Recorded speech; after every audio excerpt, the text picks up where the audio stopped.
transcending history and the world, a tale of dudes and souls, eternally retold.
What's up, dudes?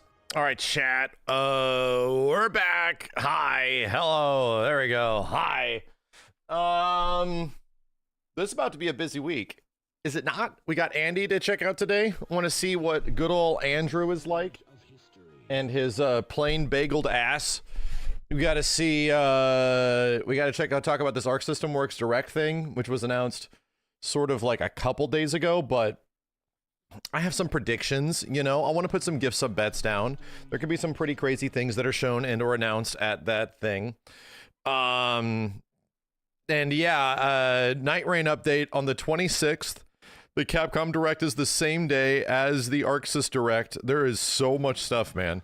There's like several things right in the same period of time. So, whoosh.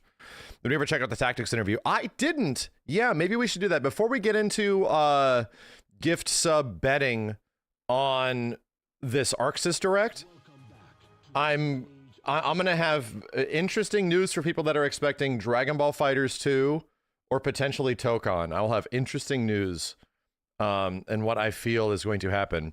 Logsai, thanks for the 5 dudes, man. Also, the Capcom Direct. I don't think we're getting any surprises at the Capcom Direct. No YouTube stream. I'm literally looking at it. It's literally right here, my dude. It's literally, that is a YouTube chat. That is a YouTube stream. It is in 1,440 pixels running at 60 FPS. It is right there. Anyway, hi. Hello. Hello. Travesty, thank you very much, dude. For anybody that doesn't know, and I think a lot of the YouTube side has gotten wind of this, I do not do pre-streams on YouTube anymore. I don't do it. So for anybody that is like wondering, it's just part of like our Twitch, I would say, habit that like you get everybody in, you let everybody into the seats. So 14,440p. You let everyone get into the seats, and in Twitch there's actual like community. So for on YouTube it's a bit different. You don't have like a chat open at all times on YouTube. I'm telling you, chat, on Twitch there are always people talking in my chat, like at almost any given time. So what it is like everybody's waiting for the stream to start and talking, and it's like, yes, it is starting, and then we effectively sit around for like 10 to 15 depending on what I'm doing to get ready for the stream at the time. But on YouTube that doesn't work out very well. On YouTube, people see a video and they immediately expect like to get the content given to them.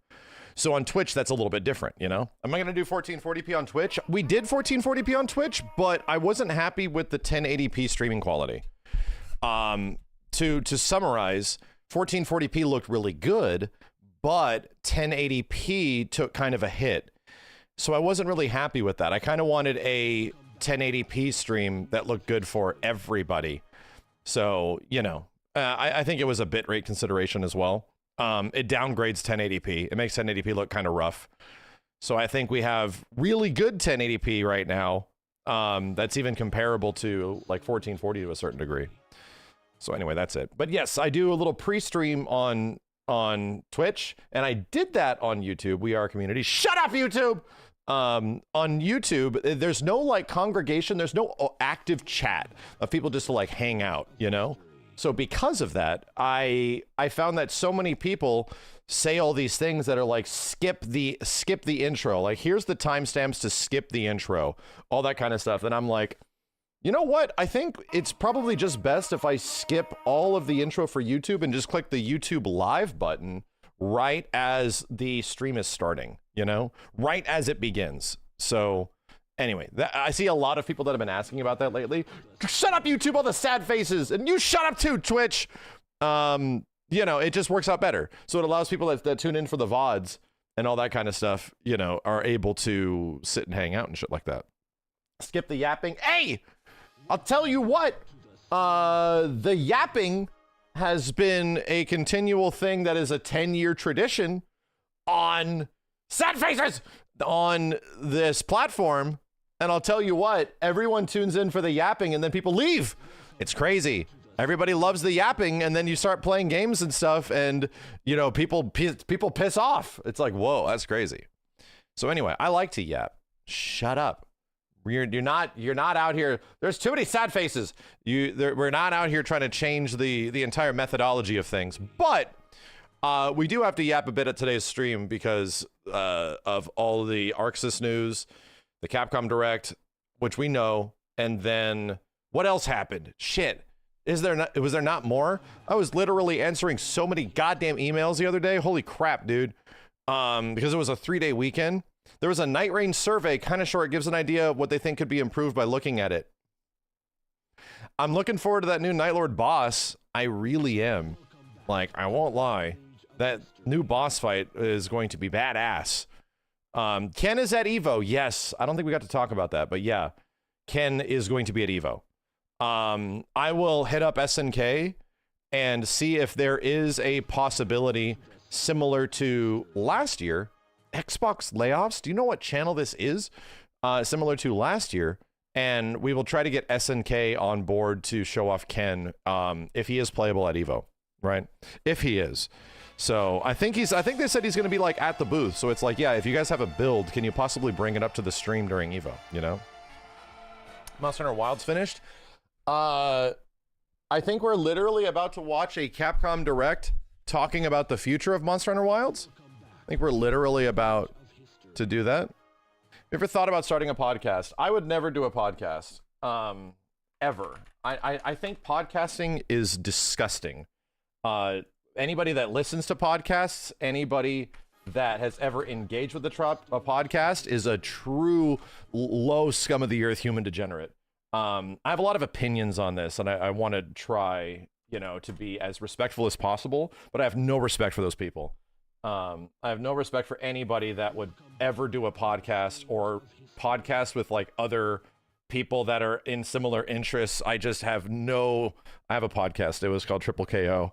We did it, me, Justin Wong, and Matt McMuscles. We did it for like 2.5, almost 3 years. There was a lot. We just concluded it, actually.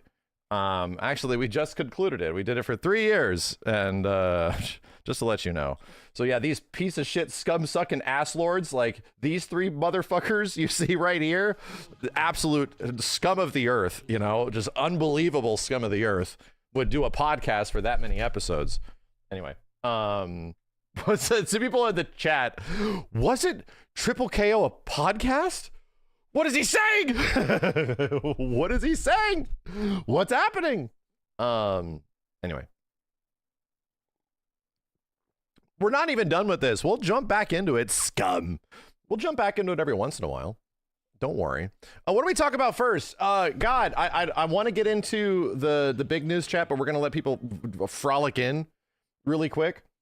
Man. Guilty Gear 2 Overture Remaster. Was there also not a interview from Jesus, was there also not an interview from Digital Eclipse about the Mortal Kombat collection as well? Because that's all, and I don't think it even has a date yet. Arguably another huge thing that could be coming on the horizon, because bro, we're all going to be able to get to play UMK3 together. Like, that game's friggin' crazy, man. Is the camera delayed a tiny bit? No, it's not. No, it's not. Am I going to play Death Stranding? I already beat it. I beat it before it came out. No, I'm not going to play it. I'm not going to play it. I don't have any interest in playing it right now. It's probably very good. It's probably very good. How likely is DBFZ news? Even better, we get to play MK4 together. You do you, my dude. I'm happy for you, right? All those people that were like, MK4, give us our MK4 cabinets for Arcade 1-Up. Give us our, like, they were aggressive. We want our MK4 Arcade 1-Up cab. It's like, really? They want the Quan Cheadle on the side of that machine. Mortal Kombat 4 was freed. Yeah, MK4 was freed like MVC2 was. Isn't that beautiful? Isn't that wonderful? Oh! I want to talk about this shit! Shit!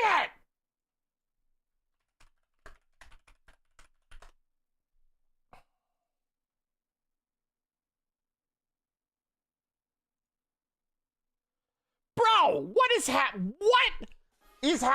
What? Marvel and Capcom hate each other, right?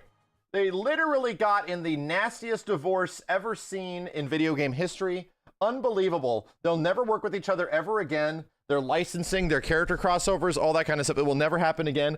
What the fuck is this? What is this shit, dude? What are we doing? Marvel Legends series Captain America versus Venom? Look at this shit with your eyes. And these aren't even the ones. These are the ones that are just announced. I've pre-ordered others. Hold on. Where the hell is this shit, dude? I have pre-ordered other ones, dude. I have retweeted things. I'm finding a retweet. Hold on a second. Retweeted shit. I'm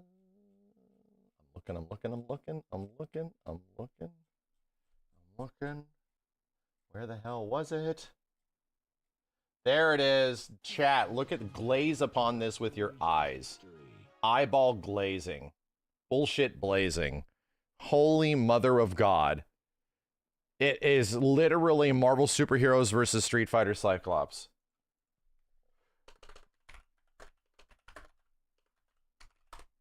I'm getting the image.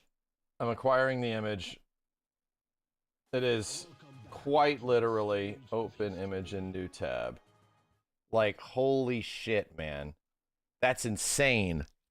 That's crazy. The blues are a little off, like, and I'll be real, that's the only thing that's slightly disappointing about these figures, that the blues are slightly off, but holy crap, dude. That's crazy. It's quite literally a direct reference to this shit. Oh my God, dude. My God. Anyway, yeah, if you notice, chat, the colors that were used here are much similar to the colors that I used on MVCI, because that was intentional, man. A lot of the yellows hover towards the red a bit more, and a lot of the blues hover towards the purple a bit more. Chun-Li's purple costume looks very similar to this. So I love this color scheme. I love it.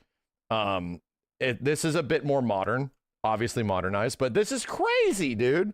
This shit is crazy. I love it. I love it. I love it. I love it. I love it.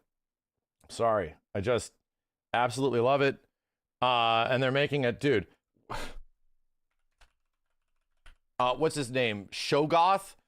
That's not Gorath. Gonploth?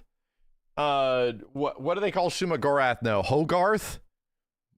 Blingo? Gargantos. That's it. That's the one. Look at this shit, man. Chat, they made a Marvel vs. Capcom Shuma Gorath figure. Like, what are we even talking about? What? Holy shit.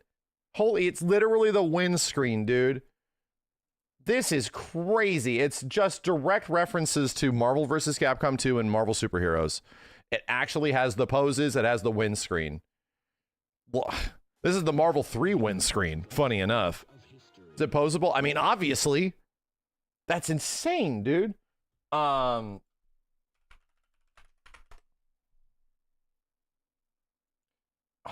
dude, this is crazy. Nothing can stop Hasbro's new Marvel Legends Juggernaut figure. Chill. Oh, man, well, I'm not using that. Hold on a second. Welcome back to the stage of history. Oh, my God, man. Wow. That's nuts. That's so crazy. This is wild to me, chat. There's literally MVC2 figures coming out. The thing that sucks, but is also amazing, is that all the figures are MVC2 adjacent, but just the Marvel side because they're Marvel Gamerverse. My God, man, if they made Capcom equivalent sides of this, it'd be actually wild. It would be actually wild. Anyway, that's very exciting, dude. Like a ton of brand new Marvel vs. Capcom stuff is coming out. And I'm here for it. I got to pre-order every single one. I have to pre-order every single goddamn one. Figure arts probably scales with it. I don't know about the figure arts one. The Cyclops one apparently is pretty small, right? Is pretty small. A Strider figure would end you. Hey, man. Do I need to? Am I about to? I think I am.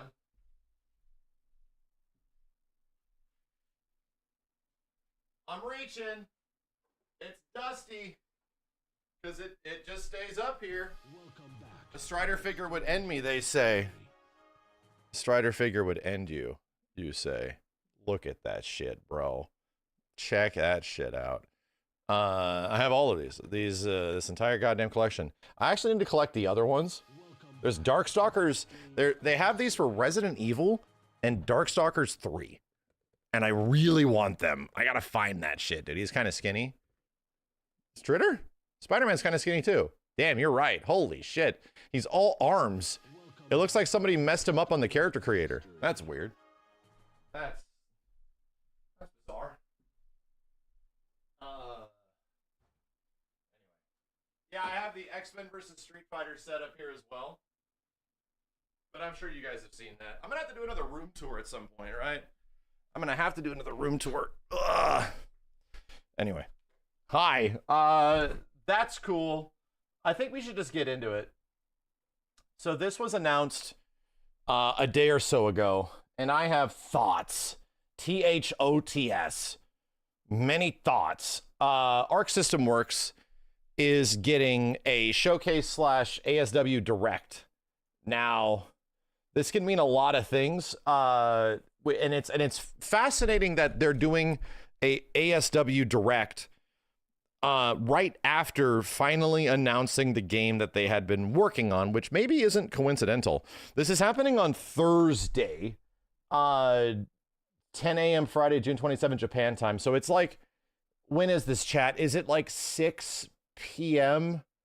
our time or something like that? Is it like 3 p.m. our time? 6 p.m. It's the same day. It's the same day as the Capcom Spotlight. So we will be streaming early on Thursday. We'll be streaming the Capcom Spotlight and then moving directly over into the Arc System Works Showcase. So we'll just be continually streaming. So it's just 2 hours later, which is fascinating. Also kind of weird. So anyway, Arc System Works Showcase. In addition to information on various game titles, which I'm assuming we're getting like updates on maybe Grand Blue, maybe Guilty Gear, maybe, including completely new titles, completely new titles, plural, developed and published by Arc System Works. We will also be announcing a new project that Taisuke, I think that means Daisuke, is working on. This might be a fictional human. Daisuke Ishiwatari is working on. All right, so breaking down the information that they're giving us right now, including multiple completely new titles. So this is referring that there's at least 2 that are ASW published and developed, and there are various titles in combination with that there's at least 1 more outside of the thing that they are publishing and developing. So, some good news and bad news here, chat. Do you guys know what this means? Do we have an understanding of what the term developed and published means? Because I'm going to break it down for you. There are very few games that Arc System Works both develops and publishes, right? What they are effectively providing the budget for and also making them in-house. Games like Dragon Ball FighterZ, games like Marvel Tokon are not published by Arc System Works at all. To be real, even some in-house Arc System Works games aren't even published by them, you know? There's a limited amount of IPs that they do completely by themselves, and Guilty Gear is one of them. Grand Blue? Nope. Grand Blue is made by the guys who make Grand Blue. Who are the guys that make Grand Blue, chat? Like, what's that developer's name? Cygames. Yeah, Cygames is putting up all the money for Grand Blue Fantasy Versus. ARCSYS is the developer, right?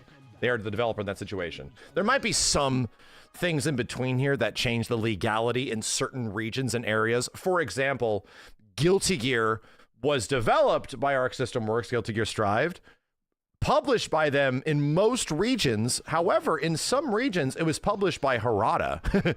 Bandai Namco stepped in to help Arc System Works publish Guilty Gear in other regions, and Bandai Namco sort of has their name on Guilty Gear Strive in like EU and maybe some other regions. It just helps them get like a worldwide appeal when before they may not have had that, you know? So anyway, let's talk about the two biggest elephants in the room. The biggest elephants in the room. What are the chances of Tokon being here? I think it's pretty low. I'm gonna say if we're gonna do an actual gift sub bet of some kind, let me pull up a notepad. Hold on a second. I think I want to start doing gift sub bets now. And I think Tokon is very low. Just because of the nature of this situation. I think it's not likely. But I really hope that's not the case, man. ASW Showcase gift sub bets. The biggest problem with it is that everything that is distributed from Tokon as a game is being managed by Sony. The way they're marketing the game, the way they're not marketing the game, the way they show things off, what they do when they show things off, like all that kind of stuff, that is managed by Sony, specifically Sony XDev. And right now they're kind of focusing on another game that they just published, which is Death Stranding 2. So I think it's pretty unlikely, man. I think they might talk about it. They might talk about their relationship with Sony in some way. So I think it's a very low chance. And in fact, if Tokon is there, Tokon shows, I'm putting 200 gift subs down. And that's a lot. Even if they like Tokon shows new stuff. It has to be new stuff. Can't just be like Tokon on stream. 200 gift subs. And the higher the gift subs, a reminder, the less likely there is for it to be there. Now, I have another one that everyone's sort of waiting for. Dragon Ball FighterZ 2. Everyone is sort of talking about DBFZ and DBFZ 2, wondering, hey man, where's you know what? Let me do this. It's Tokon time. New stuff. Dragon Ball FighterZ 2. How much of a chance do you have that Dragon Ball FighterZ 2 is going to be here, or there is a continuation of some kind of Dragon Ball? My dude, it's a snowball's chance in hell. It's like a 2,000 gift sub, 20,000. Might as well, you know? 2,000 gift subs. Just we're not going to put 20K in the off chance that your ass can get struck by lightning, all right? Weirder things have happened. That's 2,000 gift subs if Dragon Ball FighterZ 2 happens, dude. It's not happening. There's no goddamn way. It is not happening. However, looking at the information again, There's a couple of things that are likely, and I'm not really ready to put a gift sub bet down on this. You're almost guaranteed to get a big update on this. Hold on a second.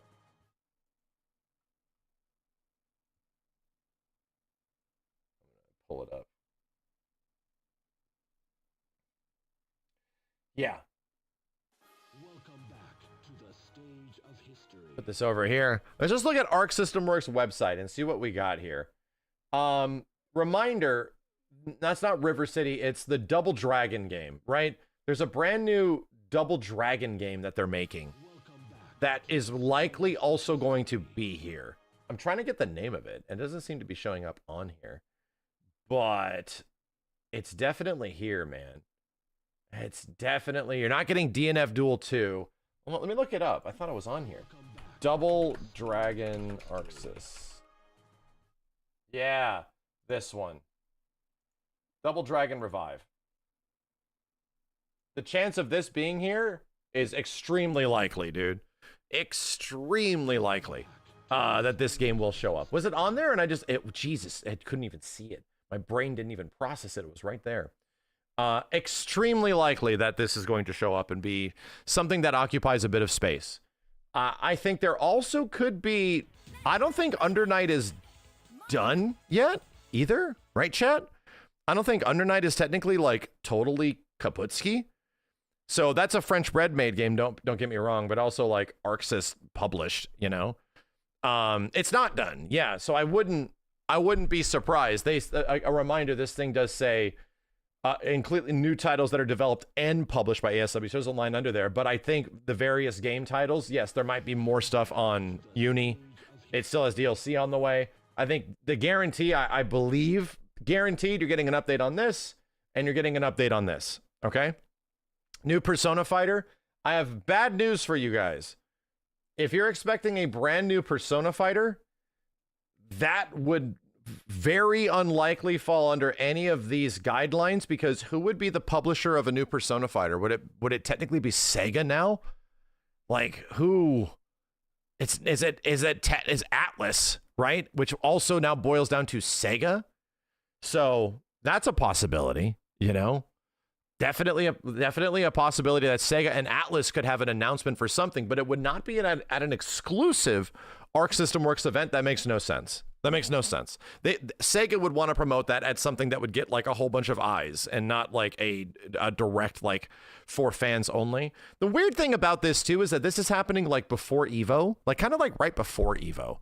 So I'm sort of like weirded out by this entire event happening right after ToeCon, right before EVO. To me, if there was some big brand new fighting game thing, like maybe they could give us like some updated information where we see something new at EVO. But anyway, I also feel that seeing Guilty Gear Strive is likely very big. I think Strive is going to have a presence. They're going to talk about Strive's update. They're going to talk about like the Switch version and working on Switch 2, all the kind of stuff that's happening. There's probably going to be some talks about the future and maybe the final character. So, you know, there's a lot, and we don't know if this is the absolute end. So anyway, all these things are going to have a space here. So then, what the hell are we talking about then? Now that we're sort of eliminating things. I don't think ToeCon's going to be here. I don't think Dragon Ball FighterZ is going to be here. I don't think it's a new Persona game. I think it's a guarantee we're going to see space on games like these at the event. So what the hell are these new titles, at least 2, published and developed? Here's my first huge brain theory. Daisuke game.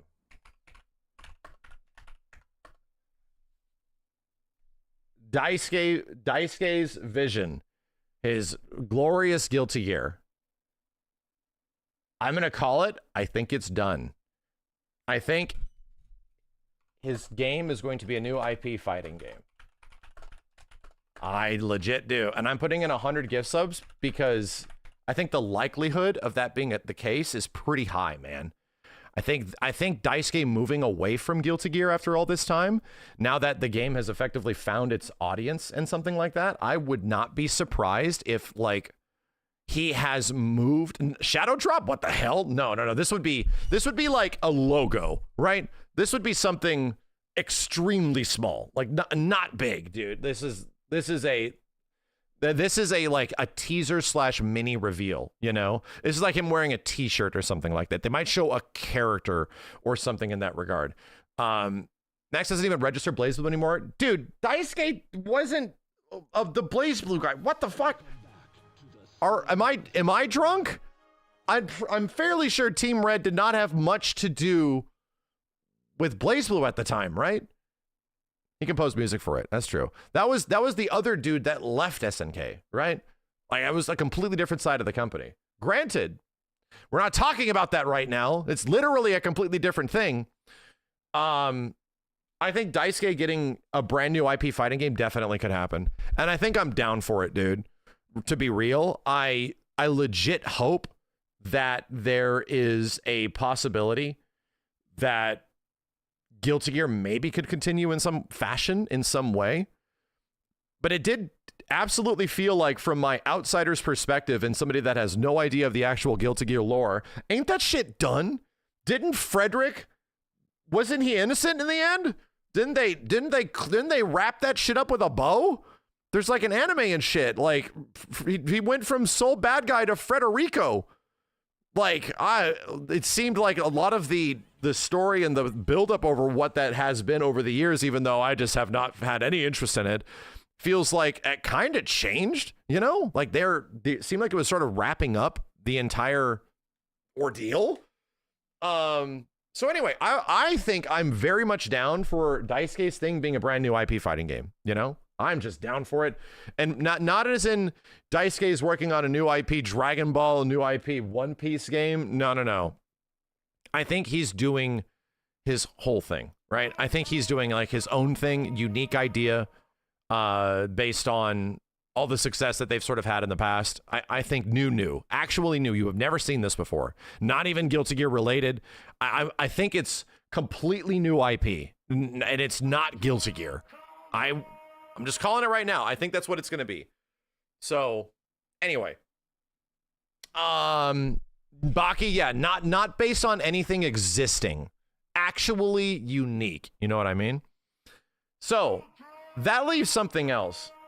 And I think this has a higher chance of happening. I think this is a likelihood based on this. Developed and published by Arc System Works. There's a few games that fit in new titles developed and published. And I think this is absolutely going to be pointing to BlazBlue something. I think BlazBlue something is extremely likely right now, right? It more so even than the Daisuke having a new IP fighting game. I think BlazBlue getting a thing of some kind. I don't know if it's going to be like a spiritual remake, a reboot, or something in that regard. What if it's not a fighting game? They've already done that, man. They've already done like BlazBlue non-fighting game situations on like mobile and stuff like that. So I think that can happen. I think they would also want that to happen. But let me just say this. I'm going to make this more specific. You know how they reimagined Guilty Gear with Guilty Gear Strive? I think you're getting I think BlazBlue Strive is a likelihood, bro. Right? I think striving BlazBlue is a high likelihood. I don't know. They are a company. They are a company. And they are a company that exists. DNF2, that's not happening. I think they absolutely could do that. Or just BlazBlue 3D. I don't see ASW just completely repurposing and like redistributing their older BlazBlue games just with 3D visuals. They don't seem like the developer that would do that. I would be very surprised. They'll re-release them, and I think there is a chance for them to be re-released in some way, but did BlazBlue not eventually get those things? Did BlazBlue not eventually get in its Chrono Phantasm Excelsia Neptuna, like the last versions of it, did it not get like rollback netcode and proper online functionality? Did that not happen? Or was that BB Tag that got that? Yeah, it got rollback. It did. So that's still functional. That still exists. There's very little upgrade paths for that game to need an entirely brand new version, you know? So to me, it's like, you have to do something. There has to be a continuation of those characters in some way because they do obviously have a fan base and a fandom. So anyway. Yeah, BB Tag and Central Fiction have rollback. That's what I thought. Guilty Gear X BlazBlue.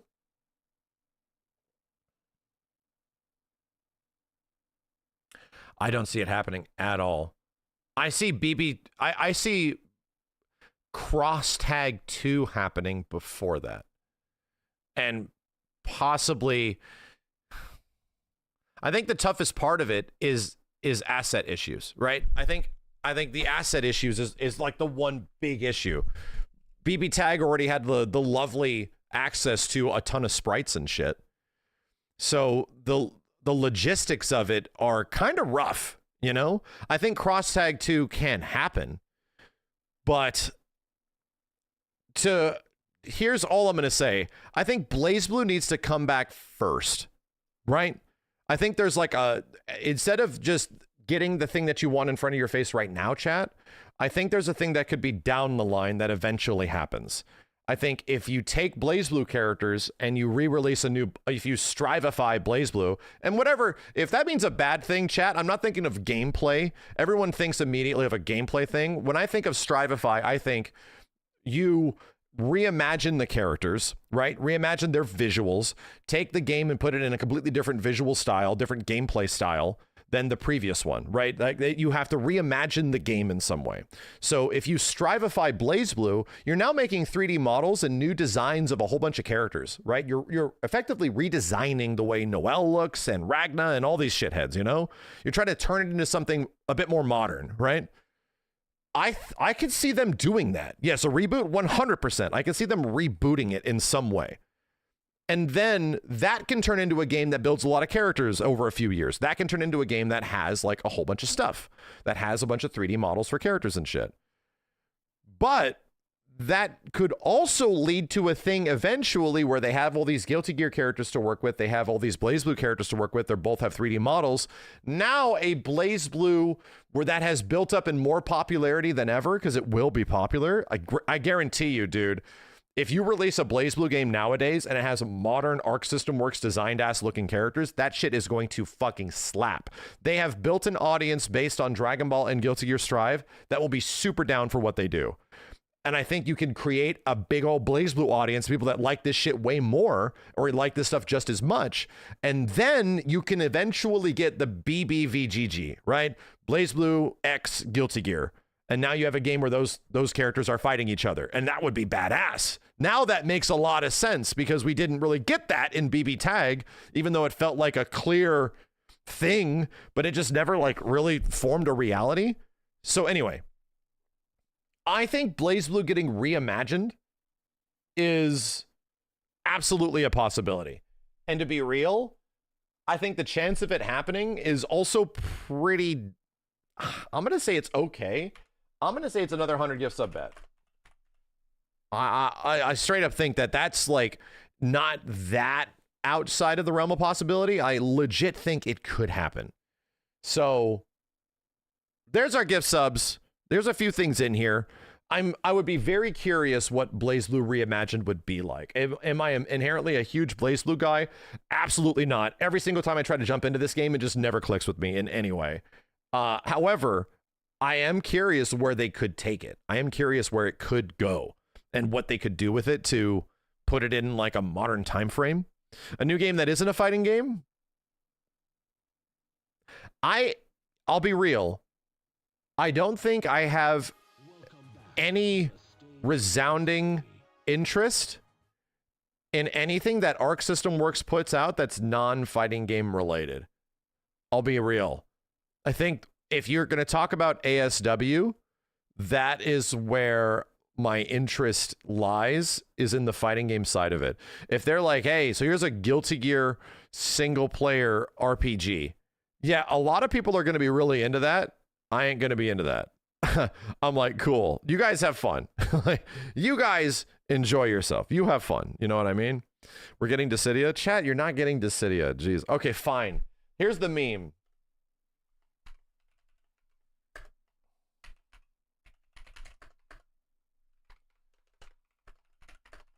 Kiss my ass. That's the meme. Take that. A character action game would be cool. I'll be real. I would be pretty happy about a character action game of some kind. Killer Instinct, ASW, it's time to let it go, everybody. Please let it go. So anyway, meme bet, 5,000 gift subs on a Dissidia. That's a meme. BlazBlue Reimagined, 100 gift subs. I see it. It's actually, I think it's possible. Daisuke's Game is a brand new IP fighting game. 100 gift subs. Absolutely. I think there's a chance that he is moving away from Guilty Gear proper and doing a completely new IP, not an anime IP, not based on anything, completely new.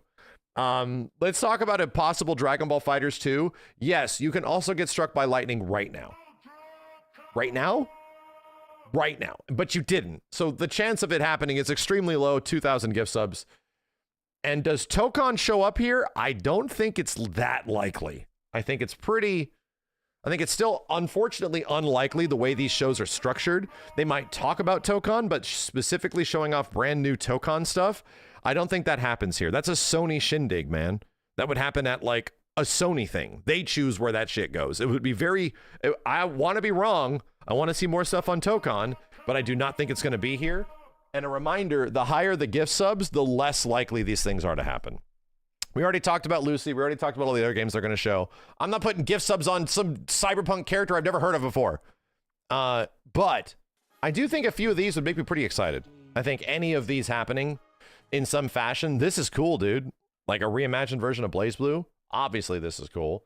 Obviously, the one that I want to see probably the most. And you know what I'm going to do? I'm going to bump this up because what the hell does Daisuke think a brand new fighting game IP could be? I want to see that shit, man. Guilty Gear Collection, my dude, all of those games are available. Like almost all of them. Like if you want to get access to the lot of them, like I guess if like you really specifically want Guilty Gear X and not XX, maybe that's a bit harder to come by. But you could get Guilty Gear 1, you could get Guilty Gear, you can literally get, God, my brain, Accent Core Plus R has rollback netcode and everything. It's on Switch, like it's on everything, dude. So I don't know. Like that game pretty much has most of the stuff from those previous games. Isuka, the demand for Guilty Gear Isuka does not exist. Trust me. You can't be convincing me that it exists. I will not be gaslit into thinking that there's a deep and frothing Guilty Gear Isuka audience similar to like the PS2 MK audience. They're out there, man. There are dozens of them. But I will not be convinced that we have to cater to that. No, that's not going to happen. Yeah, I feel pretty good about this. I'm pretty excited about it too. And I want to just be surprised. I think that's what I want from this event. I do think it's kind of weird that it's right after the Capcom event. That's weird. So anyway, let's see how many gift subs we give away. If you guys want to tune into this, I'll be watching it live. I believe it's at 6 o'clock Pacific on Arc System Works YouTube channel. So we'll be restreaming it on YouTube and Twitch. Before that is the Capcom event. There's a Capcom Direct that's happening before that. And I will be also streaming that. So for anybody that is also curious, we'll just be doing both of them, going right into everything and just watching all of this stuff. So it'll be a big early stream day this Thursday of hopefully a bunch of new announcements and reviews of Capcom stuff and maybe new Arc System Works stuff. 6 a.m. PM. Did I say 6 a.m.? KSI Lucifer, thanks for the 5. I mean, what about a new IP with Jujutsu Kaisen? Is that an anime IP? You have to go look at who's made Jujutsu Kaisen, whatever the fuck. Who's made that? Who publishes that? They would be the ones to announce that, right? Like those publishers are the ones that handle that shit. Is that a Bandai Namco thing? So yes, Bandai Namco would not like shortchange their big anime IP thing and put it in a little direct for a developer that is like a direct that's specifically for fans of ASW games. No, you want those anime IPs to get general audience shit. You know, that has to be at like a Sony event or an Xbox event or something big that already has a ton of eyes. Like, to be real, this Arc System Works like thing that happens here, there's a very high likelihood that the highest viewership that is going to be watching this is going to be on my fucking channel.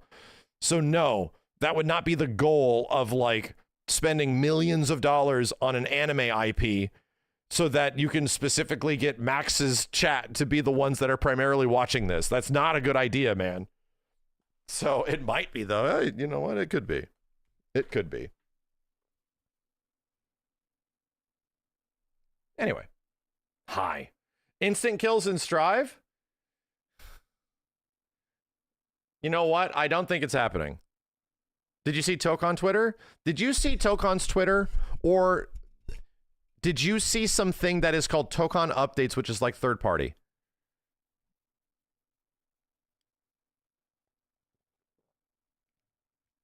It's Toke on Twitter? Bitch, shut up. Is there even a Toke on Twitter?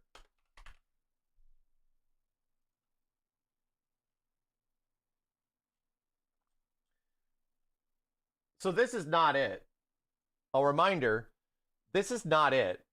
This is a community-run source. Does Tokon even have a Twitter? I don't think Tokon does, dude. I'm going to be completely honest. I don't think there is one.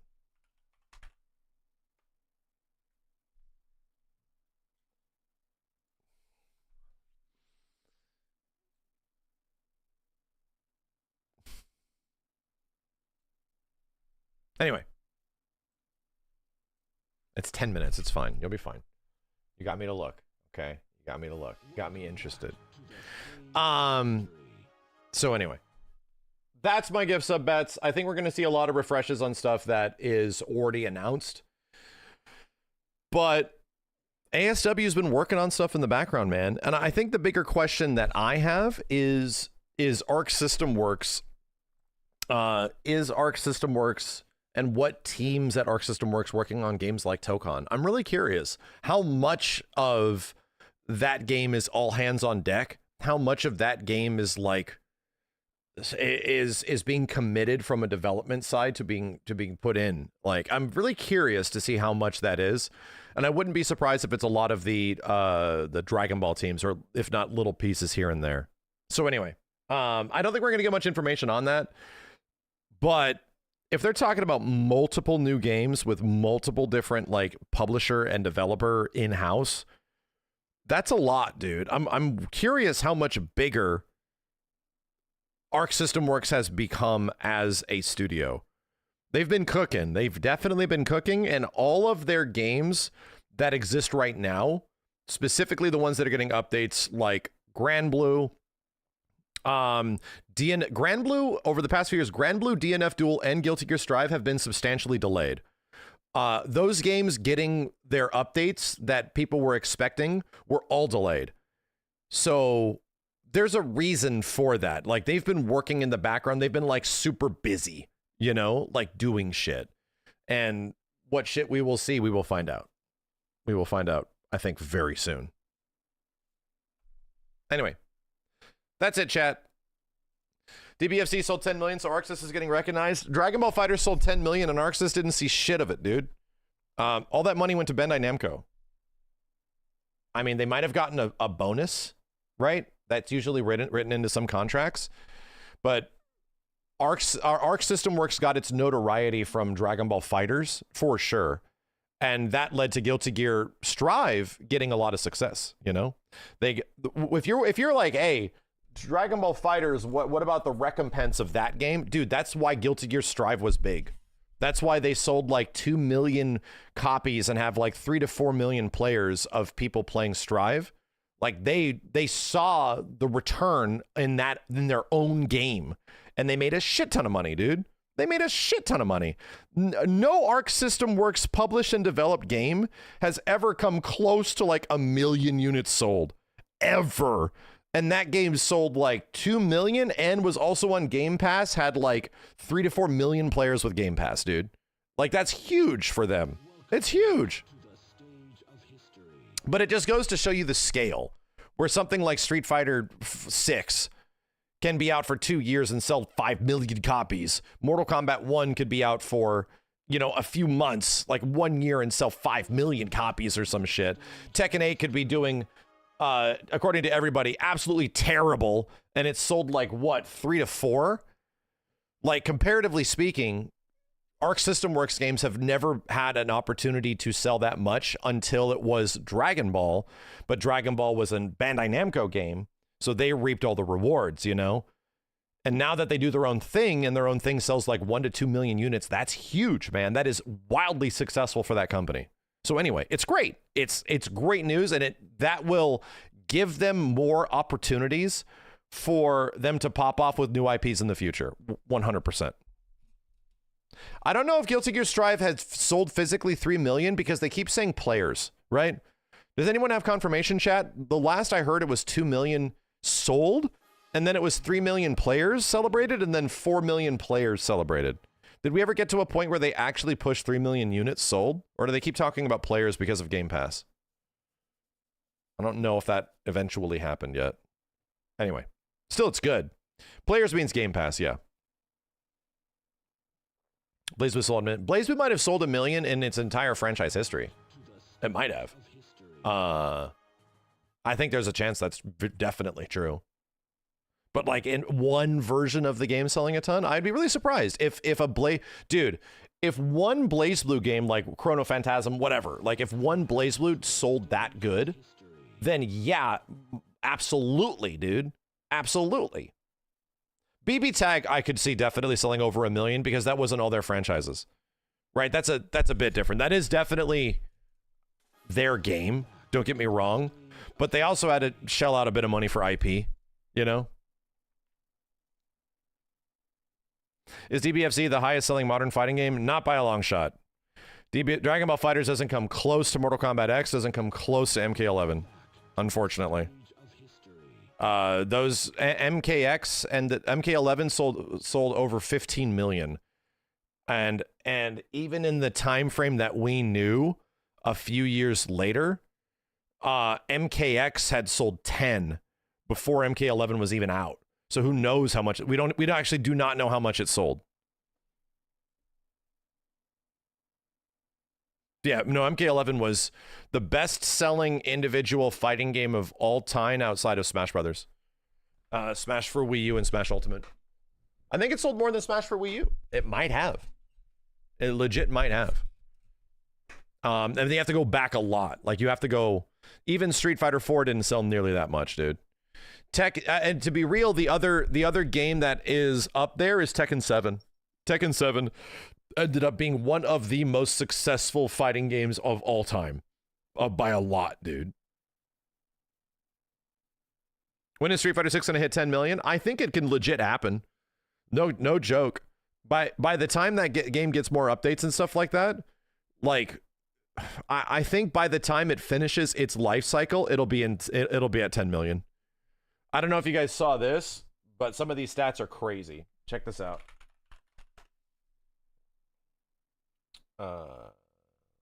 Subscribers.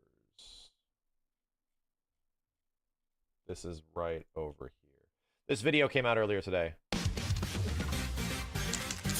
Check this out, please. We've made it past year 2 for Street Fighter 6. Our year started off with the reveal of 4 new fighters joining the roster, including the very first guest characters in the history of Street Fighter. From riches to rags, M. Bison made his return to the series with a new look, new steed, but same power-hungry needs. Are you okay? Terry from the Fatal Fury series prowled to the battle in September as the first guest character. Like a blazing wildfire, Mai jumped into Street Fighter 6 and got a horde of new fans. Finally, Elena danced into the scene, proving how Ella-fantastic her new moves and outlook on life are. A new mode, V-Rivals. Every company's doing a remaster collection. I think ASW's turn to do one. What would they do, though? Because BlazBlue, like, has rollback netcode. BB Tag has rollback netcode. Xrd Rev 2 has rollback netcode. These games have been given updates like over time. You have to start thinking like, how do you elevate those previous experiences like in a Guilty Gear? Is there enough demand for specifically Guilty Gear X and XX and XX plus, you know, like all that kind of shit? Or does Accent Core kind of fill that in, you know? Old GG's, my brother in Christ, dude, like the Guilty Gear 20th anniversary pack literally exists. Like it literally exists. I don't know. Like guys, this thing literally exists. So I don't know. Was introduced to reduce the pressure of online matches, but with the feel of playing against a real player. You work together as a community to take down Giant M Bison. We also crowned a new Capcom Cup champion in Tokyo, Japan. In year one, check this over out. 174 million hours played, and now in year two, that number has increased to over 178 million hours. Bro, there are more people playing Street Fighter 6 in its second year than its first. Like, of people playing online with each other, there is more people than its launch year. That's insane. That's fucking crazy. Making a grand total That does not usually happen. Like, usually. of 352 million hours across both years. It's Terry time. Also in year one, you guys played over 45 million hours in ranked. And in year two, you played almost 50. Bro, what the fuck is that? What is that? That is so much time. That is so many people. Like, that's crazy, dude. That is a crazy amount of success. 50 million hours, meaning you spent 95 million hours in ranked across both years. And the top 3 most played characters in our... And it's always been this way. Chat, do you remember what we said? How everything changes in Street Fighter 6 with the roster when Akuma comes out? Nobody wants to admit that, like, who cares about the Shotos at all? It's literally always them. It is quite literally every single time. Nobody cares about Mortal Kombat Ninjas. Nobody cares about Street Fighter Shotos. Yes, you are the minority. You refuse to acknowledge because we have to champion the things that are unpopular to make it seem like they're more popular. Actually, you know, Ronaldo's gonna do amazing for Fatal Fury. Well, look what fucking happens. Like, actually, there's no audience for that shit because everyone just wants to play Terry and the Shotos and the MK Ninjas. Like, it's just the way it is, dude. And the top 3 most played characters in our second year were the Shotos. The next 3 most played were Juri, Cammy, and Zane. That's crazy that Geef is up there, too. And now, Street Fighter 6 has sold over... So, and here's what's wild about this. This number is comparative to, like, Street Fighter 4, if not above it.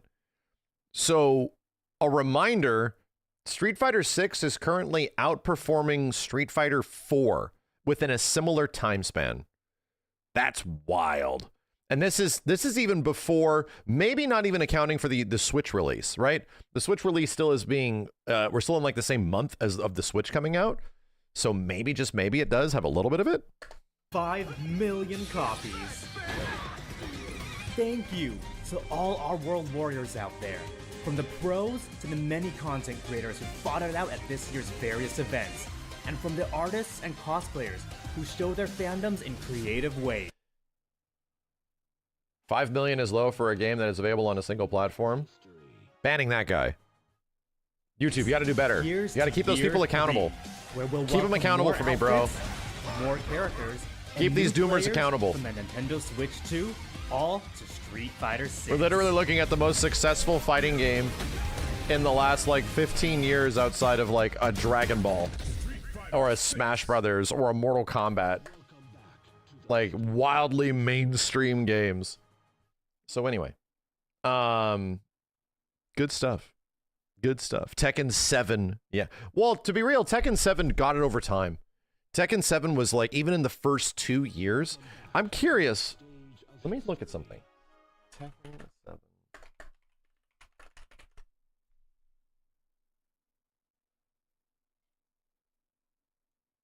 There we go. Welcome back to the stage of history. So I found an article. Might provide some details. Harada announced Wednesday on Twitter in February 13th, 2020 that Tekken 7 has sold over 5 million copies. It was achieved somewhere near the end of 2019, but Harada had actually missed this and was only relaying the news to us now. T7 achieved 5 million copies at the end of 2019. It broke the 4 million milestone in July of last year, and it came out June, so it took 2.5 years. 2.5 years to sell 5 million copies. So right now, Street Fighter is beating Tekken 7 by a whole half year. And Tekken 7 ended up selling like 10 million copies, dude. So for those of you that are like, do you think Street Fighter 6 has a chance of actually selling 10? I'm like, oh yeah, absolutely. Dude, this 5 million in 2 years for a fighting game is fucking wild. You guys y'all don't realize how small this shit is, okay? Comparatively speaking, it might seem like it's huge. It might seem like people act like this shit is just the biggest stuff that makes the most money and all this shit. I don't think y'all know. Like, this shit is niche as fuck. It's still relatively niche as fuck. This is not like a FromSoft game or some shit. It's not like a Mario Kart. All right? We have to try. We can't just sit here and just expect things to just fly and hit us in the face. No, you have to work for success in this genre. You have to try to make it appealing towards people. There has to be attempts made. Developers can't sit on their asses either. Like, things have to meet demands, right? And if they don't sell. Like, Mortal Kombat is a shining example of that, of what happened with MK1, you know? Even Street Fighter 5 is a glowing example of that. So anyway, bro, come on. So anyway, yeah, this is Tekken 7 ended up selling like 10 million copies, and I think Street Fighter 6 absolutely will. You know, absolutely will. So that was a while ago. I think even Tekken 7 sold 10 million copies, like right around this time frame. Tekken 7 sold 10 million 3-ish years ago, right? About 3 years ago. Hold on a second. Let me see.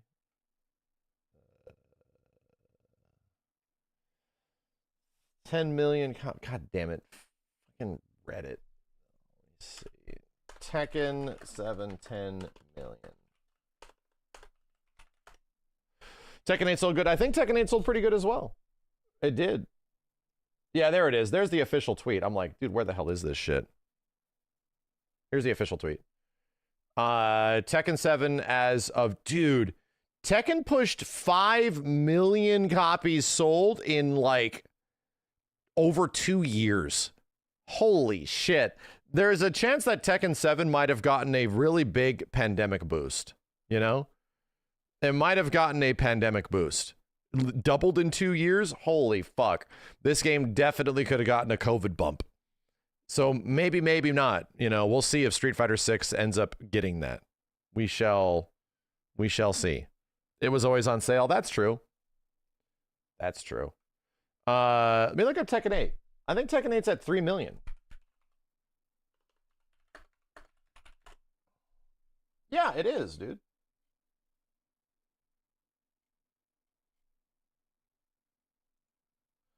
And to be real, I don't know if this is going to continue, but Tekken 8, even 1 year after release, was at 3.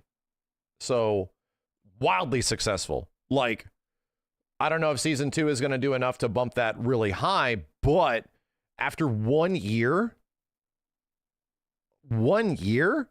getting 3 million? That's way faster than Tekken 7 was at. Way faster. So, anyway. Yeah, here's the thing, chat. Sales and discounts still count. Like, selling a game at its like full price, yeah, I get it. The net positive return is better for the publisher, but pushing units is important, dude. Like, even if you sell a game at $20, you know what that's better than? Not selling game. Like, selling anything in some way is good. Like, people would also say, like, MVCIB pushed 100,000 units because of Marvel Infinite, right? Infinite and Beyond. I'm like, well, yeah, it did push 100,000 units, but it was discounted. It was like $4 or $5. It was like less than 10 if you wanted all the DLC. But still, guess what was happening without it? No sales. Like, potentially very little sales and stuff like that. So when you do push the unit, sales are sales. It still counts, you know? There are other things that people can engage with that eventually get you into the product to buy shit, you know what I mean? So anyway, revenue is still good. It is still doing shit. So yeah. It's a good time for fighting games right now. Not everything is perfect. I think we're always going to have to fight for things to be better, you know? I think that is the point of moving forward. That's the whole idea, is that, like, we've learned lessons. Let's not repeat those issues. Let's move forward, get bigger audiences, and allow more people to enjoy this shit. Allow more people to find the things that they love about it and fix the things that suck, right? Because not everything's perfect in Tekken 8. Clearly, not everything's perfect in Street Fighter 6. But the fact that Street Fighter and Tekken are emphatically talking about making improvements and have been making improvements, Street Fighter literally saying in Season 3 that there's going to be more costumes and shit, it's wild that one of the biggest problems with SF6 is the fact that there is not enough monetization. That's a crazy thing, dude. And it reminds me a lot of the Tekken 7 era, where people legit complained that they could not spend real money on expansions to customization. And now we got it in Tekken 8, and people are like, oh, but, you know, that's not entirely clear either, because they didn't tell us that they were going to do that. It sort of snuck in it. Anyway, I almost guarantee you, chat, that Tekken 8 is doing very good because of their costume monetization shit. I almost guarantee you, dude. It's probably doing very well. All Tekken 8 needs is a good, I don't know if it's going to happen this season. It just needs like a good character or something like that to get people back on board. It just needs a Tifa. It needs a Tifa with costumes. It's all you need, dude. It's literally all you need. Street Fighter spoiled you. Yeah, Street Fighter 5 spoiled you with a lot of like low quality costumes, to be completely honest. Some of those costumes were neat, but let's be real, dude. Not all of them were exemplary in quality. Not all of them were like ridiculously good looking. They kind of just were shitting out costumes like crazy because it was the one thing that was making money. It was the one thing that was like bringing in the revenue for the game when they were not selling copies. People were buying costumes, you know? They had, no, don't get me wrong. They had some really good ones, but a lot of them were pretty fucking rough. Because even some of the visual design of Street Fighter 5 was pretty rough around the edges. Anyway. Looking forward to it. I'm looking forward to it. It should be fun. Why do you think Tifa is needed? You need something that makes everybody just flip the fuck out. Across multiple fan bases, right? Like, that's what the guest characters did for Tekken 7. And I don't think Clive, unfortunately, really did that for Tekken 8, necessarily. You need something that just, over multiple generations and multiple fanscapes, will make people flip the fuck out that this character is in Tekken, you know? There has to be something. People forget that Clive is even in the game. I know. I forget sometimes too. But granted, you know, he's good. I think he's very well done. Where's this not Dissidia, where's this interview, chat? Where is it? Do we have the interview for Tactics? I want to check it out. DNF Duel 2 announcement? Don't. It's not happening, my dude. That is not happening. Pragmata is secretly a Mega Man. It's not. I've played it and I've talked to the developers. No, it's not. That game is the closest thematically to Piano 3. And I even asked them if there's any connection to Piano 3, and they said no. No, there's not. And I'm like, okay.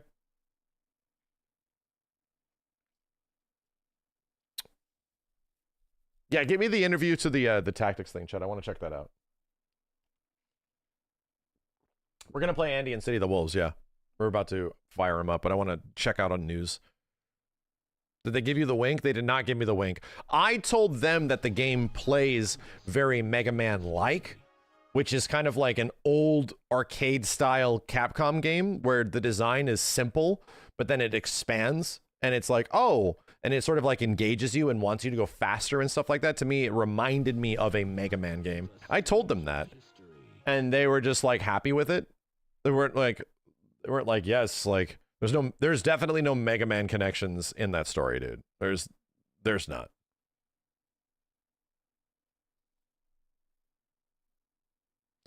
New tag fighter, yeah. There's like a independent made like anime tag fighting game, Manga Fighter or something like that. There's not much out on it. There's like a screenshot. Yeah, Pragmata has more connection to BioShock technically than Mega Man. Gimme.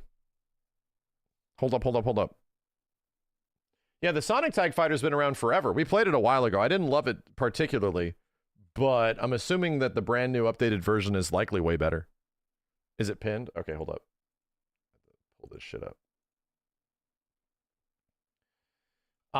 So Tic Tacs is going through a little bit of controversy. And let's talk about it. I think there's some things that we can discuss in here. So what's the controversy behind Tic Tacs? What's going on? As I understand it, this is not going to be the War of the Lions version, which had a bit more content. It had Final Fantasy 12 characters. It had some characters from the Final Fantasy Tactics Advanced games, all of that kind of shit. So most of that stuff is not going to be in here, right? They also had some new classes. They're all, yeah, Dark Knight and Onion Knight. They're also not going to be in here. I don't remember any of that kind of stuff being, at least to me, I don't remember any of that stuff being like generationally defining. I liked War of the Lions because I could actually comprehend the story. That was the biggest thing, man. Like War of the Lions had like some pretty cutscenes and stuff like that. And they had a new translation where you can actually comprehend the story. So that was big. But in terms of like other changes and stuff, I don't really remember anything else.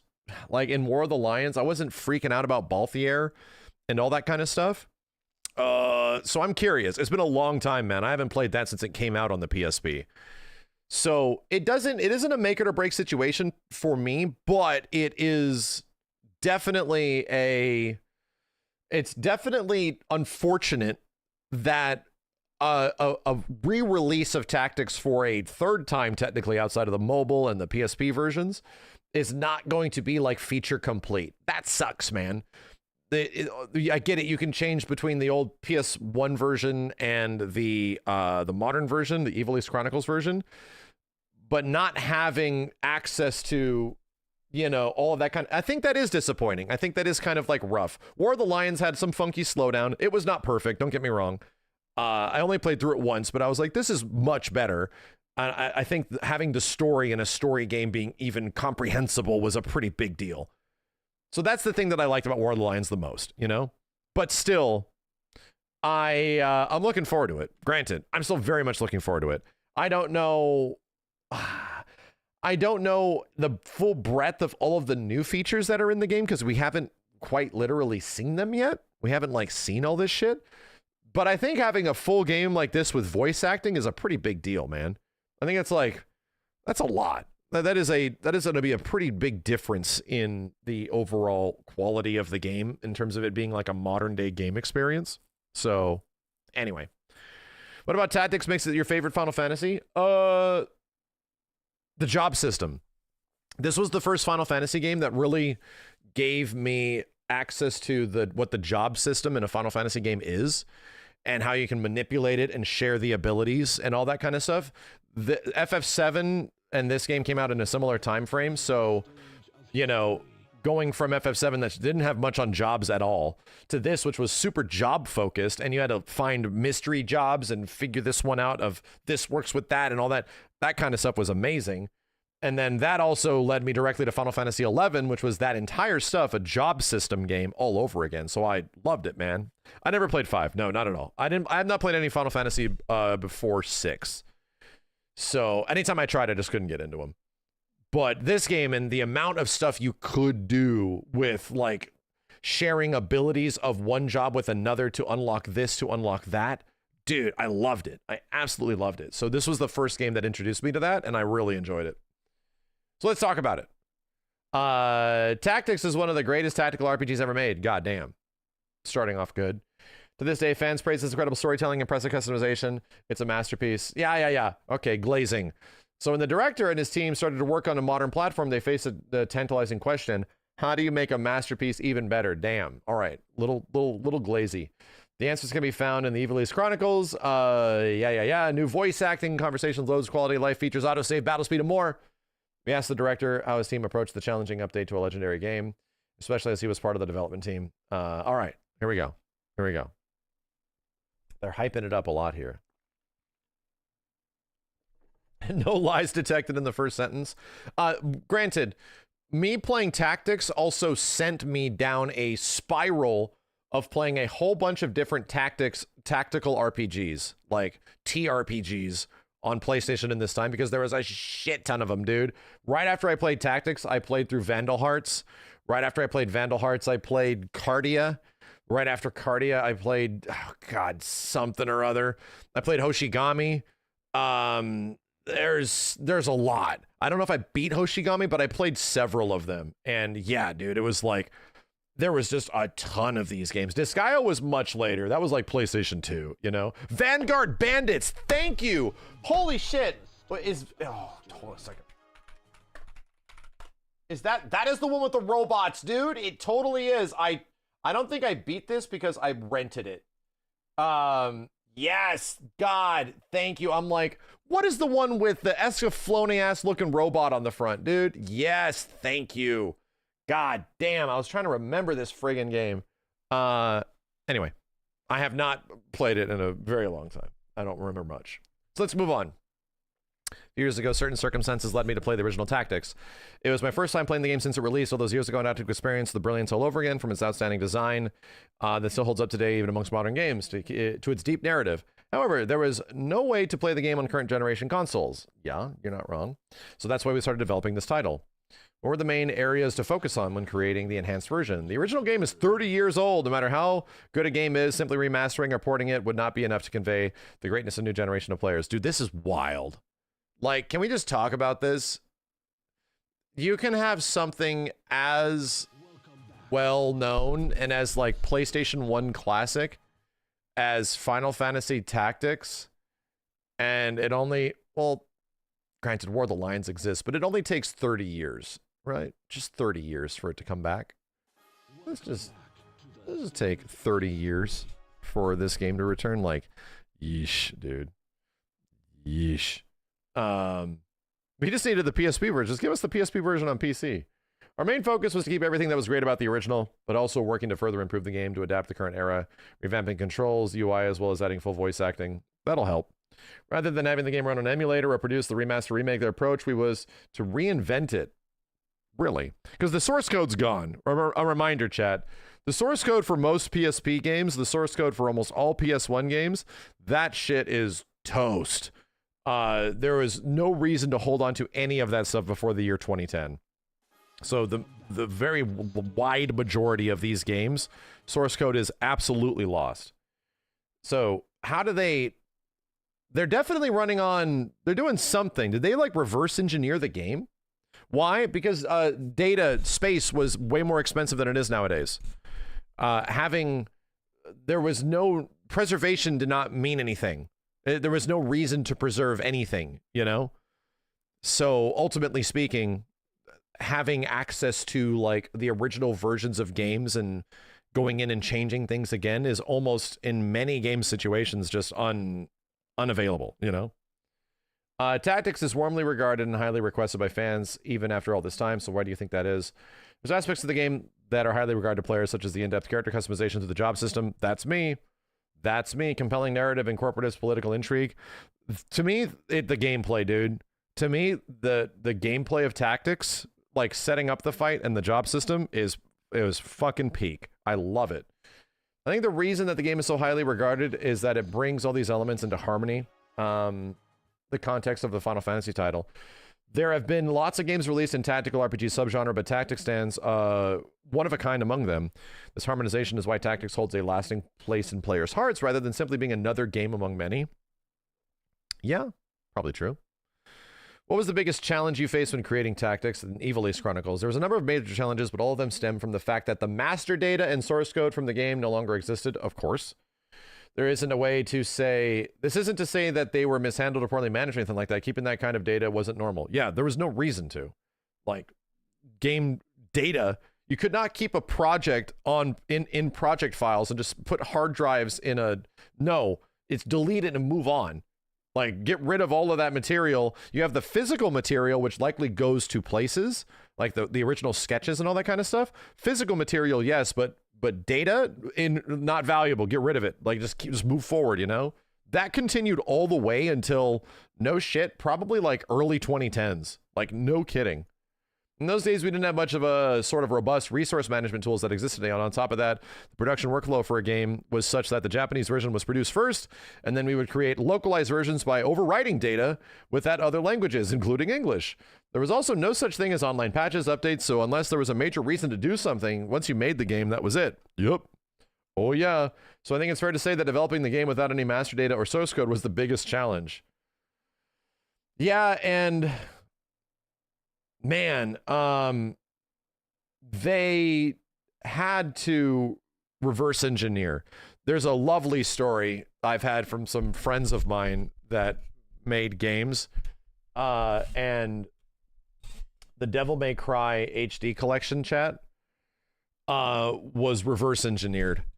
Like, getting that game to come back in some way will never be like one-to-one with what it was on PlayStation, because there was no source code for DMC 1, 2, and 3. So the developers, which were a few friends of mine, told me the horror stories of them quite literally reverse engineering Devil May Cry 1, 2, and 3 into an HD collection. Their source code was a used copy from GameStop. Like, literally had a GameStop sticker on it. Now you have to reverse engineer this entire game from scratch. It's like, holy shit, dude. That's fucking crazy. It was an astronomical amount of work. So it's not easy. This is not emulation. Building an emulation that completely different, like, design philosophy, you know? Like, completely different idea of how you produce visuals for a game, how you produce mechanics, like all that kind of stuff. What they did was, on those few games, was not emulation, and apparently that's what these guys are also not doing. It's not emulation.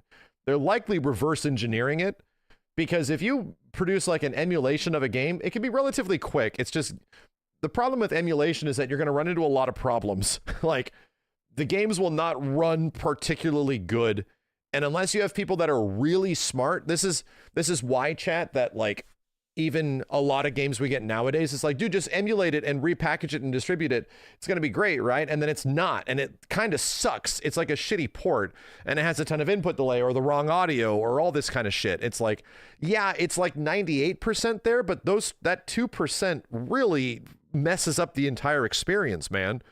So that's the problem with emulation, is that it's an emulation. It will never actually be one-to-one. It's impossible for it to be directly one-to-one. It just doesn't exist. So anyway, reverse engineering also does not allow it to be one-to-one, but reverse engineering gives you much more control, right? When you're going from a product standpoint to get to a game as close as it was to the old one, with emulation, you might run into a wall where you can't change much else until you redesign the emulator, which is way too expensive. When you reverse engineer, you have much more control of all of the individual elements themselves that go into making a game, art and design and graphics, much less audio, gameplay, all that kind of stuff. So at least you could change those things. So if like, oh, the jump arcs are messed up, if that's an emulation, you might just be fucked. Like, it might just be like, hey, the character jumps too fast. Oh shit, well, we're screwed. Completely, game's fucked up now. But if you reverse engineered the game, you could actually figure that out and start getting to a point where it's like, oh, we can manipulate that, you know? That's a rudimentary, like very basic example. So anyway, that's my backstory of why just emulating things isn't always the best idea. And it's also the backstory of why is a lot of things that are emulated and distributed and sold sometimes not good. It's because of that. It's because it's like way too expensive, you know? Anyway, essentially decompiled games. Yes, that crazy shit that's happening, the decompiled N64 games. Dude, the decompiler Xbox 360 games, wizardry shit. There's a reason why those the news on those kind of games is insane, because those decompilations are crazy, man.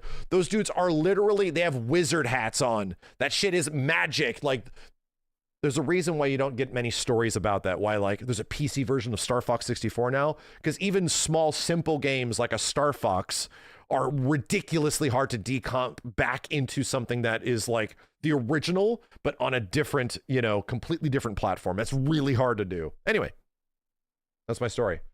Moving on. So how'd you solve that problem? By sheer force. Yep.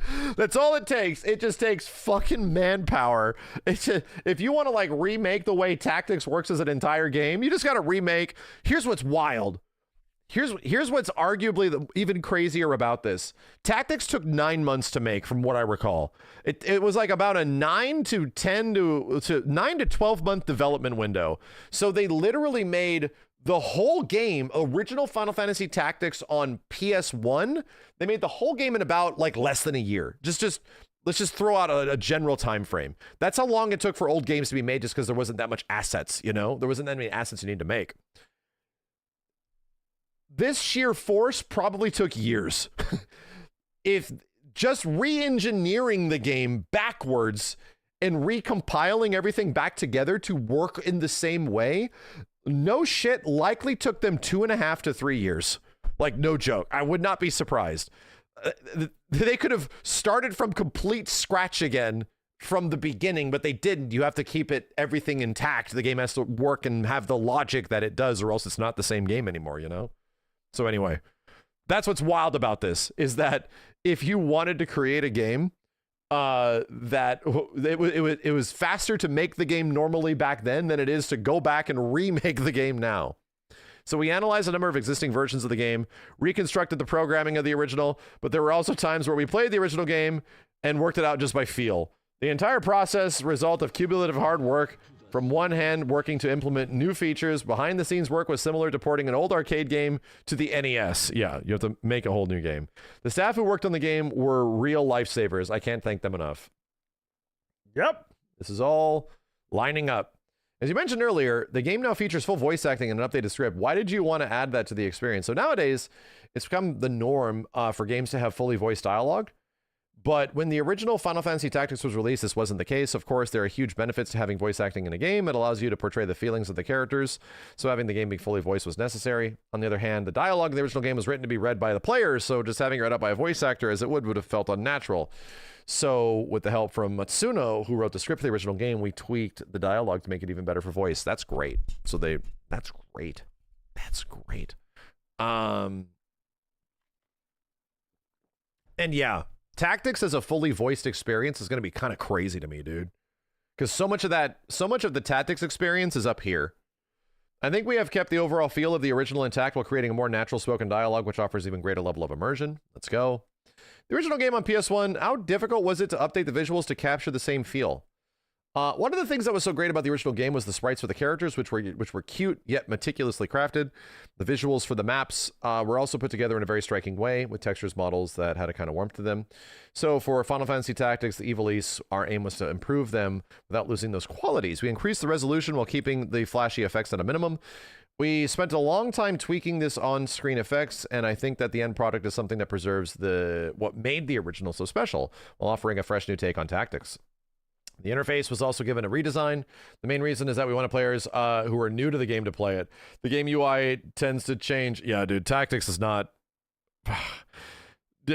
Tactics on PS1 is not necessarily a game that is player beneficial. Like, to be real, there's a bit of menu hell in Tactics 1, but that game and like how you play it and what you do is very old school, man. Like, and just understanding things, dude. Most people when they played it did not even know that every time you strike the opponent, it would give you a percentage chance of your strike hitting. Like, most people when you first play the game don't even know that. Like, and it's on the screen. It's literally down there. It tells you 75% chance of success rate, and you just thought it was random. Like, it was literally there like the whole time. Game UI tends to change with the times of vary from platform to platform, even though that the design choices of the game itself are a factor. It's been a long time since Tactics came out, so it's only natural that the UI needs to be updated to modern standards. Our goal with these enhancements is to make the overall experience of the game design of Tactics a more pleasant one. So we started reconsidering any parts of the original UI that were particularly difficult to understand. We then undertook a complete overhaul of the UI, including adding new features that would feel more comfortable to modern players. Yeah, I feel it. The game features additional conversations too. What can fans expect from these, and why did you add them to the game? Really? Additional conversations? Bro. 1000%. I didn't know that was the case. They're adding dialogue to the game. 1000% chat. Gift sub bet. Cloud and Aerith are going to have more dialogue because they almost have no dialogue. Like, them bringing the voice actors back was almost surprising to me, but Cloud and Aerith will 100% have more dialogue. Like, I think they exchange 1 or 2 lines in the original game, and that's it. So, yeah, they'll definitely communicate a little bit more. Matsuno, who wrote and directed the original game, has added a new character conversations for this title. And it's been a time since the game was released. Fans have shared a lot of requests in relation to the story. By making the game fully voiced, we have become able to convey the characters' emotions more accurately. And I think because of this, we have been able to explore them and their relationships with one another. Because of this, anybody who played the original game will be able to get to know characters even better, while players who are new to the game will be able to understand more story naturally in greater depth.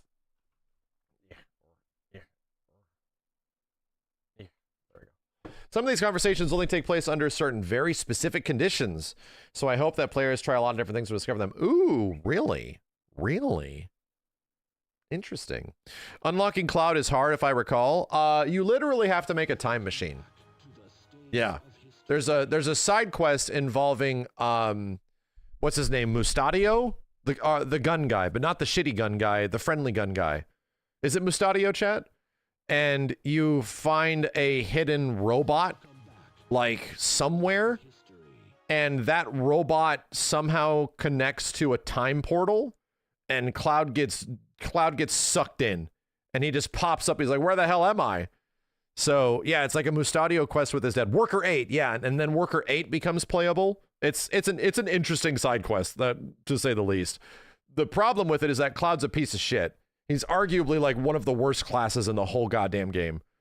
So yeah, it's always a huge goal through the whole game. Let's get Cloud and we'll actually make him good. And no matter what you do, he fucking sucks. So they changed that in War of the Lions a lot. They really did.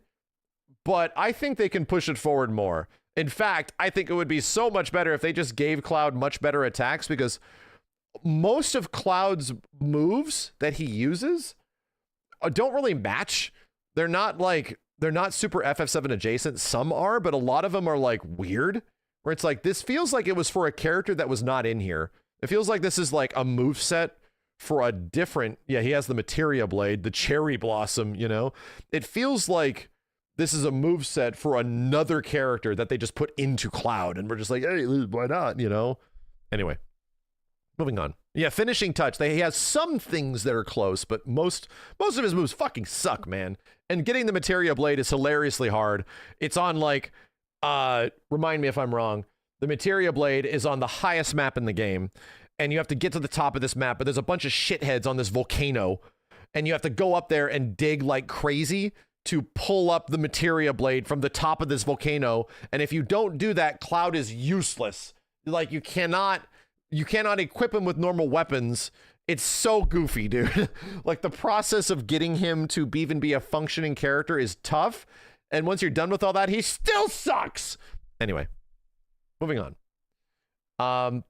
Because those who play the original game will be able to enjoy the characters even more. Some of these conversations only take place under certain conditions. We read that.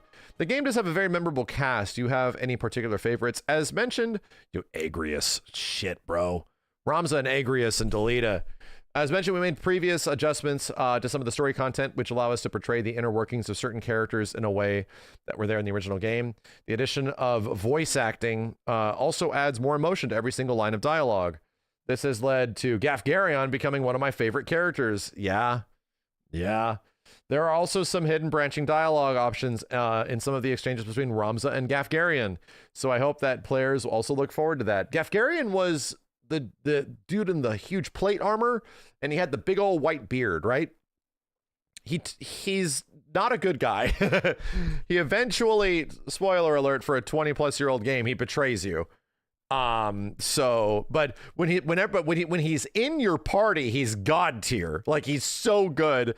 And then it's terrible when he's not in your party all of a sudden, and it's like, oh fuck, I have to fight this bitch now, and he's a pain in the neck. It's actually really funny. Why did you let the focus on updating the original tactics rather than War of the Lions? I'll not do any more spoilers. I'm sorry. You guys don't even remember that when it comes out. Other members of the development team were not directly involved in War of the Lions, but I do believe that I and other members of the development team were not involved in War of the Lions, but I do believe that the content of the game did fully meet expectations for players at the time. Oh shit, I didn't know that. The original tactics development team didn't make War of the Lions? So there is definitely some creative... Okay. That paints a much different picture. So who did War of the Lions? Some other people. Hiroyuki Ito made it, the FF12 guy. Really? So that's why. All right. So that's starting to make a lot more sense. That is the reason for not doing War of the Lions content. Well, that's one, that could be an excuse. Don't get me wrong. It absolutely could be an excuse, but them admitting it and being like, yeah, that game was kind of made without our permission. Maybe it wasn't. Yeah, I don't even think Ito works at Square anymore. Yeesh, man. Oh, okay. Yeah, Rip Balthier. I mean, granted, it was weird, but I think their perspective is that they were doing the same shit that the game did when it first came out, which was crossing over with the other Final Fantasy at the time, which was 7. And they were just crossing over when the PSP game came out, because right around 2005, 2006, FF12 was the big thing, So it makes perfect logistical sense, but them making changes or adjustments to their game, like the core development team game, probably rubbed them pretty wrong. Just from an overall respect aspect, I could see why War of the Lions is not being used as the master in this case, because reverse engineering War of the Lions would have also been very different, Anyway, it's all a part of the Evil East world. Yeah, don't get me wrong. But now, all I'm saying is that it's not an excuse, because I still would like a version of the game to have War of the Lions content, but that paints a much different picture. It paints a much different picture that that wasn't their project, Wow, I didn't know that. However, as we look back at everything 30 years later during the creation of the game, we ask ourselves what our team, those who created those who made the original fucking game, could do to bring this game to a new generation of players. All right, no, this sounds personal. I'll be real. As we look back 30 years, during the creation of this game, we asked ourselves what we would have done, the people that made the original, could do to bring this to a new generation. Yeah, okay. Yeah, they mad. That sounds like that was some old beef. All right. It was through considering this question that we came to the conclusion that the most appropriate path for us was to pay respect to the original game's existence that we made and recreate that the best way that we could. All right. Okay. Fair enough. You know, it's your shit, dude. It'd be like somebody, chat, it would be like somebody stepping in and just making assist me and just doing their own thing without me saying anything. And then I'm like, bro, what?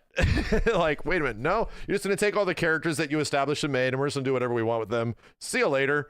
Wait, what? Fuck you. No, I don't want that to happen. Please, no. Can you not do that? No, we're doing it anyway. Goodbye. What? What the fuck? It'd be like if this same thing would be like if Capcom and Marvel are like, hey, well, we technically own Assist Me because those are our characters. So fuck you. We're just going to make our own version of Assist Me characters now, and you get no say in it. Oh, well, that really sucks. I mean, can I do anything? No. All right, bye. Oh, shit. What if it's better though? Hey, it could, the new Assist Me could be way better, but I had no say in it, you know? I would have no say in that shit. To me, that's just like corporate overlords are coming in, want something that was previously successful to be successful. We're just going to put our own spin on it. See you later. Like, that is pretty brutal, man. That is deeply disrespectful to the original creators, deeply disrespectful to the folks that like came up with the idea and executed the idea. Anyway, yeah, all I'm saying is that I definitely sympathize with the people that created the thing. They made this thing, dude, and then it was kind of taken out of their hands, and they seems like they weren't even asked about it. So did you consider adding elements from other tactics? Did you consider adding wow, they talk about this. So all the War of the Lions shit, we did, of course, consider the new jobs, abilities, and characters, including the jobs features in War of the Lions. However, the original version of Tactics was a complete game from a game design and a story perspective. So if we were to make major changes to our game that we made, it would be a loss not only for fans of the original, but those that, wow, damn, they're digging in. They're really... Oof, they're really digging in. Okay. With this in mind, our first step in reviving this to a new audience was to adhere to the original and put a spotlight on the original game that we made and the characters and their jobs, as well as the original gameplay experience that we made. Anyway, there's a lot of ego in this release. Ego is one thing, but this is more, it seems like in this span of time, it sounds like the original development team of Tactics was definitely upset. It definitely sounds like that when War of the Lions was put out, there was likely some pretty big beef, and it was taken out of their hands and they weren't even asked. Like, I don't know, man. That's what it sounds like. So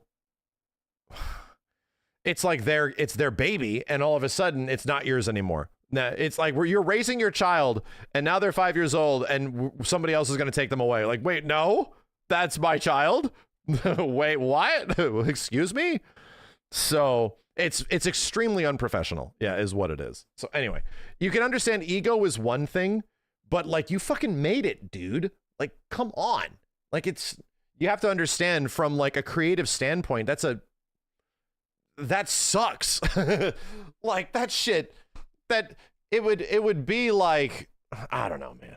I just I get it. I get it. That would rub me the wrong way as somebody that is creative and has made things, and then suddenly people just to step in and go like, no, we're just taking this and doing something because you worked here. See you later. You know, that would really suck. You understand? I sympathize with the original developers in this situation, is all I'm going to say.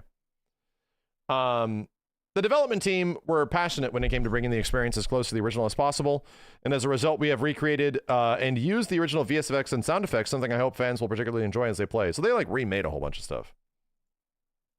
Yeah, recreated original and SFX. Wow. The classic version of Tactics also included in the Evil Ace Chronicles is very cool, but why did you add this in? There are 2 English translations for Tactics. Yes, and the War of the Lions. Okay. So it's not using the War of the Lions translation. The classic version in Evil East Chronicles features, no, it does. It features the War of the Lions translation. Okay. Because it's good. Granted, that translation was good. And that's not changing the original script. Like, the original script in Japan was fine. It's just that the translation was balls, right? When we eventually read it in English, it was not good. The localization was the thing that got really improved in War of the Lions. Among fans of the original game, there will be those who believe the game doesn't need a lot of embellishment, to be honest. I felt this way about a number of remastered titles. There was no doubt in our minds, alongside the enhanced version, which is more in line with the current era and more accessible to newcomers, so we should also include a classic version that is based on the original build of the game. The classic version isn't just a direct reproduction of the original. However, we added some quality of life features as autosave, fixed a lot of bugs, allowed players to get the same feel as they did from the original, but to play completely on different platforms. Fans of the original game will be satisfied with the gameplay experience. Obviously, you're an expert on the game, so do you have any tips for people who can start about? Might seem quite difficult at first glance. Once you peel back the layers a little, you'll discover that the battle system is characteristic of the RPG. Essentially, if you return to the basics of RPG gameplay, you naturally be able to expand your horizons and gameplay. My first advice is related to character builds. Yes. So a reminder, chat. Anybody that thinks this game looks cool, or you give a shit, or you didn't play Tactics back in the day, a reminder, this shit is is got a lot of subsystems, and I'm curious how the new version will teach you, but the problem that most people run into is that you just play it like a normal game for an hour or two, and then you hard wall, like really hard. All your jobs that you're playing are gaining like AP or SP or some stat, right? They're all gaining a point, and you could spend these points on like abilities and shit. You can actually make your character straight, your job, JP, thank you. You can make your job points more powerful by spending them. So most people don't realize that because the job points are just accumulating in the background. They don't automatically apply to new shit. So you got to go into your job after the fight is over and spend your JP on all this shit. If you don't do that, your ass is literally going to have like 100 points of JP on Squire, and you never upgraded to Knight. You never upgraded the Archer to whatever the hell. You have to spend that shit, because if you don't, you get to the door to Trade City and they murder you. Like, you're still throwing rocks at people and shit, and these guys are casting Firaga on your ass, and you're like, bruh, excuse me? Bruh, what is happening? So anyway, it's super important, and the game doesn't do a particularly good job at showing you that you have to go spend those points. So in Tactics, characters can take on a large number of different jobs that might seem a little complicated, but if you decide a particular goal before developing and customizing your characters, for instance, saying to yourself, I want this character to be a mage, but it makes it easier to grow and strengthen your characters. The game has a mechanic to help players with this, so please give it a try. Really? Okay. My second point relates to equipment. In Tactics, character job dictates what equipment you can use in the game itself. Outfitters tend to sell different pieces of equipment depending on what town you are in.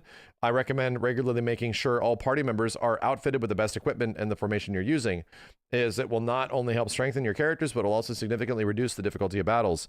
The game includes a mechanic that will allow you to check at a glance what equipment is sold in which town from the world map. Oh, so you don't have to go into the little pub hub anymore.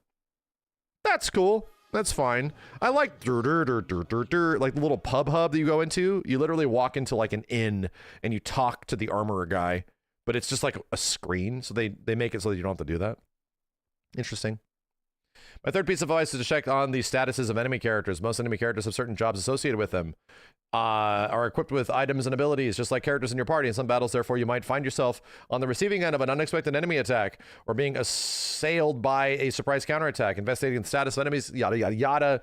When it comes to enemies who inflict a lot of status elements, probably an outfitter that sells a piece that is negates the ailment. Yeah, that happens.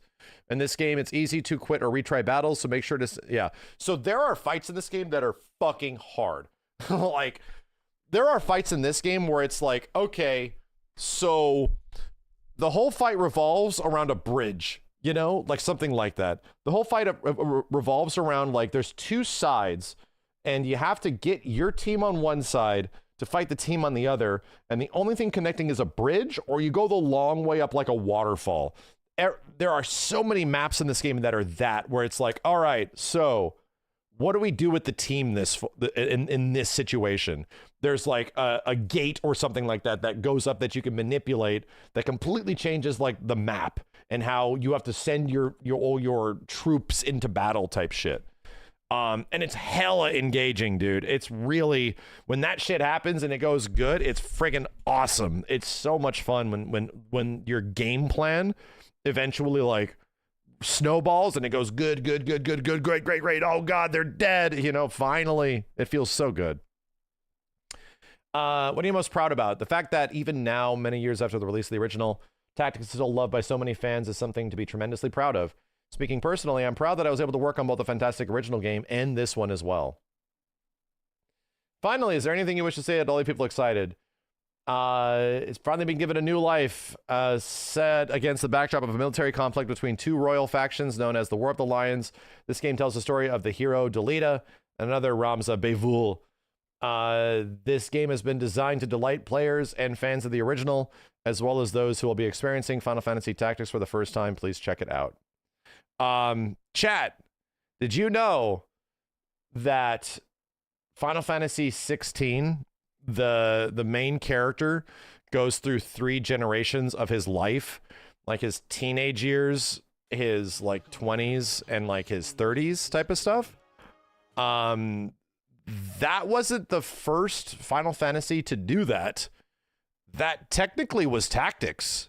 Like, Ramza goes through 3 different generations of his life, and there is 3 big like time skips in Tactics. So that it's a big part of the game. It spans a very, very long period of time of what the War of the Lions, how long this war goes on for. So to me, that was kind of interesting that it's like, oh wow, 16's doing this thing again where a character goes through 3 big transformations in their lifespan, and they literally grow up throughout the entire game. It's pretty cool. I can't wait.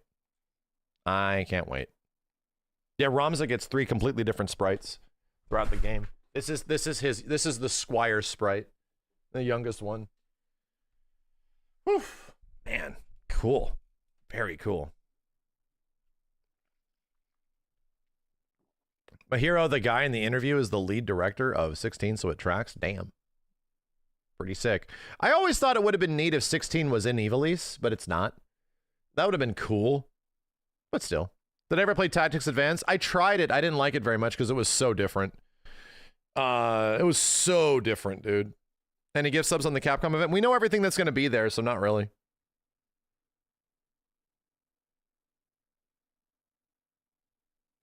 Yeah, Ivalice shit is pretty sick, man. I won't lie. Hey, there's another game that probably could come back, and another Square Enix game that definitely needs some quality of life. There's definitely another Square Enix game out there, chat, that needs some like re-release and quality of life, and is also in the Ivalice, you know, stories perspective. A game that even I could barely play because it's so friggin' obtuse and crazy, but is really goddamn cool. And yeah, you know what I'm talking about. Holy shit, man. You know what I'm talking about. Boy, howdy. Boy, howdy. Chat. Vagrant Story is fucking crazy cinematically, and it is the most insane game. Like, it's like Parasite Eve. This game makes Parasite Eve look like a fucking arcade game, dude. Like, it's got a similar thing with like this bubble of engagement sort of thing, you know? But Vagrant Story makes Parasite Eve look like a goddamn arcade game, and even that game's a little weird. Dude, Vagrant Story is fucking nuts, man. Like, and I've never beaten it because it is so crazy. Like, I'm like, this game needs to get like re-released in some way. Like, legit, man. It's a brutal game. And it's not brutal in the fact that it's just hard. It's hard and it's also cumbersome, but it's so cool. Like, it's ridiculously sick, man. Like, the way that you engage with, like, enemies and shit, or the way that it looks and the music, everything, it's so fucking cool. But it needs, like, oof. This game needs a modern version, you know? Like, I want to play through this whole game. To me, it's like it was cumbersome in a way that it stops me from wanting to play it, you know? And that was the problem with it, is that I want to like this game so much and I just cannot. It's Evilise, yeah. It absolutely is. You know what? I'm going to do you a huge favor before we move on to playing games tonight. Check this shit out. Real quick, chat. Real fucking quick. And I do this. And I do this within a timely fashion. Hold up. How quickly can I do this? Can I make this a reality? Hold up. Gotta find a controller. Hold on a second, because I mean, I don't want to like play a whole bunch, but I just want to look at it. You got me like fascinated. I just want to look. No signal.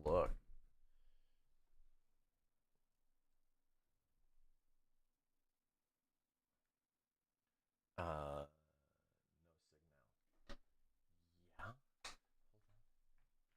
Ow! There it is. Hey, it worked. It worked. Hold up. I just want to show you. The fact that I have access to these things is important. Okay? The fact that I can just do this. Hey,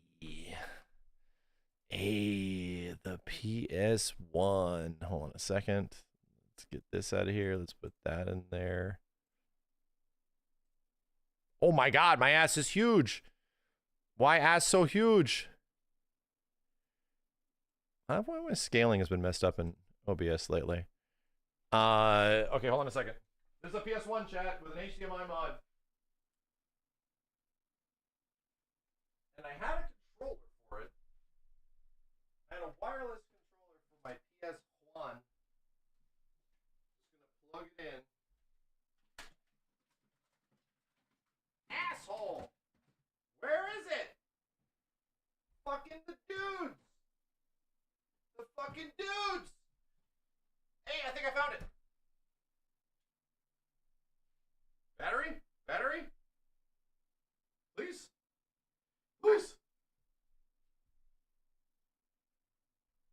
Ah, shit.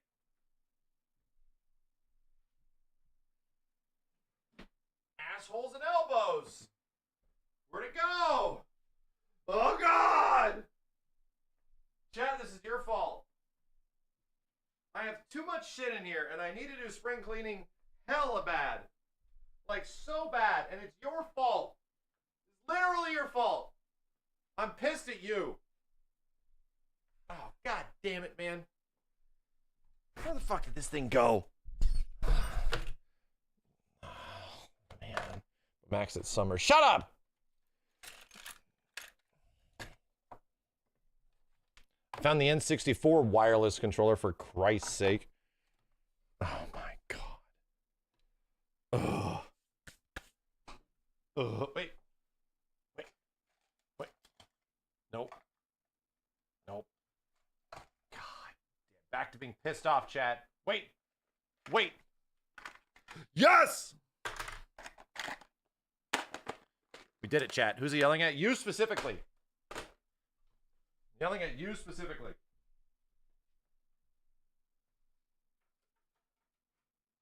Yes! Yes. Yeah, it's working. All right, here we go. Ugh. I just want to turn on Vagrant Story. Can you let me have that? Holy shit, is it really at the... There we go. Oh, thank God. Can you let me have that, chat? I just want to turn on Vagrant Story and just look at it real quick. Vagrant Story. Okay. Here we go. This is running on an actual PS1. I just want to, the opening is so sick.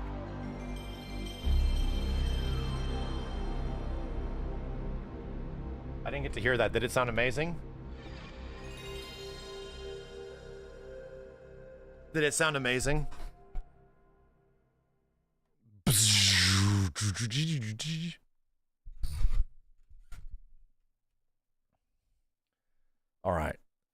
check this shit out. To the stage of history.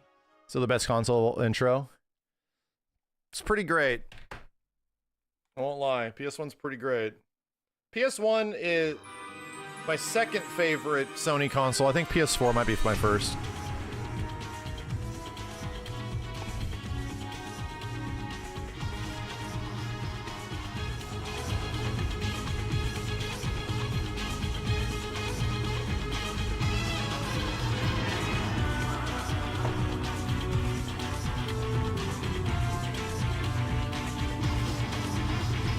Damn. This game has dragons and sexy chicks.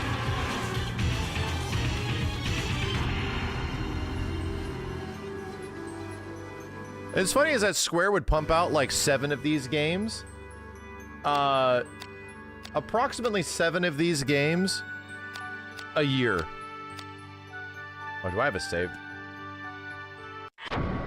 Do I have a save?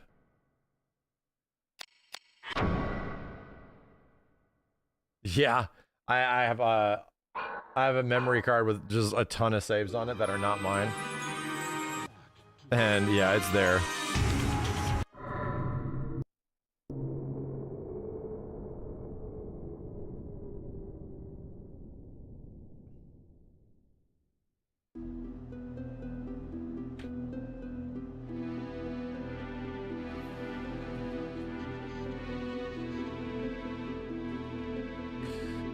This game was also super late into the PS1's life cycle, so the visuals are wild.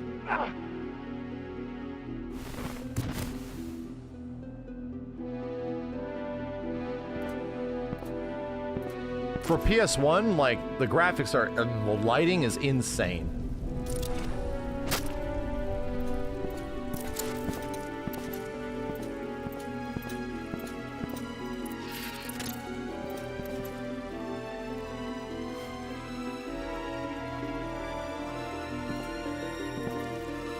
If any game needs a remake or remaster, it's this. I probably agree with you.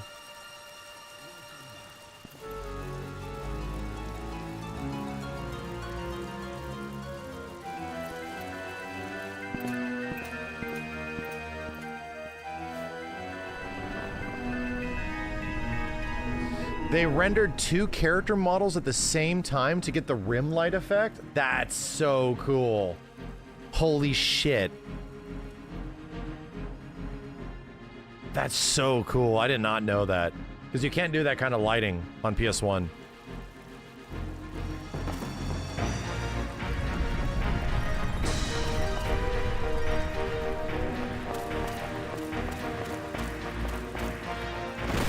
Ashley Riot, the Risk Breaker?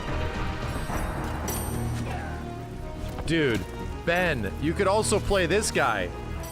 Like, so easily. That would be perfect. Like, Ben 100% could be Ashley Riot. Come on.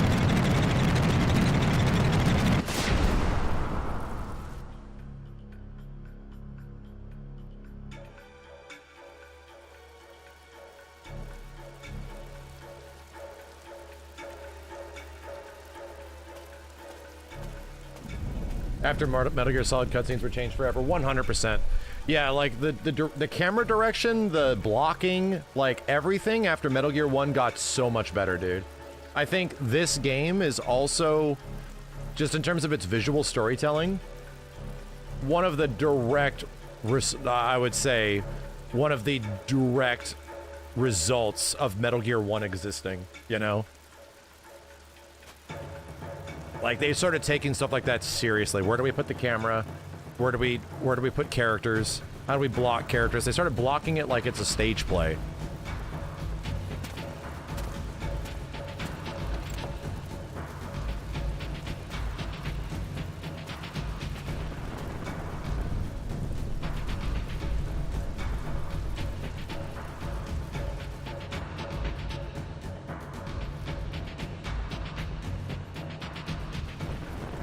No, his ass cheeks are literally out. He has assless chaps. It was bold and pioneering. In fact, it's the best part of the game.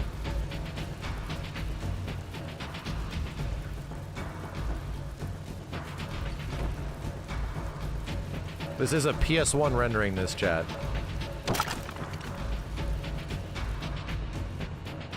A reminder, this is a PS1 doing this.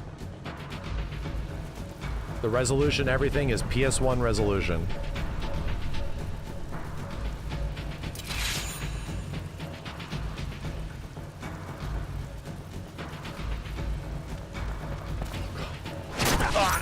What the fuck do you do?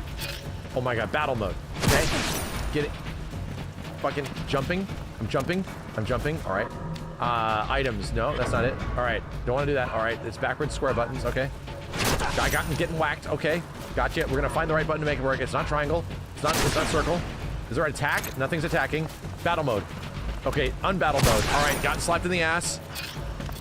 X enters battle mode, chat. Okay. Alright. Again, we're playing Vagrant Story. It's a little fucking weird.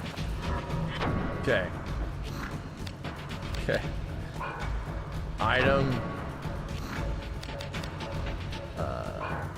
Dude. Go back. Go back. Oh my god. Read the manual. I don't have it. Select. That's first person mode. For God's sake, there is a first person mode. Holy shit. Okay, ring around the rosy. All right. Go back to items. Items. Can't equip. Okay. Weapons, blades, grips. Okay. Shields. Armor. I'll try the shoulder buttons. Ah, there we go. Okay, I have to be in battle mode, and then you hit circle. Christ, we're gonna live. Okay, target his stupid face. Yeah, get... Come here, you. Get his legs. You're not running away from me. Yeah, alright. Get his, yeah, this arm. Get that, put that thing down. Put that shit down. Put that shit, put it down. I said put it down. I told you, Parasite Eve like. It's Parasite Eve, but you start having to account for like weight and all this shit. Dude. There's a lot of stuff that eventually comes in and I'm like, this is too much.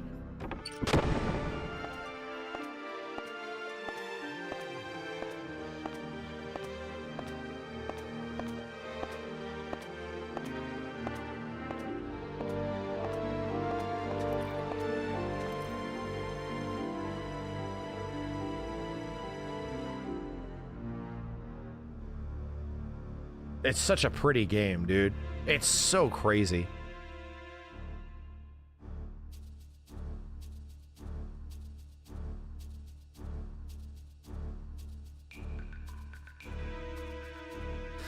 There's also a bad guy in this that looks exactly like a bad guy in Grand Blue. Like, straight up. Like, the main bad guy is Sydney. The main good guy is Ashley. It's funny they have like kind of like girl names, but there's a dude in Grand Blue that looks just like Sydney.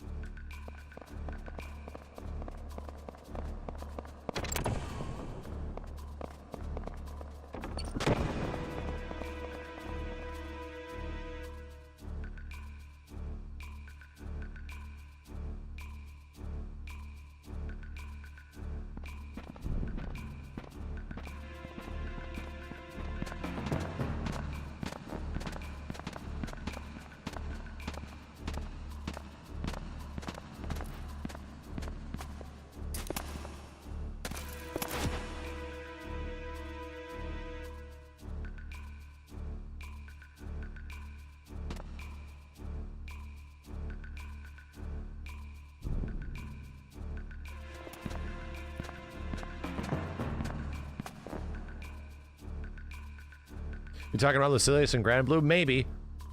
I have no idea. I don't know anything about Grand Blue.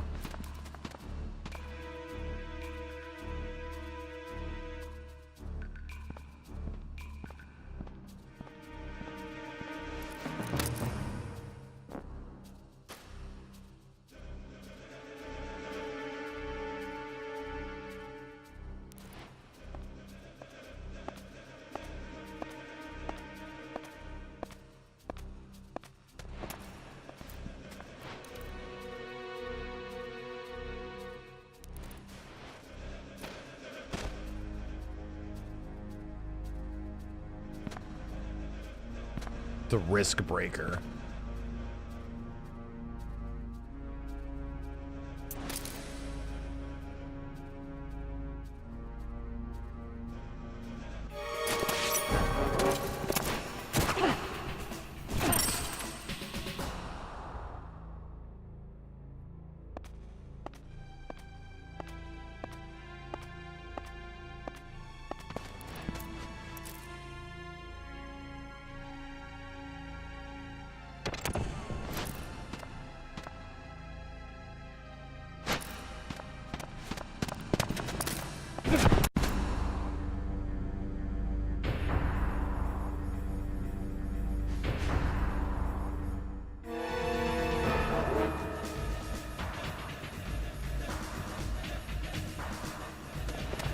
The audio on the Evil East games is so good, dude.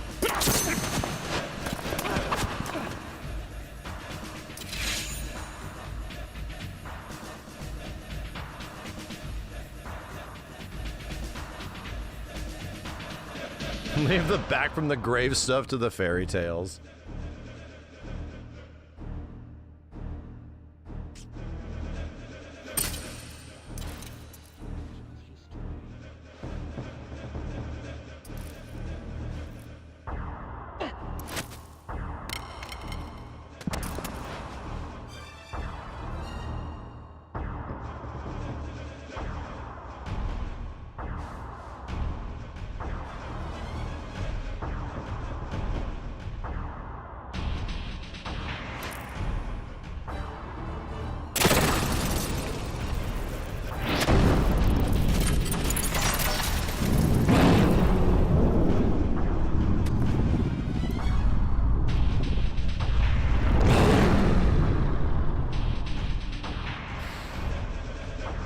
I think I'm gonna die. The camera work in the cutscenes is incredible. For PS1, it's incredible. I'd argue it's better than Metal Gear.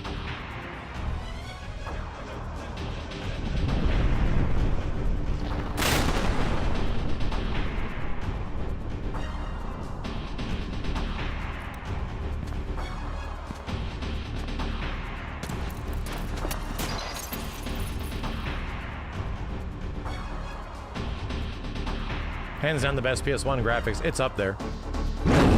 It's legit up there. This game and like Omega Boost and maybe a Gran Turismo, they are the best looking PS1 games.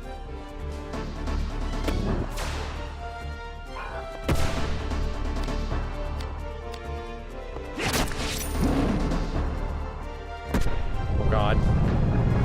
Being in range, dangerous. Am I gonna die? I'm on fire. Ow. Okay. Whack him in the head. Wow, my head. So you can run faster when not in battle mode. Okay. And like climb shit, right? Okay.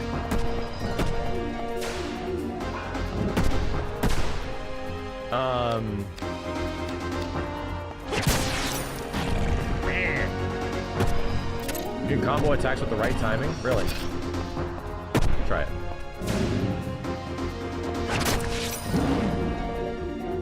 Is there a just timing into this?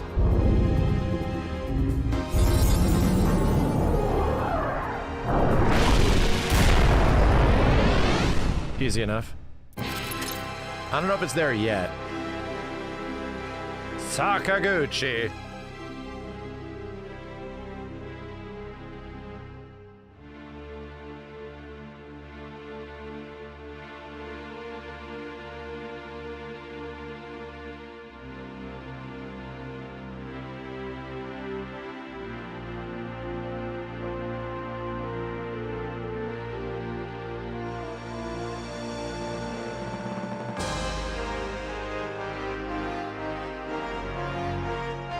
Will this game ever get a remake? I think it can.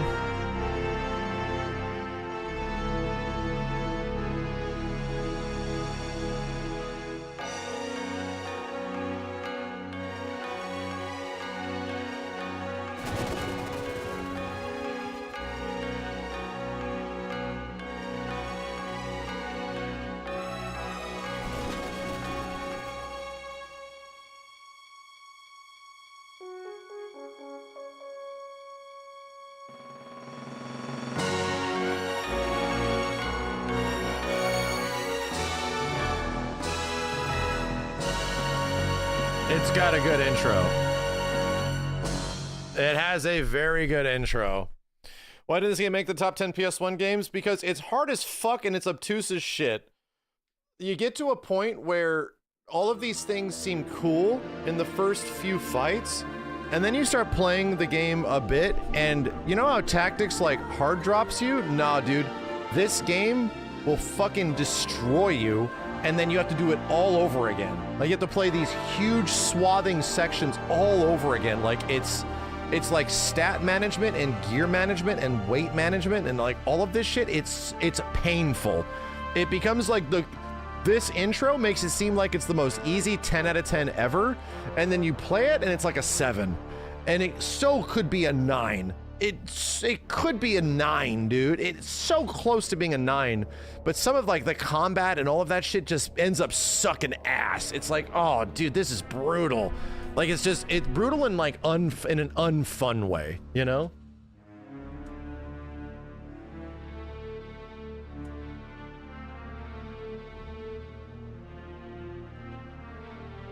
And that's what I'm saying, like, it needs a remaster. It needs, like, iron out the stuff that is, like, unenjoyable. Because what the problem with it is that the core gameplay loop seems like it could be cool until it's not. And then the core gameplay loop ends up just being a pain in the neck.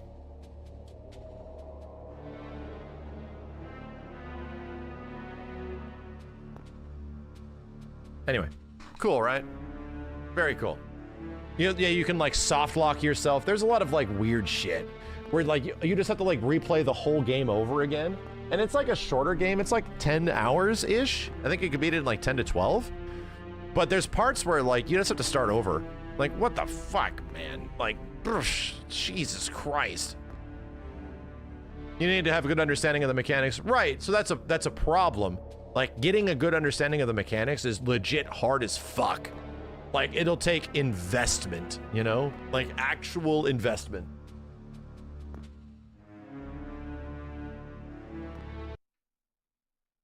Since we're here, let me just take a look.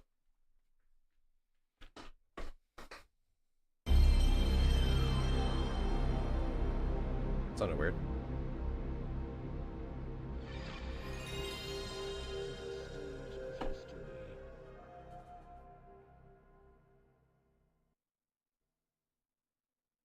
Oh, man. Come on.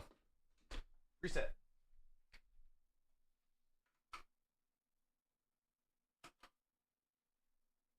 This is why, like, so many people, when it came out, were really excited about the game.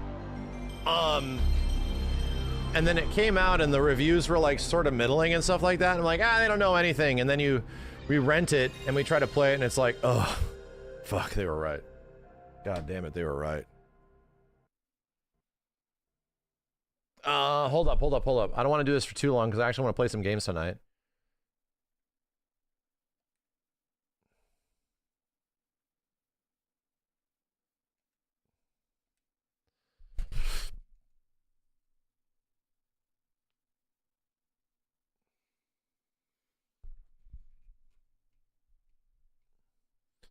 You got Vagrant Story from a friend who hated it?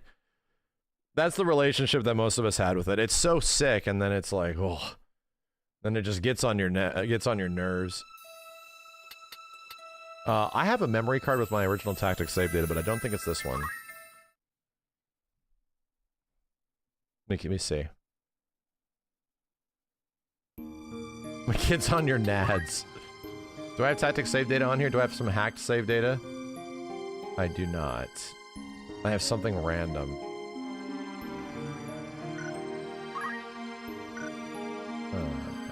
Let's go back to the start.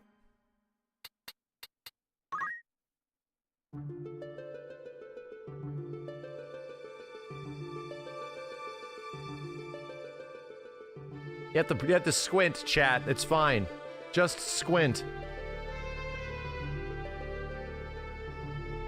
Mastering all the jobs is a huge accomplishment. Yeah, it's very fun. Getting ninja, you know, is such a cool job. Ninja, samurai, monk. Dragoon is really sick too. Summoner could be really good, but it's hard to use because of so much casting time. Calculator, yeah, dude. Having Bard and Calculator, oh.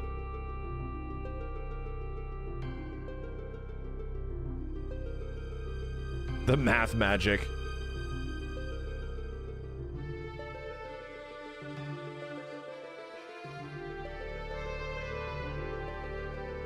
The Game Boy versions of this game are very different. They're not the same.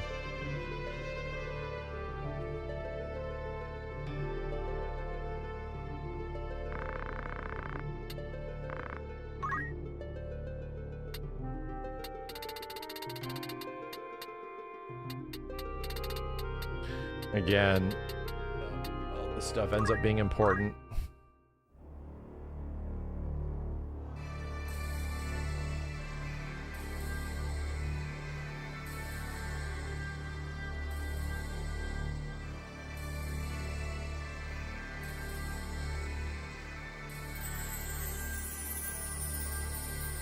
Yeah, we're not going to talk about spoilers. I'm going to skip this. This cutscene's only okay.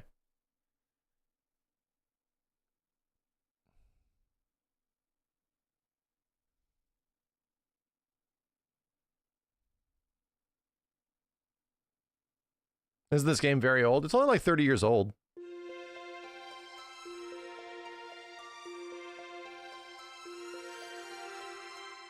God, please help us. Sinful children. God.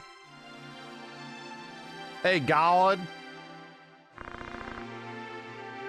Lovelia, let's go. Chad, I played this on stream back in 2015. Just a moment, Agrius. The music in this game is god tier. It's so dark and sinister and, like, hopeful.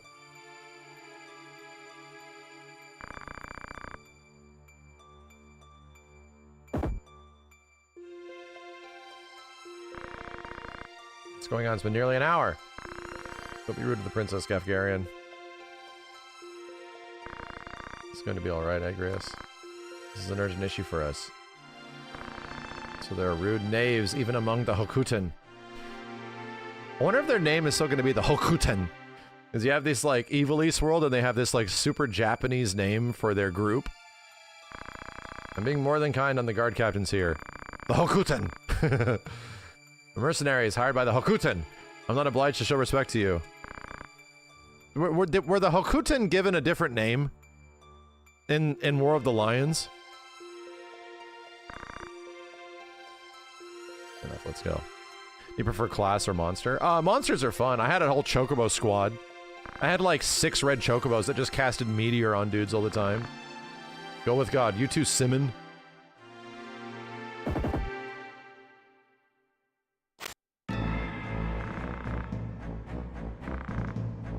It's Cortana's men.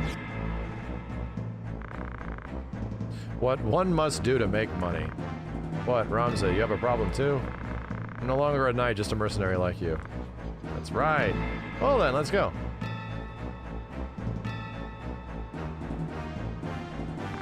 Oh god. Oh god. They're named the Northern Sky, which is literally the actual translation of Hokuten.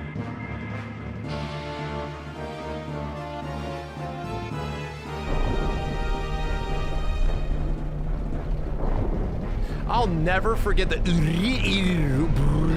sounds of the camera moving. Jesus, man. We're just watching the opening. We're just looking, okay? We're just looking.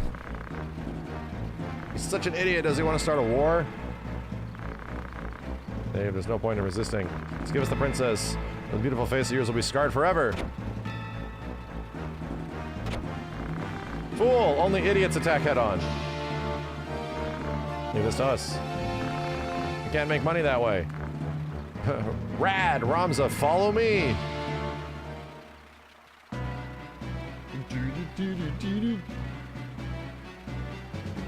Conditions for winning. Kill them all.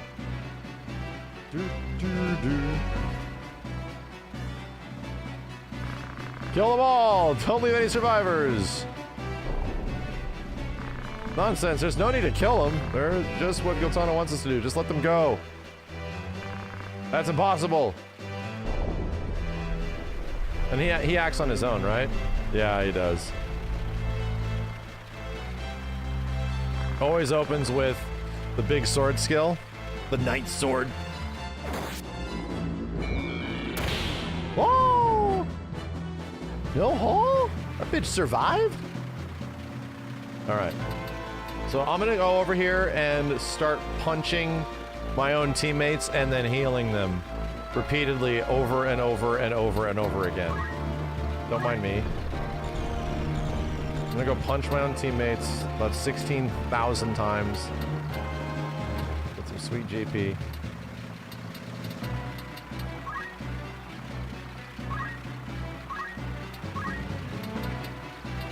Cheer up.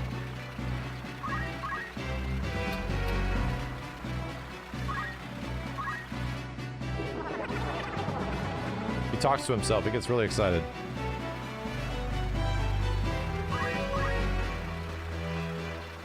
So yeah, the NPCs you don't get to control. Life is short. So here's what's crazy. I saw in a Japanese video, they legit are having the voice actors scream out all of this shit. So she literally will scream, "Life is short, Barry, steady sword!" and like anime shit. I'm like, whoa. Ah! So when they talk in battle, that's what they'll do. They'll have like, you know, scream commands. Do I get to control nobody but Ramza here? I guess not.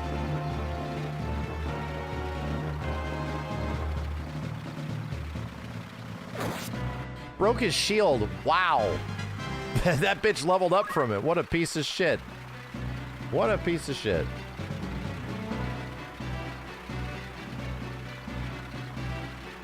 So if I move from this archer's charge position, he'll miss. But you have to move. Does the chemist get a gun? No, she's got a punch. Oh, nice.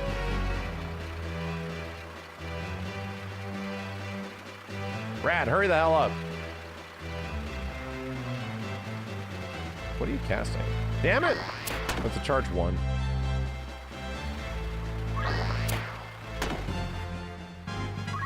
That dude's name is Dish?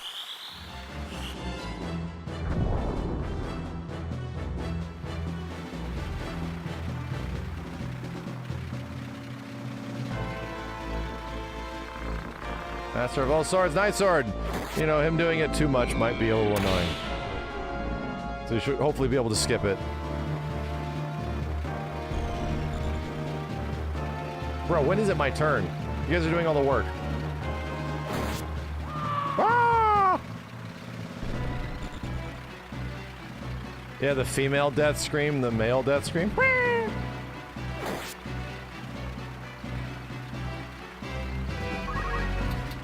Punch you in the face.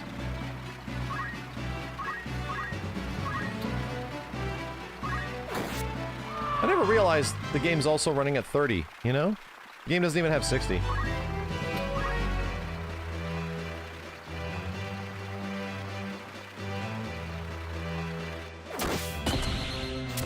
The monster death scream.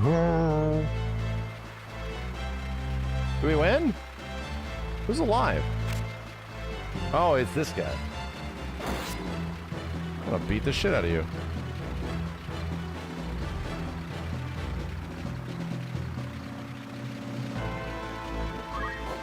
Throw a rock at his ass. Squire class. Why do you need 60 with this animation? Ah, you don't. You don't, really. I was just more surprised that they didn't have it.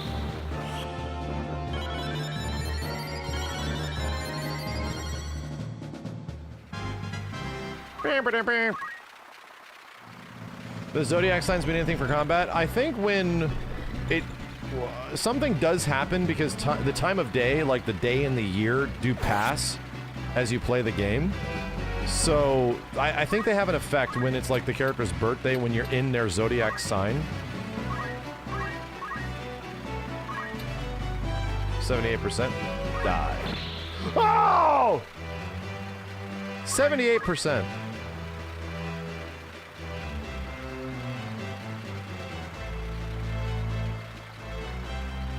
So dumb. 78%. That back attack is guaranteed. She's dead.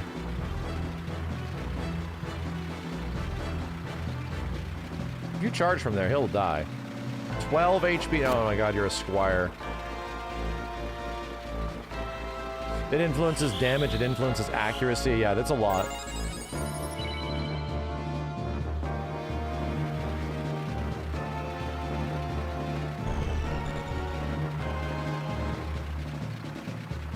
Yeah, and in the tutorial fight, you don't get to play much. So, you always go behind people when you want to attack, because it ups the chance of success rate. Now it's 100%. I'm a knight, so I can't do much. Throw shade.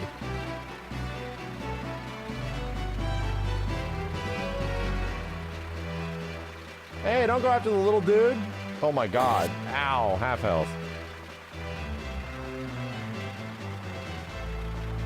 Brad, walk behind him and punch him. Beat the shit out of him. Ugh.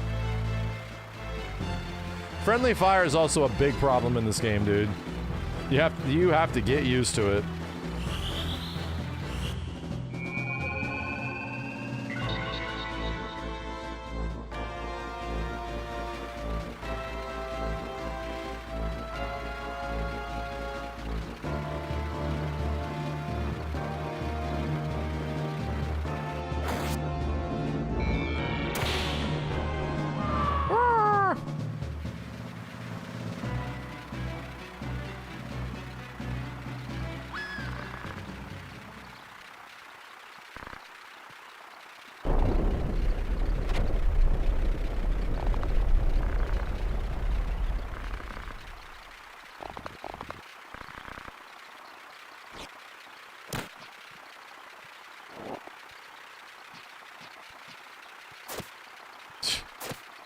Chucks her ass on the chocobo. Tough. Don't blame us. Blame yourself or God. This raw ass line.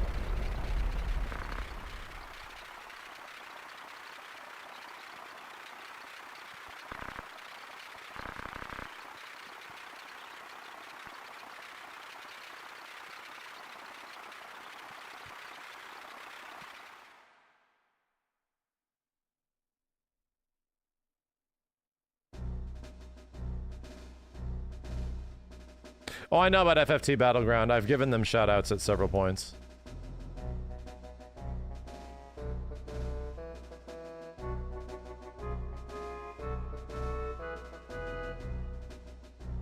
Dude, yeah, tactics and FF7 are so political. Like, they are extreme, like, quite literally, super political games. Bro, what's going on here? Why so slow? Many soldiers ran from war, had no jobs, little money, and even less loyalty. So slow. This part is so slow. Little bunny.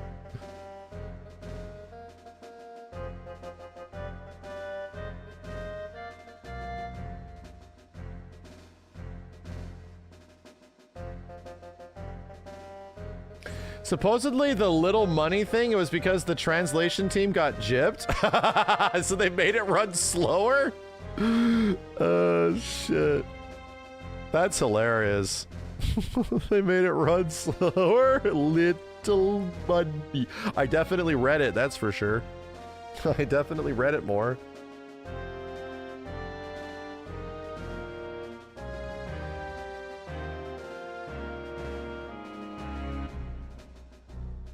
If the dub isn't this slow, I want a refund. Where's my money?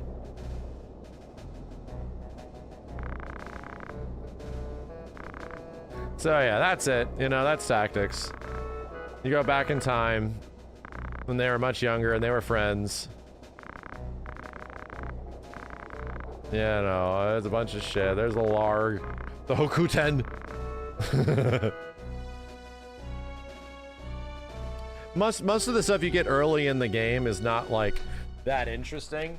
Like your jobs, but you really gotta like flesh them out a bit. Once you get like a black mage, oh dude, you become sort of good. You know? Yeah, I'm gonna watch the intro. Not the past start intro, the intro. The beginning, you're just like throwing rocks at shit and punching stuff in the back. Play Parasite Eve? Nah, we're Evil Eason right now.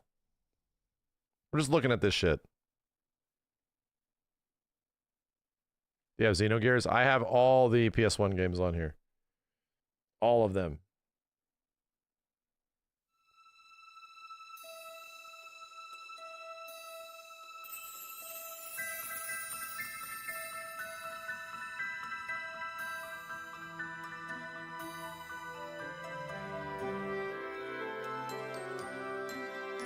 I liked FF12 a lot. I thought it was very fun when it came out. I just didn't beat it.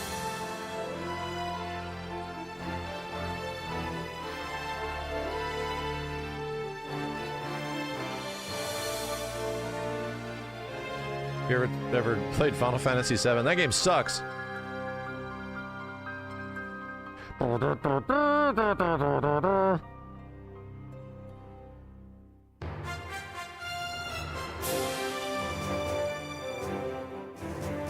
You gotta give it a second. Ignore the tutorial thing. We never use that. We never use the tutorial thing. Don't ever look at it. Don't ever read it.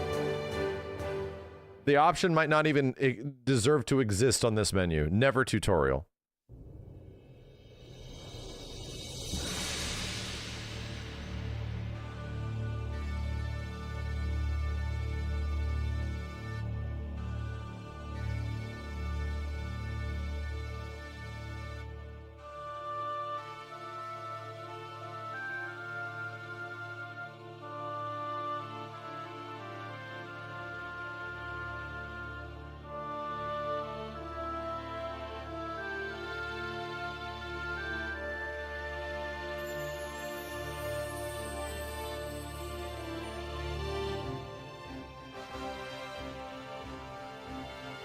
Where do you buy these consoles? Do you mod them yourself? Well, you buy like a compatible PlayStation, and then you hire people to mod them.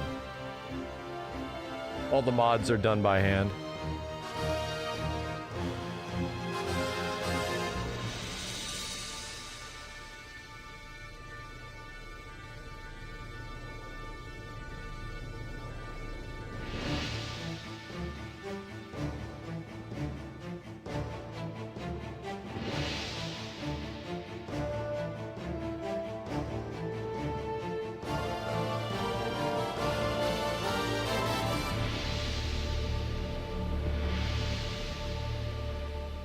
The Lion War.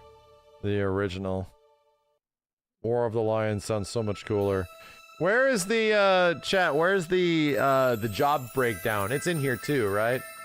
Is the job breakdown in the tutorial? It's after, yeah, you have to wait a little bit, yeah.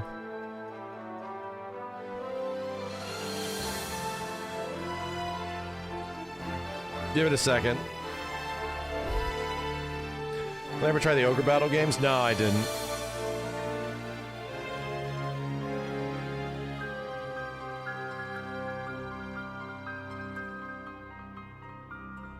We're waiting for one thing, chat. Hold on a second.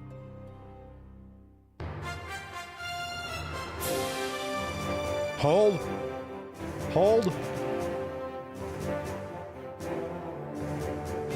Hold. Yeah, War of the Lions on mobile is pretty good. The iOS version is pretty decent.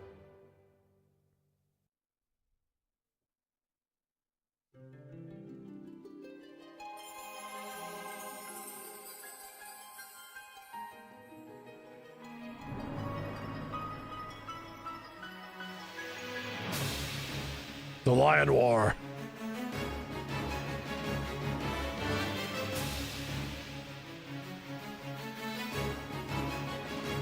Blame yourself or God.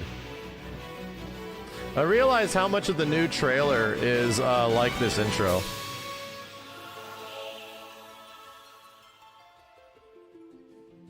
Bitch, they literally run attract modes. They literally run attract modes. Like it's an arcade game or some shit.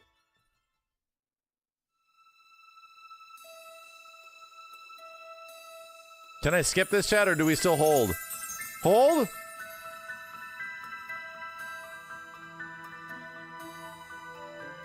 This game taught me to blame God. Hold. BRB, blaming God.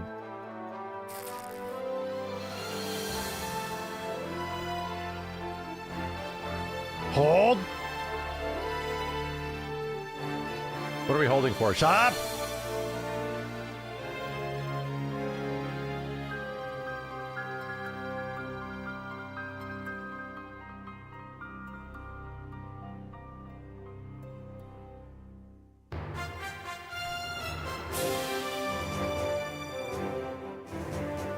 Hold. Evil Green, thank you. Plagues, Rich Adams, Mr. Charles, Dank Yeager, Jimmy Bowie, Super Fine Spice, Y1NJ, Dream Fantasy 40, My Man Crazy Legs, Lady Angel, Lucido, Bjorn Axmeister, thanks dudes. There it is.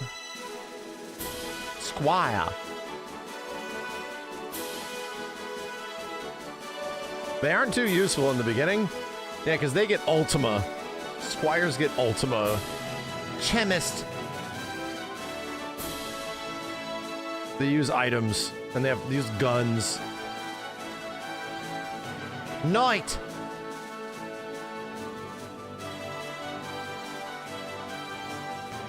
Oh, is it only Ramza that gets Ultima? Because he's the OG Squire. Archer.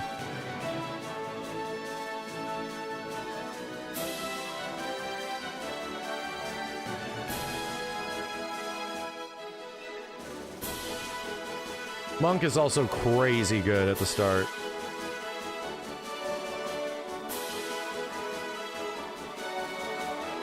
White Mage.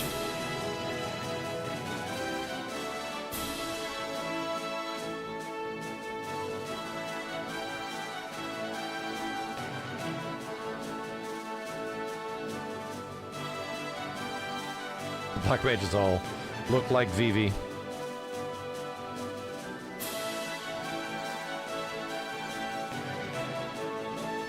Time Mage. Time Mages are mad good. Did they even show all the hidden classes and stuff? Because these are like the basic ones. Did they get into Samurai and Ninja and something? They do.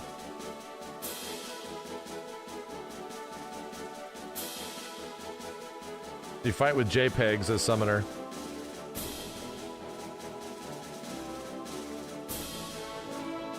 Shifu. Oh yeah, thieves get confused / charm. Geomancer's mad good. Yeah, Geomancer's hella good. Axes and shit. Lanza. They renamed this to Dragoon, right?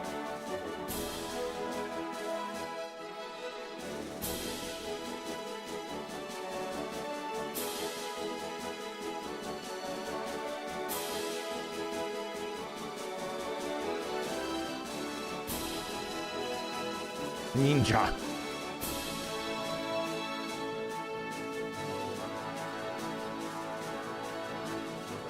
Yeah, Ninja's the item thrower. Chocobo.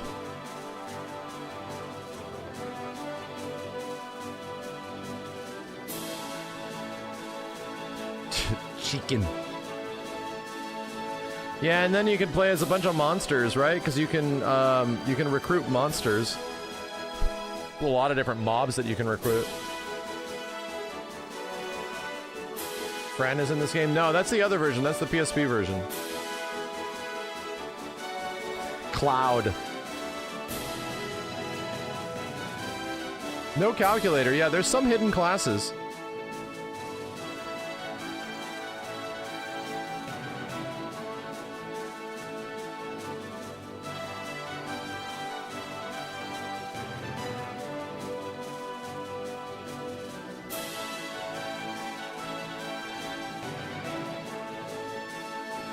Yeah, I had a few dragons. You get these at the very end of the game. Tic Tacs. Okay, well, there you go. It's done. I'm glad we watched it. Minty fresh Tic Tacs, chat. I'm glad I bore witness to all that. It's good. 'Tis good. Looking forward to the remake. I don't want to play it again. I want to play it a different way, you know? I want to play it that new hotness. That new way. Hokuten. Yeah, all these brave elderly squires, and then suddenly you have the Hokuten. But I guess it makes sense because there is samurai and ninjas and shit, you know? My camera. The fuck? Bitch. What the fuck happened? Chat, why would you do this? Seriously, why would you do this? How could you do this? Why does that keep happening? I got a glitch in OBS, man. Bahokuten.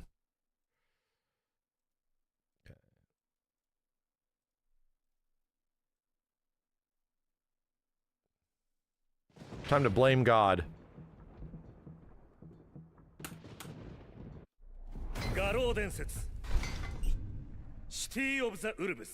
Krauser, thanks for the 777s. Check out the Ultimate Sonic Smackdown trailer. I did. I watched it on Twitter.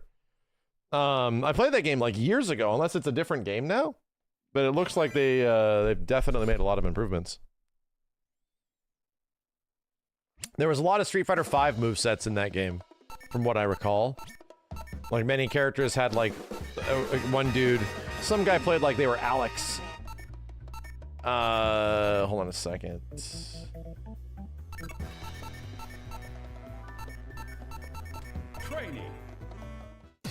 Training mode got better? I'm sure.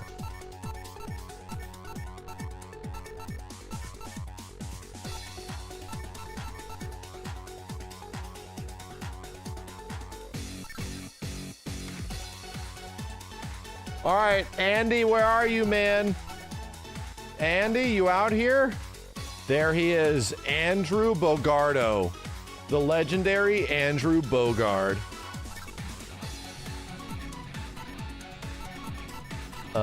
Let's see. Yeah, put it up there. Let's fight the cops.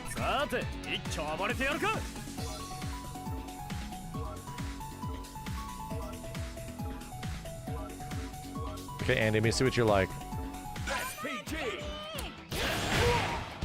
Oh, that button's over there. That's weird.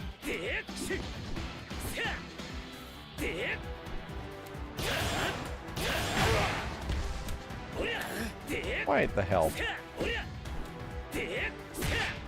My buttons are weird. Hold on a sec, chat. Can I just default it?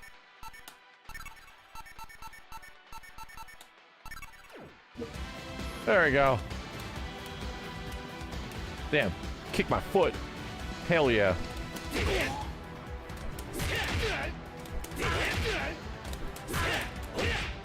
Cool.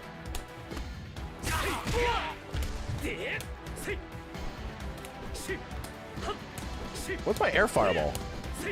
What is my fireball?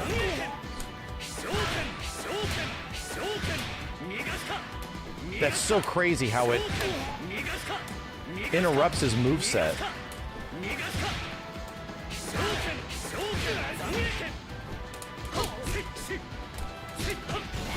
Okay. No?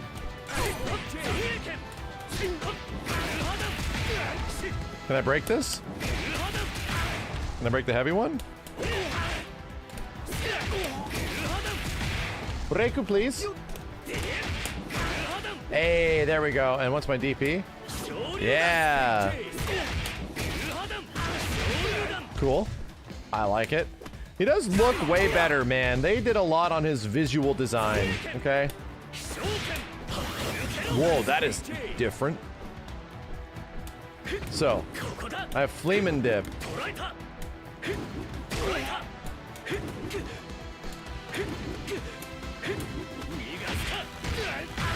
Cool. And when it goes to the grounded flame, what? Wow.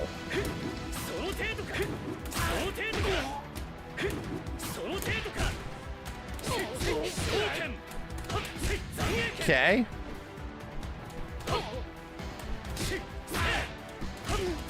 Oh, that does combo.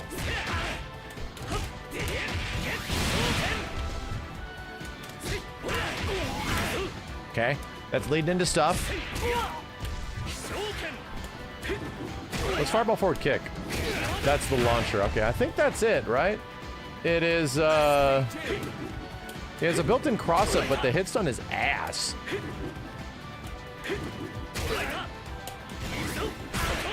Yeah, the EX is going to be what's good.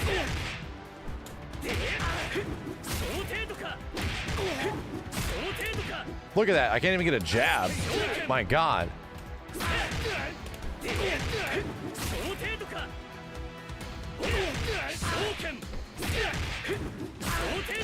Woof, man. That's tough.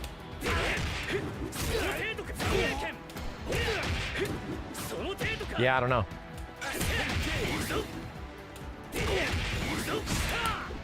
Woo!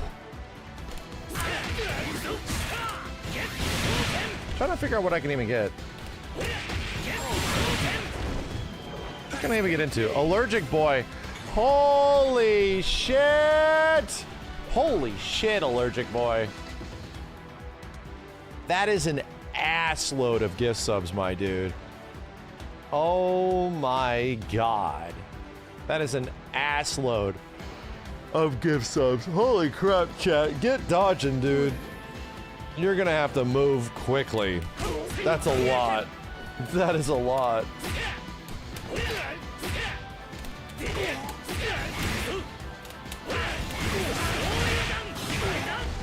Thank you so much, allergic boy. That's a shit ton of gift subs. Good luck, chat.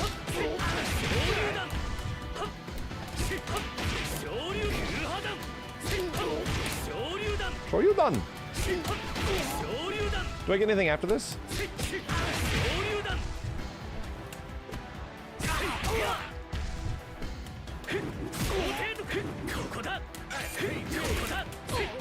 Yeah, these jump-ins have to be really deep. I'm not getting much, you know?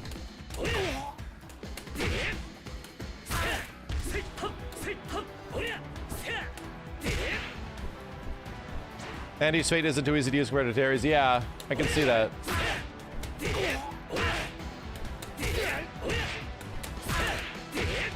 I'm actually trying to figure out what I can do with it, you know? There it is, I found it.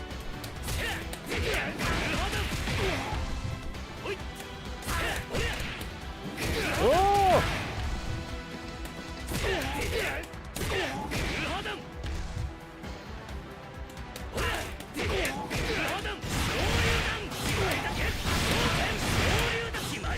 Things are happening.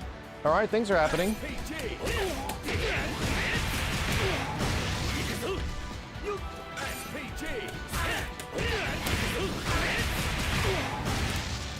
Ooh, that goes very far. Okay. Andy should not be a DLC. Why not? Is he not worth it? Huh? What's with you guys? What's with all the Andy hate? I'm getting sick of it. All right? Andy should not be a DLC. That's crazy talk. Literally saying he's not worth it. That's wild. What did he do to you? Jesus, man. These Andy haters out here. Can't believe it.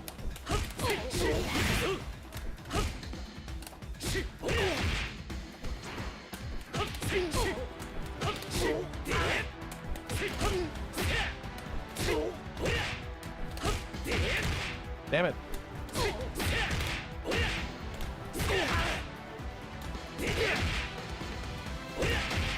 What? That's definitely not the right one.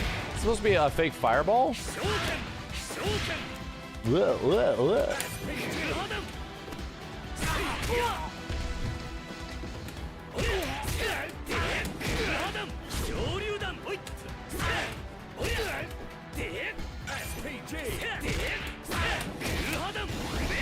Trying to figure out the route. So it's like stand HK, down, stand D close, down C, launcher.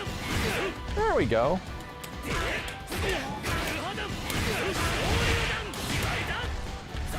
Something or other?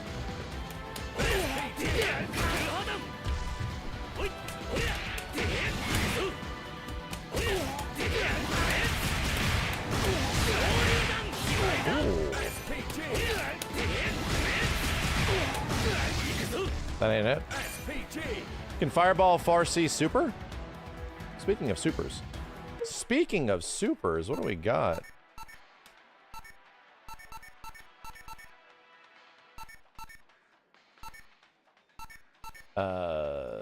Meter recovery.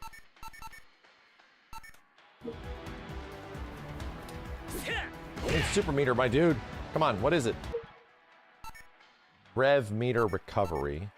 Normal. Let's put that on auto recover.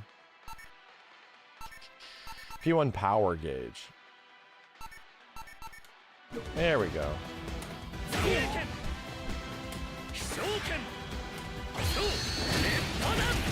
Big kick.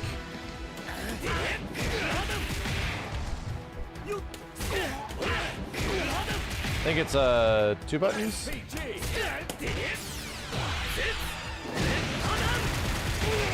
Neat.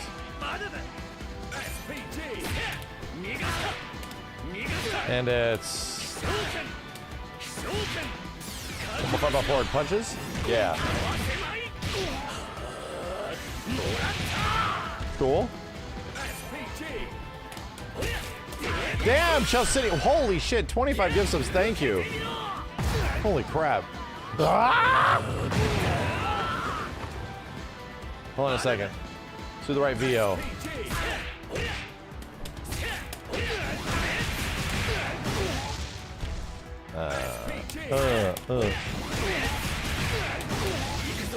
Man? Let me see this. Ah!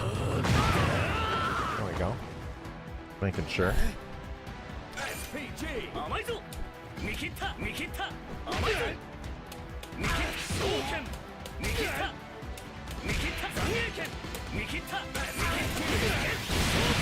Ooh.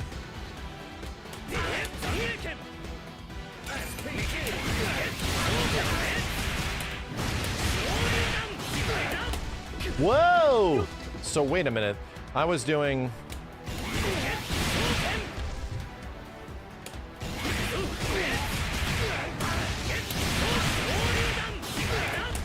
Oh god! I was trying to figure out what I get after that. Maybe not much.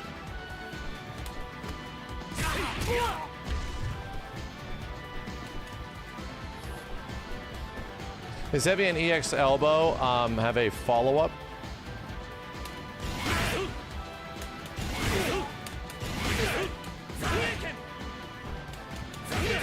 Ah! Aha!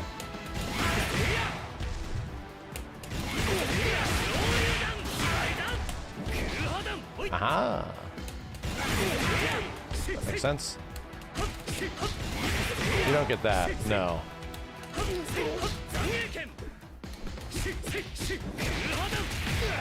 That's probably better for Oki. Yeah, it actually hits all the time too.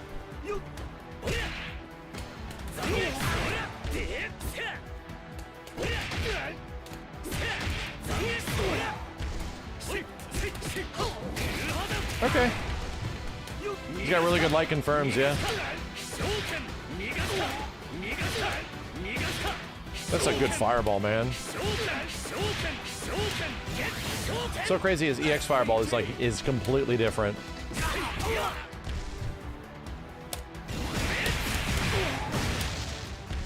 EX rainbow kick into EX fireball in the air.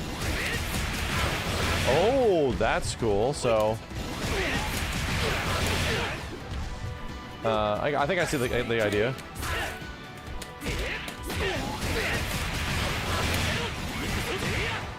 Cool.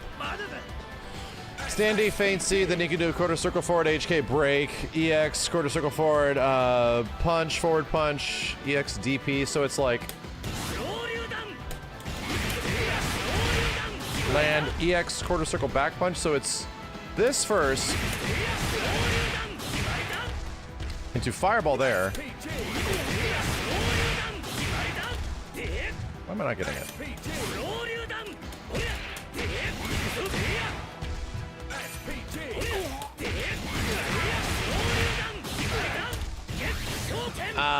Probably need to do it on the ground, right? Oh yeah, because it's chaining. Oh shit, it's not a.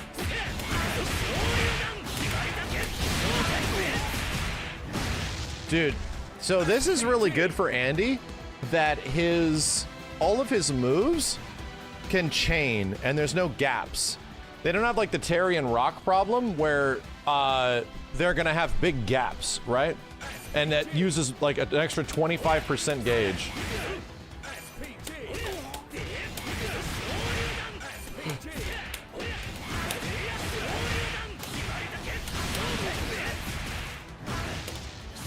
You know, they all just naturally just flow in from one state to the next.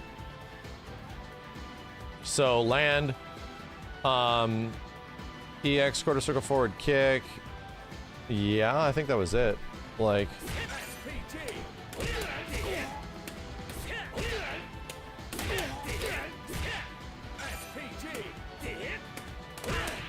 ah.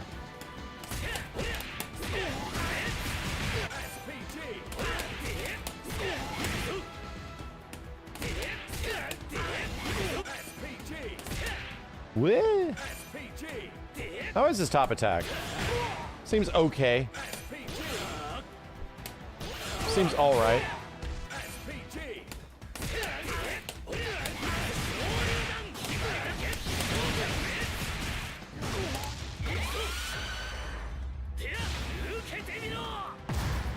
Basic. You know, basic SPG damage. So what's like the big one that you can get though? And do you get anything off of like lights? Probably not. Probably not. Jesus! Emperor Uchiha put in 20 gift subs. You guys are losing it. Is there a discount today? Yo, Uchiha, thank you so much, dude. Chelsinia, thanks for the 25 as well. And freaking Allergic Boy for the 100. God damn, chat's getting gift subbed today. Thank you very much. I'm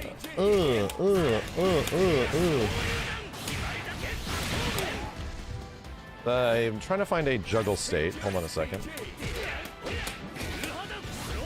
Shoryudan! We're like, yeah, okay.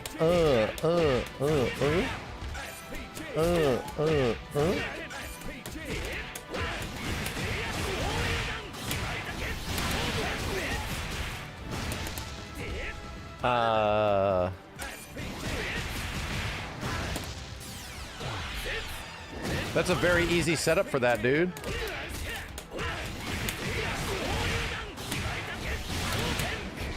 God damn it. Dude, I think I got this.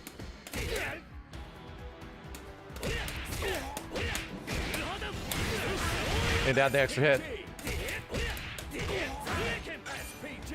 Bam, bam, bam, bam, bam. Oh!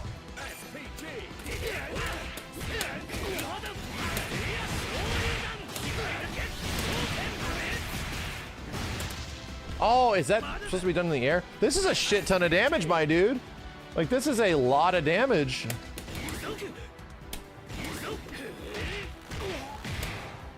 So wait. Wait.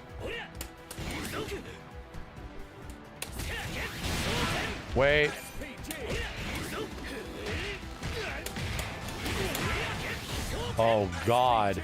So wait a minute. It's early.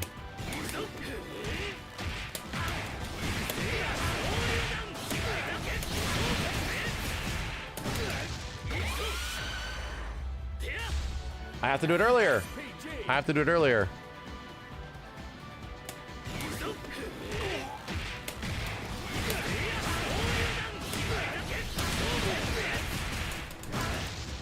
I have to do my dumb trick.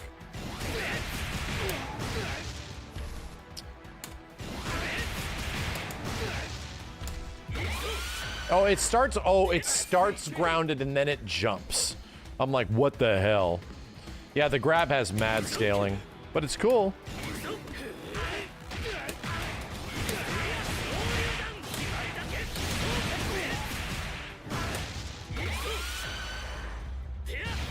But it's cool. It's cool that you can do that. Ah!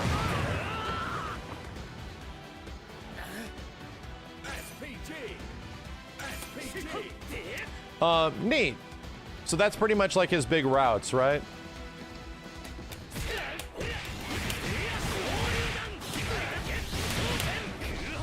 And you really want to like combo into his other shit.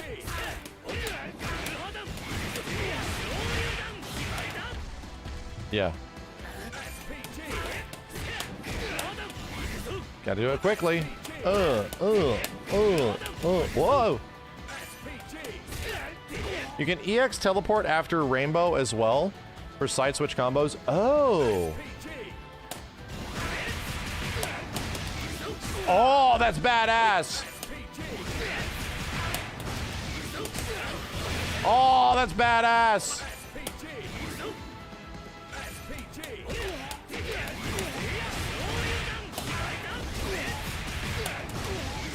Oh, that's fucking cool.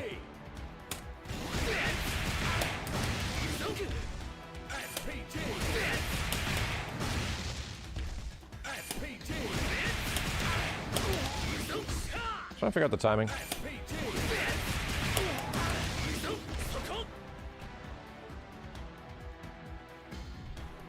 It doesn't work in the corner though. I see. So you pretty much just want to grab them with like side switch that. Okay. This one. Yeah. Yeah.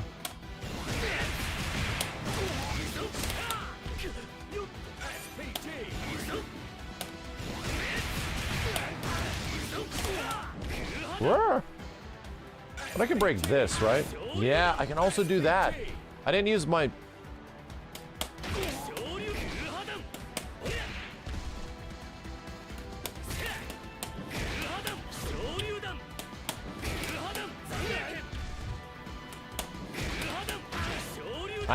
I can do it. Okay. Yeah, that one's... I have to choose one or the other. I gotta choose one or the other. You got micro dash after that? Really? Oh shit, you're not wrong.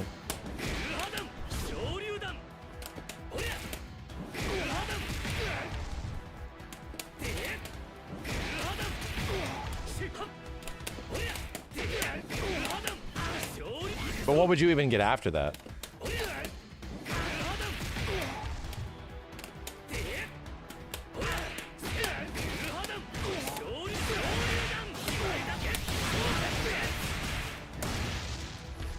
Okay.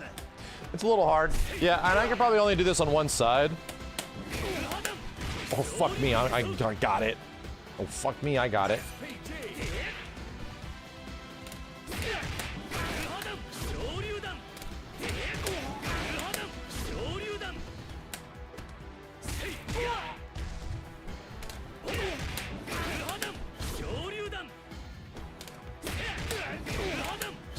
Where the hell's the buffer? Show you then.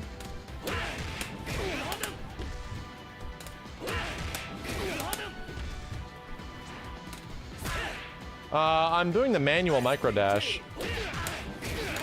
Maybe that's not a good idea. Is there a dash button in this game? Yeah. Pretty sick. Pretty sick. The timing is tight, but it is sick as shit looking, dude. That's really cool.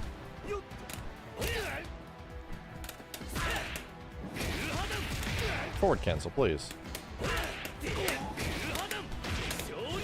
Sure, dude, then. I have to do the EX again. Yeah.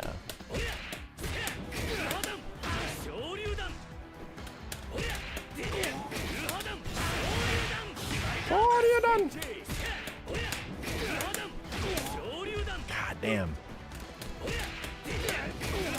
This is some classic ass fighting game shit here. Yeah, let's go.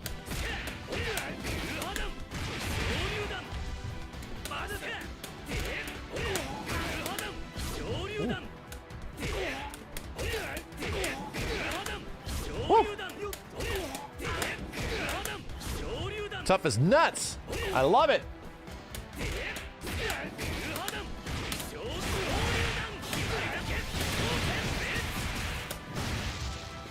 Neat. Very neat. Why am I not canceling this into Super?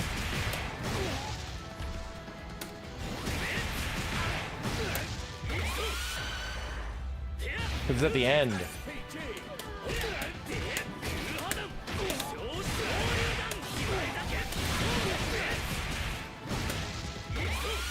That is a really sick looking combo.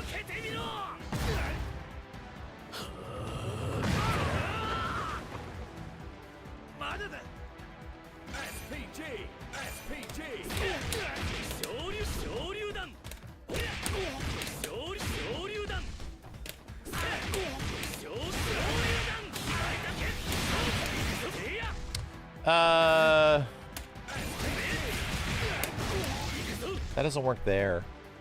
Why is the super so lame? Super's not lame, it's Andy. He's so cool. Shut up. Stand LP times 2 into DP. Yeah.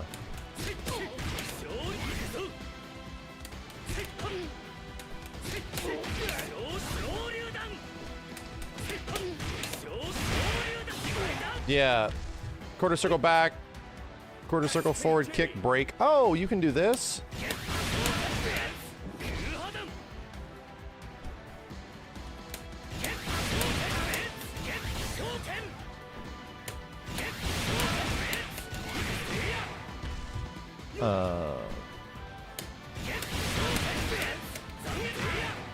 Cool.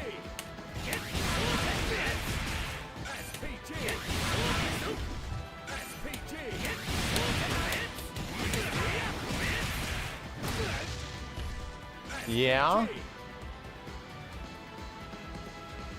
Quarter circle forward kick, air EX fireball land.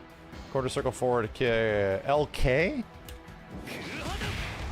I like it. So we're talking.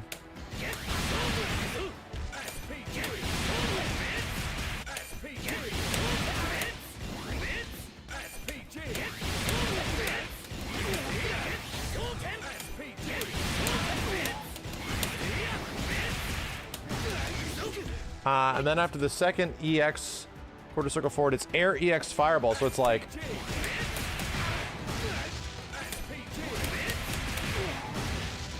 Why isn't that working?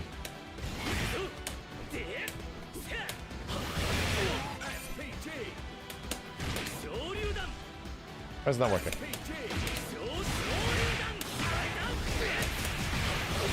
Yeah, and then we do.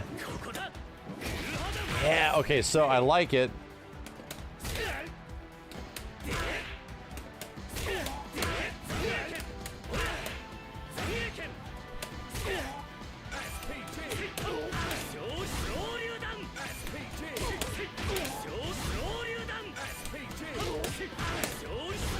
Damn it!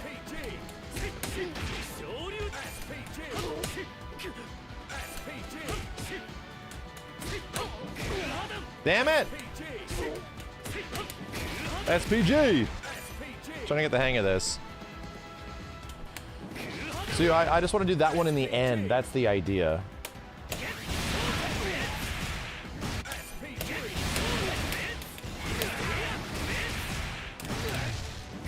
Air EX fireball.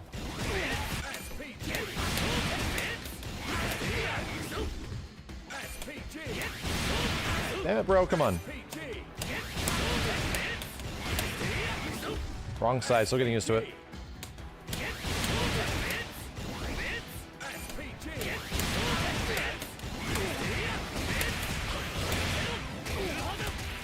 Oh, that leaves so much juggle window. Oh.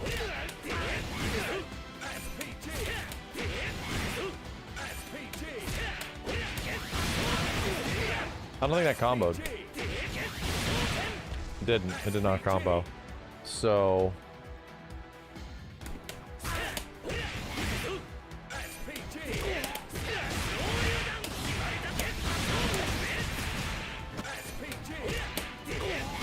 Damn it, man.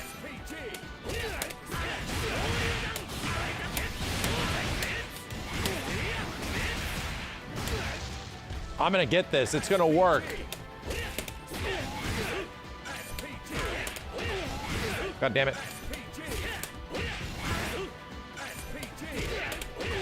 Piece of shit ass. I need all my SPG for this, bro.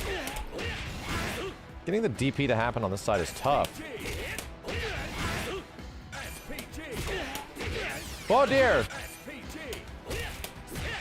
Man, I'm trying to get DP, and it's giving me Fireball. It's giving me Fireball.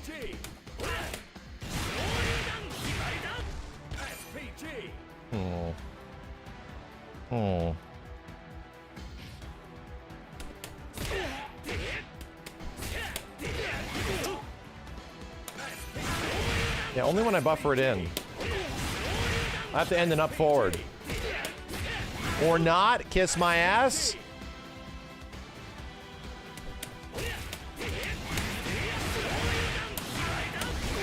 I'm doing it.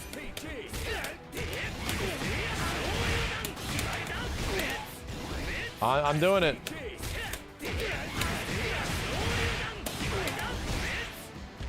Okay. But I don't think I get to do another one. Right, that's the problem.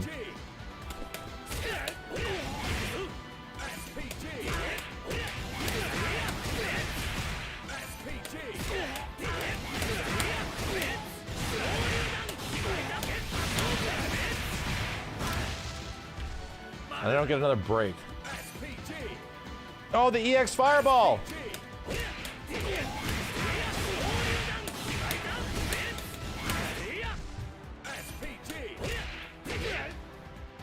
I can get it. I can figure it out.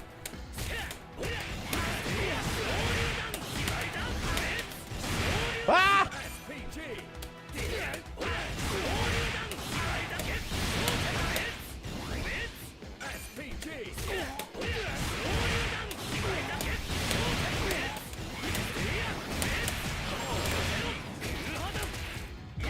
Damn, bro! Oh, I finally got it.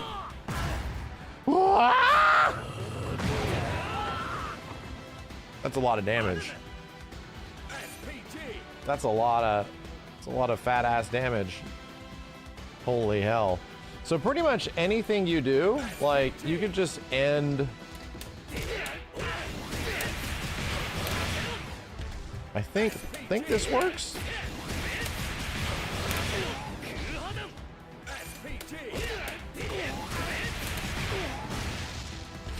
Maybe not. I think you need the corner. Yeah, I think you need the corner.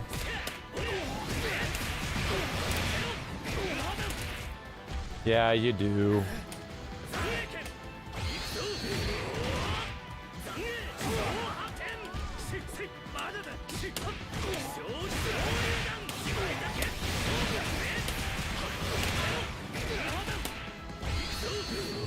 This is gonna work, right?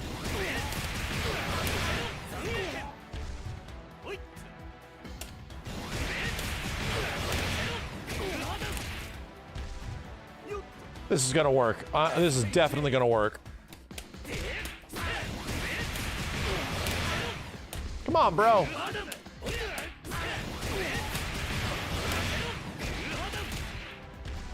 The timing is weird.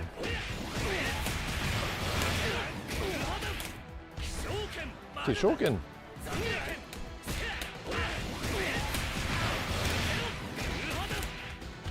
Damn it. I want to get it.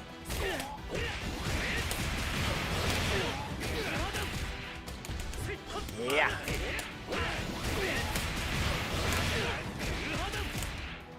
I'm trying to get my shoulder to come out after this, right?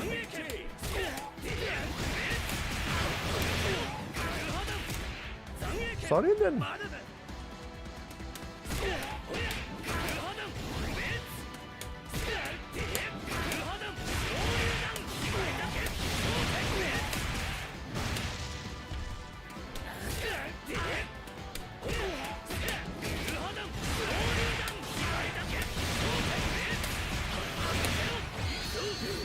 My god, it's too fast. I think having the, what's it called? I think having the brake is super good.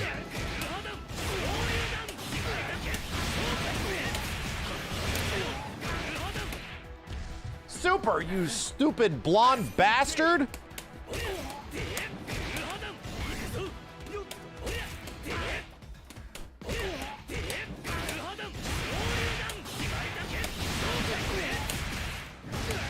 Ugh. The routing.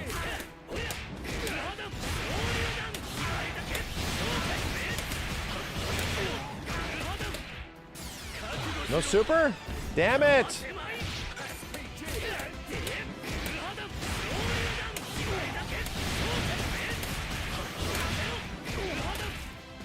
Why is my hold not coming out? I don't like that.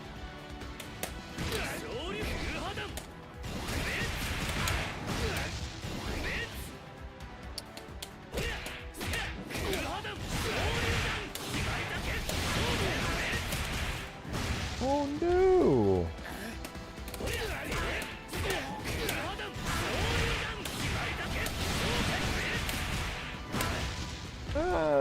The jumping fireball's not coming out there, and I don't know why.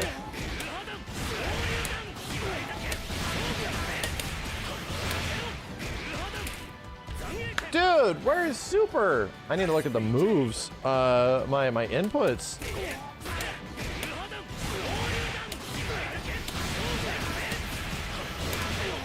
Just don't do it without it, man. Ah!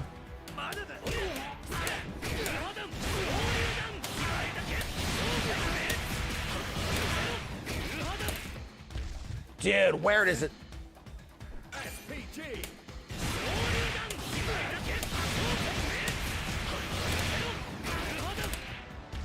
I'm getting nothing. Am I doing the wrong super? Oh, I might be out. Might not have had super. It might have been it.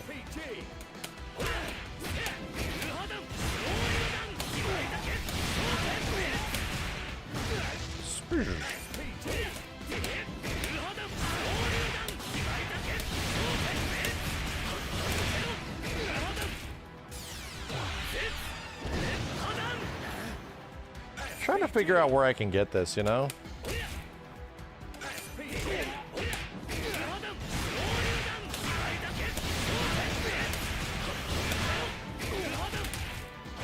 There we go. I just might not have had meter for it. Yeah.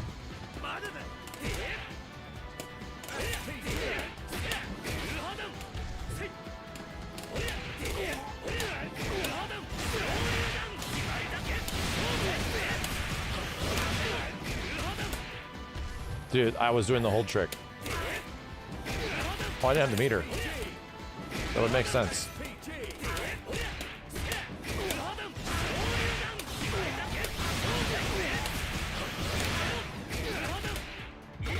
That didn't work. Much earlier.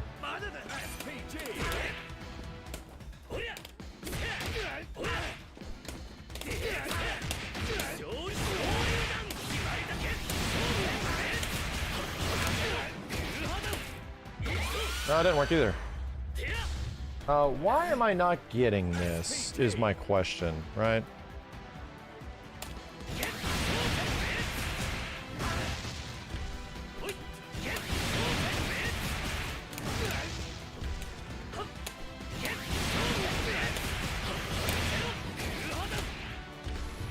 Because I don't have the fucking meter. Let me change that.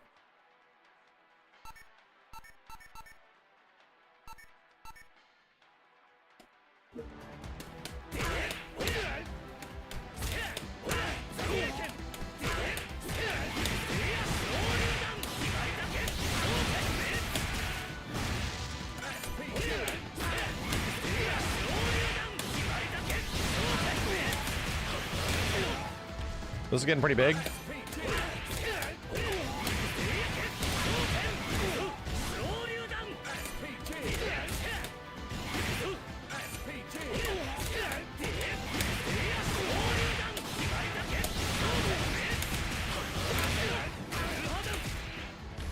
I feel like I'm doing the whole trick and it's not coming out.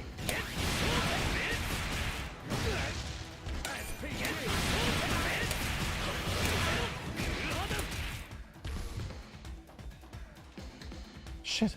I don't know why.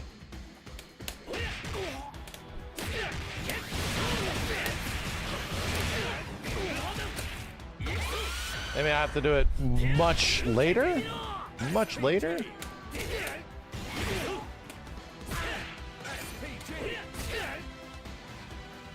Are Z motions kind of weird in this game? A little bit. I know. I feel the same way.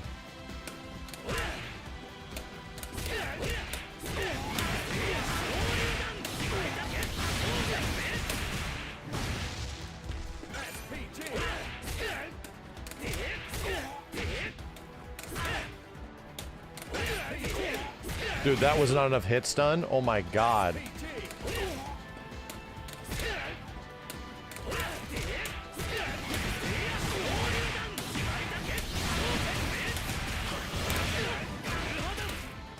Too late again.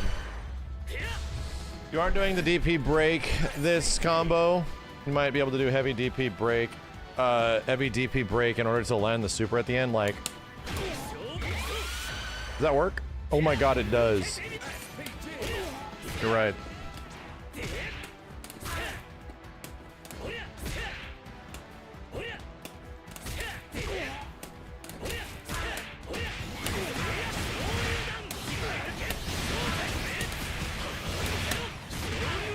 So what are you done?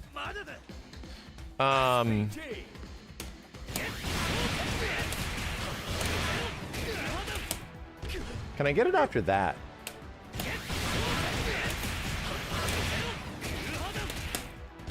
And the recovery is intense.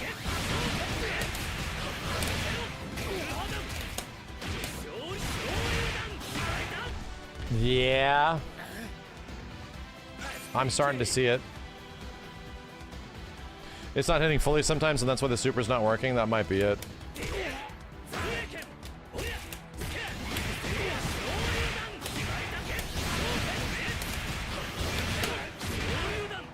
Oof. Okay.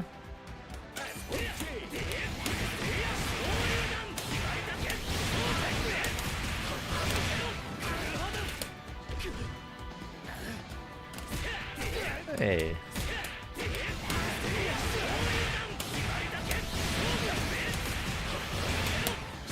I'm trying to get the other one. He's a little tricky, you know?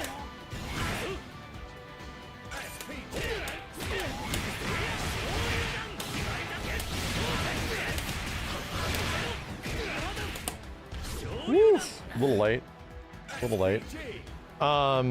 Because yeah, timing this as the juggle's a little tough too, you know?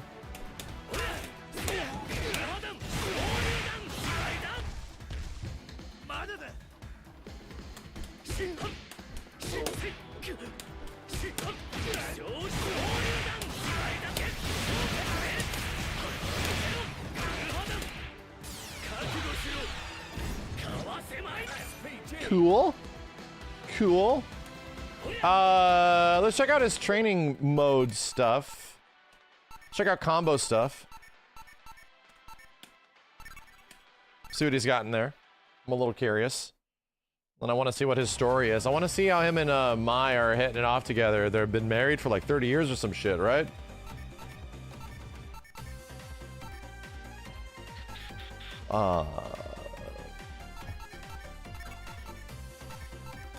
Missions.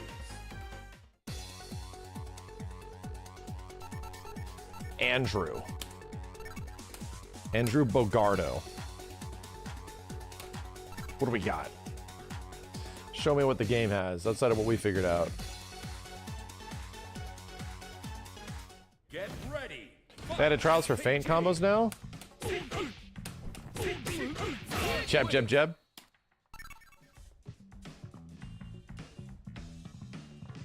Showed had a crush on him. Dude, you can have a crush for like...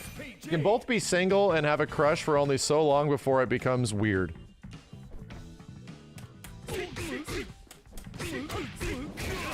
Okay.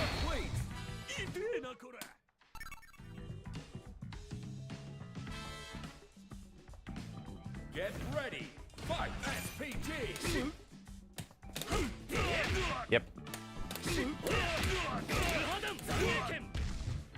SPG.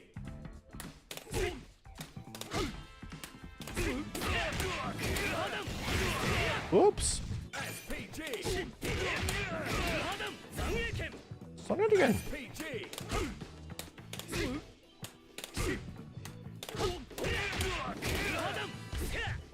Man, this is heavy punch one, right?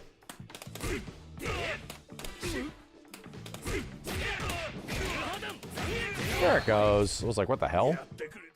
Weird timing. These two, yeah, these two characters should have 6 kids already. Like, what's going on?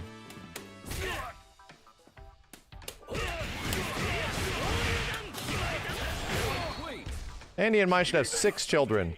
Hoku Tomaro is one of their kids, right? Has to be. There's no way. Hoku Tomaro's got to be one of their children. Get ready. Fight SPG.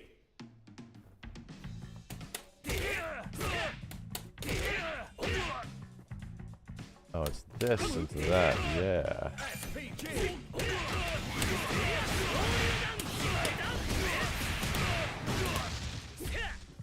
I need to break that. Okay.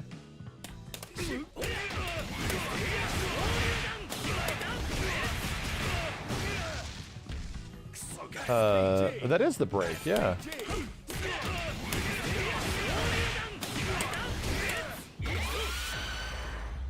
Wrong one! Don't give him the scream.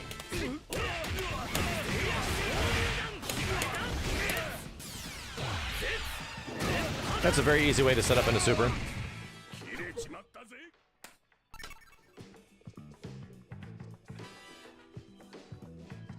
Get ready. Fight SPG.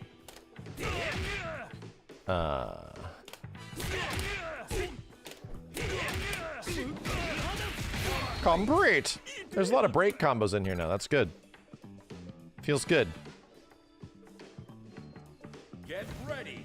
Fight SPG.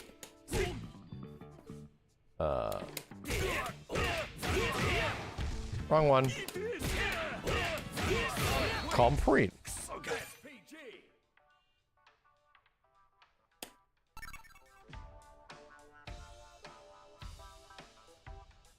Get ready. Fight SPG. Oh, sure, you done. Okay. SPG. SPG. SPG. It's kick then.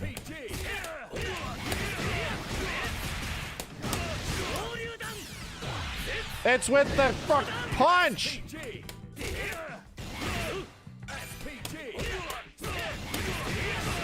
SPG.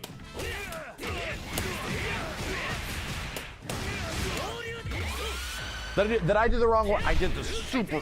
God damn it. God damn it.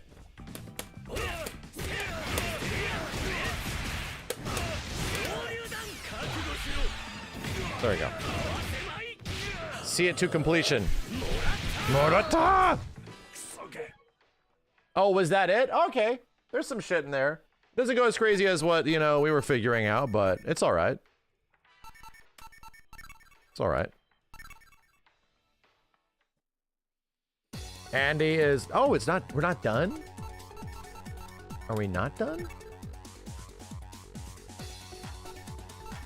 Bro, are we not done? Well, we are. 8 of 13. What? Am I missing something, chat? Oh, the other trials are for modern controls. Ah, yeah. Give me 1 sec.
Jack, quit being mean to Andy. Stop it. Stop being mean to him. Jesus, man.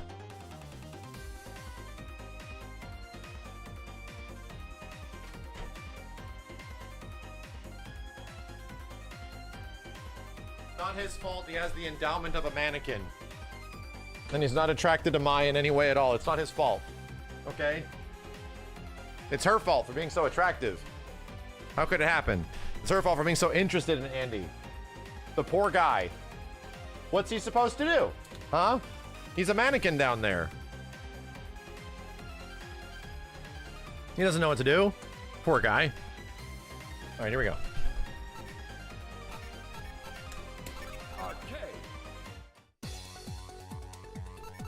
Andrew Bogard. Andrew Bogard. So he's Ken. No. Ken bore children. I don't want to skip this. Yeah,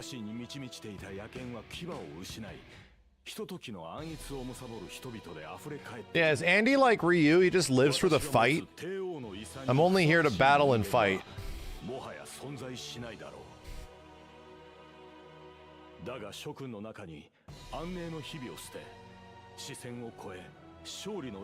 Only here to improve my skills. Yeah, he's a fight sexual. Yep.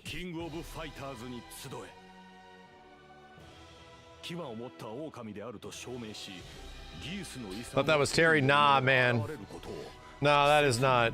Terry likes girls, food, and fighting. And probably drinking.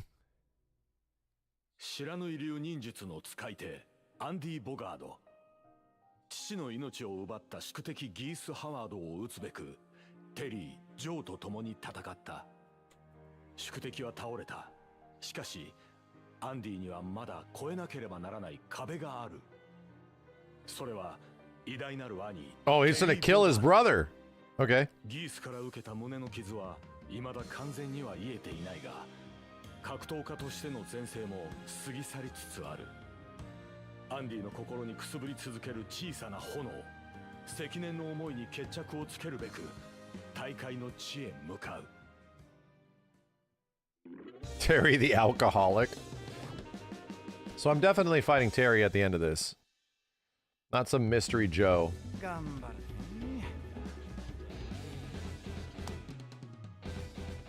Andy wants to be the cool brother. Andy is always the cool brother. Terry's a dumb ass. Do you see him? He's a big dumb ass. Unbelievable how much of a dumb ass he is.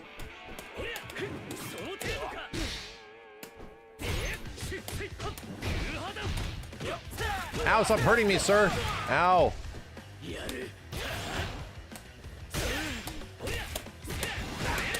Oh, no. Do I have a cross-up as Andrew? Oof, oof, oof.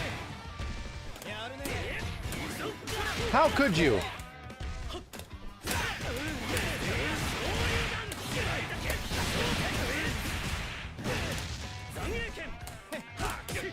Oh my god, no triple hit confirm. So that doesn't work. Okay.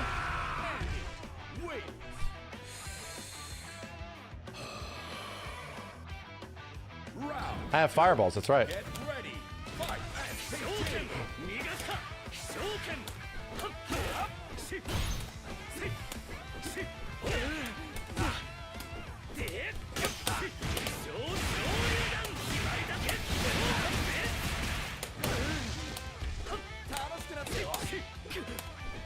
Hey man, oh god.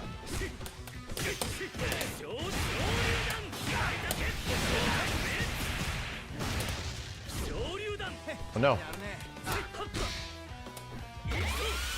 Does this work? It do!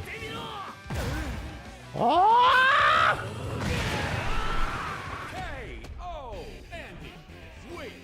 Close that window. I'll just close that window.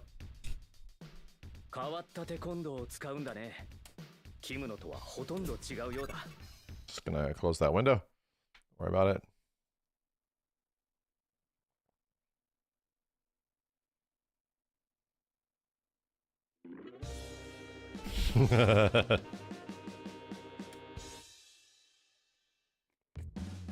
悪いがここに来ちまった以上見逃せねえ。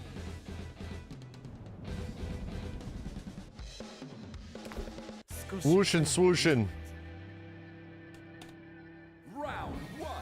Get ready. Fight.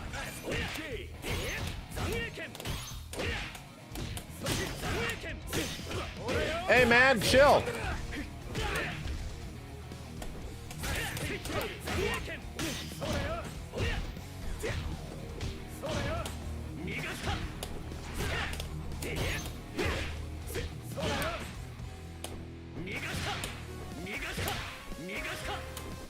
This is an annoying fireball.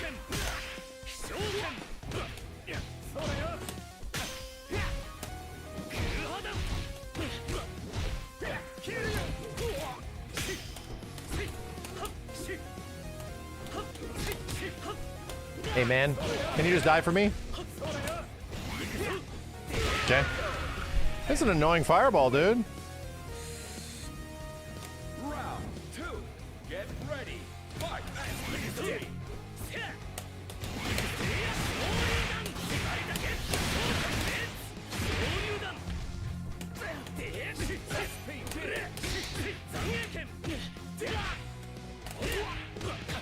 Yikes!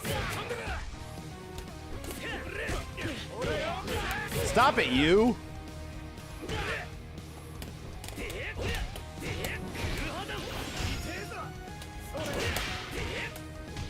God.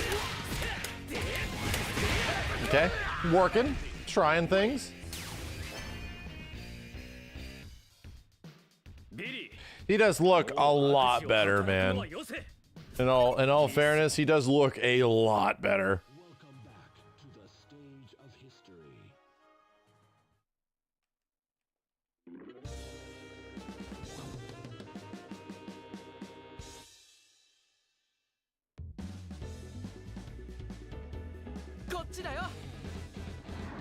What was his hair before? Yeah, how did his hair change? I don't remember what the hell his hair was. Oh, they slicked it back. This is my child, right? This is the son of Andy and Terry. I mean, Andy and Mai. About to get a little weird.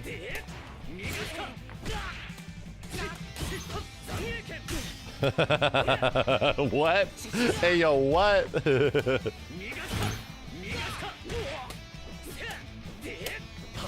Oh, you can jump back into it.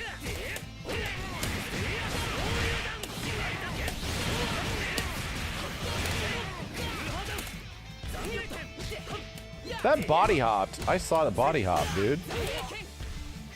This kid, leave me alone.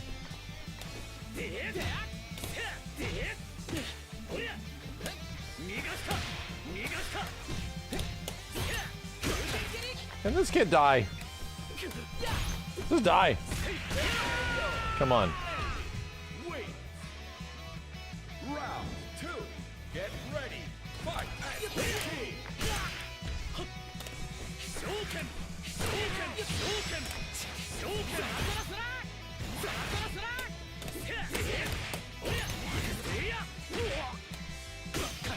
What is this jib jabbing?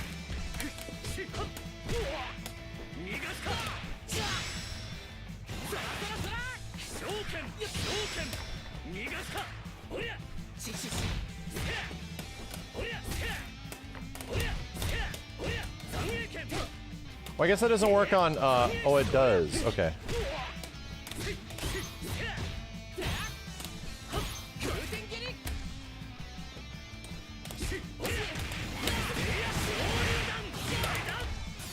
Kill him! Take this, my son! Okay. Yeah, he has a lot of ground bounces at the end of these EXs I need to be doing more of. They just set up for easy supers.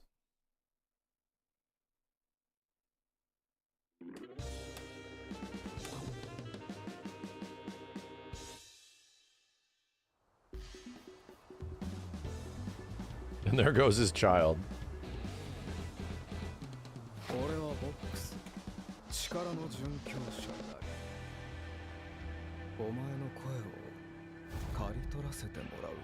I want to play Ken in this game so badly, bro. I'm super curious what they do with him. This guy's up my ass. Oh dear.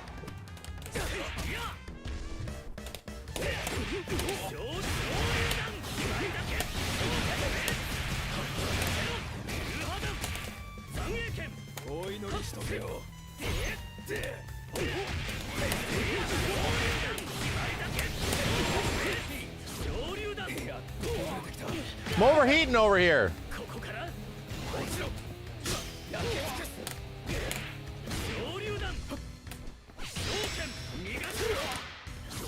Shoryudan. Die. Okay. Yeah, these are the best players in the world. We're just casually going through a first to 10 with the best players in the world, just taking them out.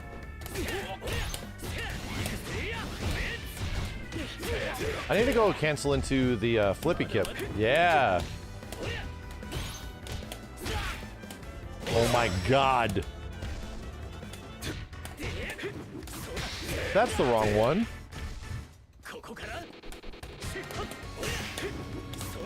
Shit. Big shit.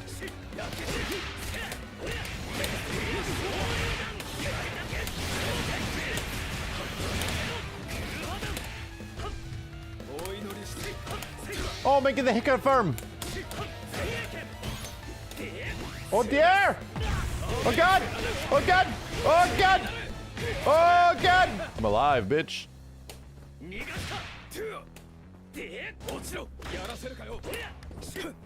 What? Wait. Final round. Get ready. Fight.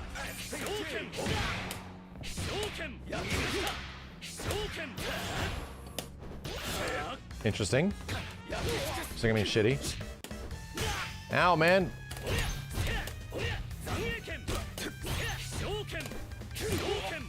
Oh.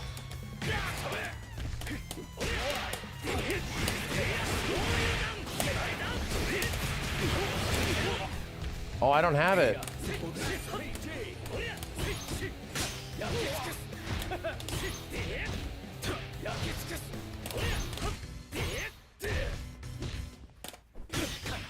Jib, jib.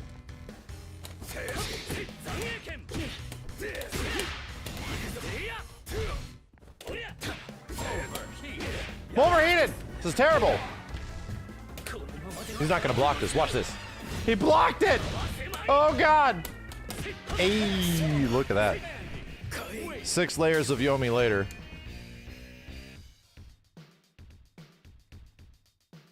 You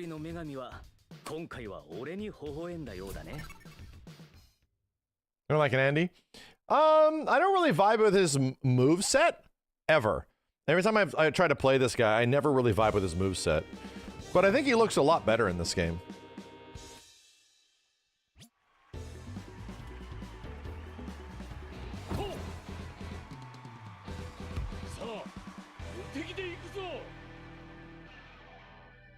Round 1. Get ready. Fight.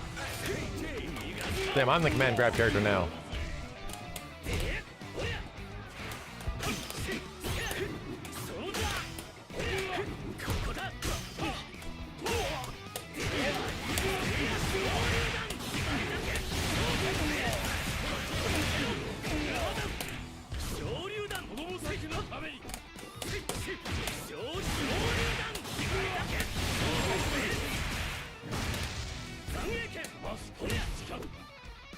Okay, toss his ass. Wait. Round 2. Get ready. Fight.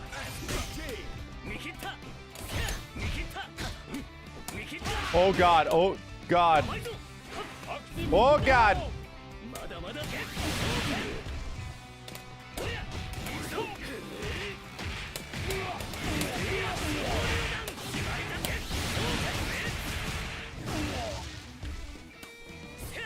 Oh my good god. Oh shit, that's bad.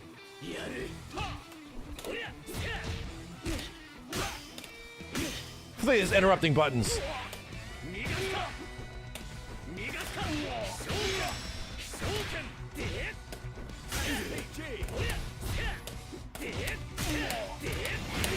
Let's go! Okay. Cool.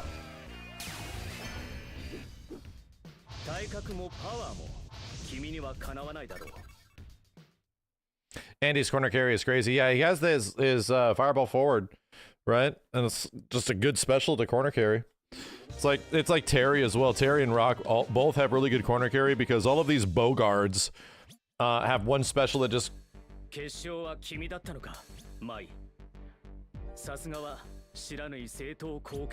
Dude, you live with her. 私聞いたわ。この決勝の後にもう一試合エクストラマッチが控えているんですってね。ああ、兄さんとの真剣勝負が控えている。やはりそうなのね。ねえ、その試合取りやめることはできないの？なぜそんなことを言う？ Why？ 私知ってるのよ。10年前にギースから受けた傷。まだ痛むんでしょ。確かにあなたにとってテリー You've been living with her for a decade, dude. これ以上無理をしたら致命傷になってしまう可能性だってあるのよ。俺を気にかけてくれるのは嬉しい。だが、もう決めたことなんだ。Bro, you guys have the same bank account. ならば、それは私を倒してからにしてちょうだい。Come on. 思えば昔から君には心配ばかりかけてきた。だけどここでやめたら俺は一生後悔するだろう。だからきっちりと君に勝って先に進むことにするよ。 Bro, just go take a shower or some shit. Like, why are you guys so weird? Why are y'all so weird?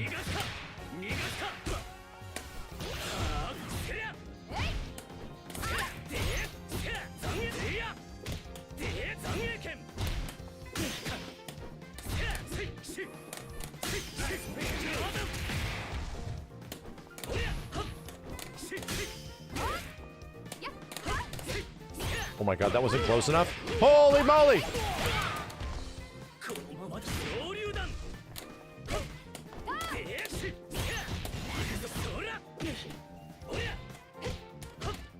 Oh. No.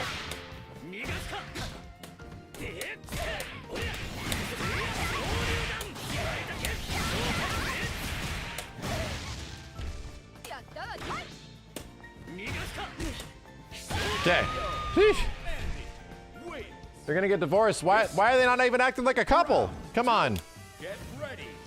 That's like fighting in fighting games is the equivalent of like making love.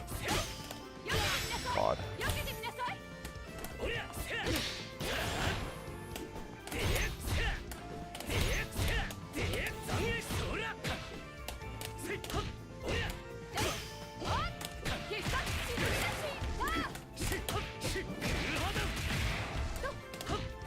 Oh god, I got it. Look at this kick.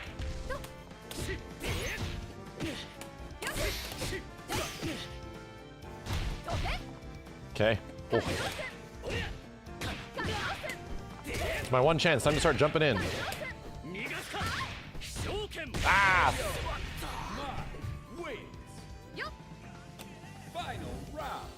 This is how Hokutomaru was made. Shit.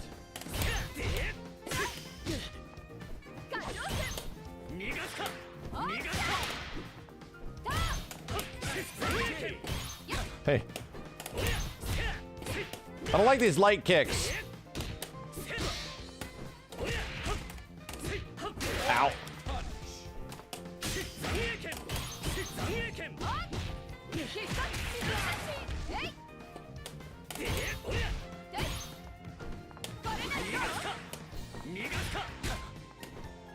Lady! I can't believe how much defending the computer is doing. And then I get the hit and it's over. Oh my god. Shoryudan! Ah! Ah! He's big blocking. Big extra blocking. Ready, fight!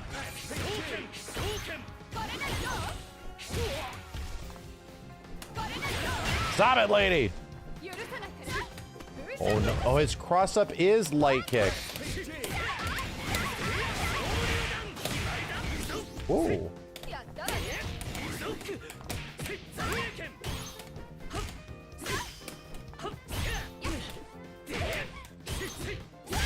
Okay. Round 2. Get ready. Fight. SPT.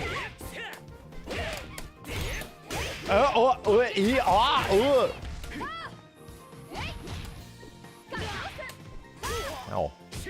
Ow. Stop it. Oh my god, I have no far normals.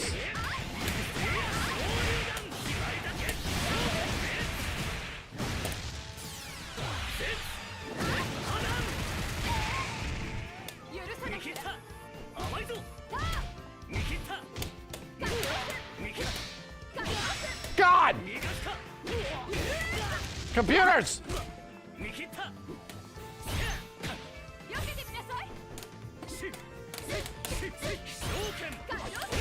Jeez, computers! Goddamn. Just die. Let's find out this thrilling conclusion to Andy and Mai's relationship that's going nowhere!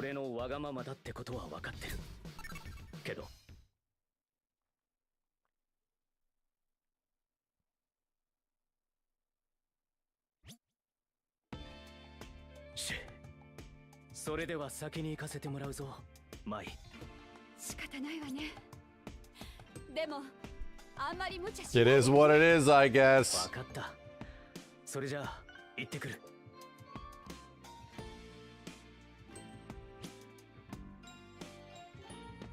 Andy slow walks the whole way. He doesn't have a cell phone.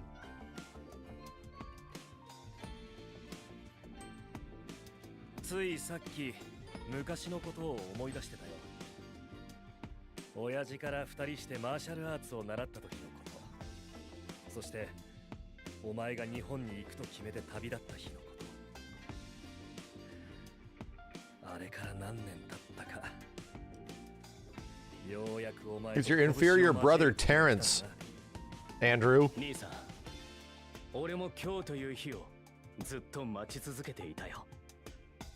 ここにいるのは一人の武闘家、アンディ・ボガードだ。そして俺の目の前にいるのは俺が目標とする男、テリー・ボガード。テリー・ボガード。手加減なしでの全力で来てほしい。Turn. 思えばギースを倒したらと言いながらずっと置いてきた宿題だったよな。その胸の傷のことも前から聞いてはいるが、いいんだな。もちろんだとも。全力で来てくれ、兄さん。オッケー。それじゃ始めようか、アンディ。Okay. Time to die, Terry. Oh. Oh shit, he's extra big mad today.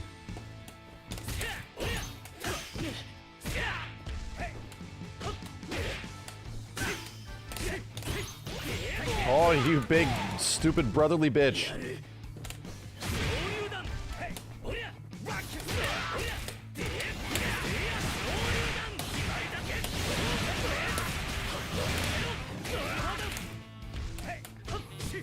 Wow. Hey man, quit cheating. Cheater.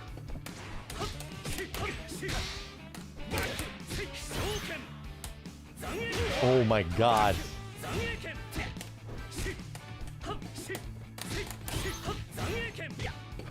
Oh, I did DP. This game is mine. Round 2. Get ready. Fight. SPT. My burning.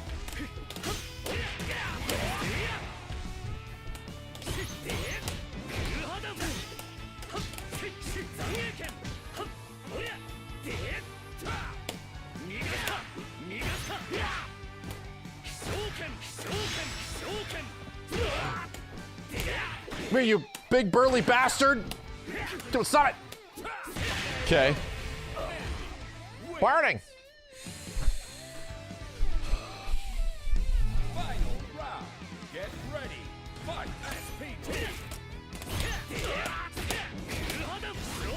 God.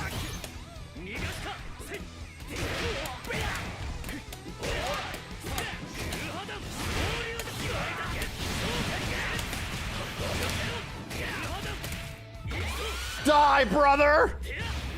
Die, brother! Ah!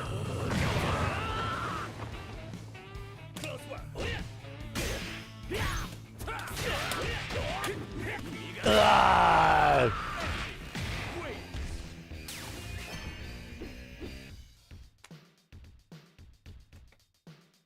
Okay. The best ending. これが俺の全部だ。ああ、その意気だ。もっと自由に考えて試行錯誤しろ。お前たちの可能性は無限大なんだ。小さくまとまる必要なんてないのさ。オッケーだぜ、親父。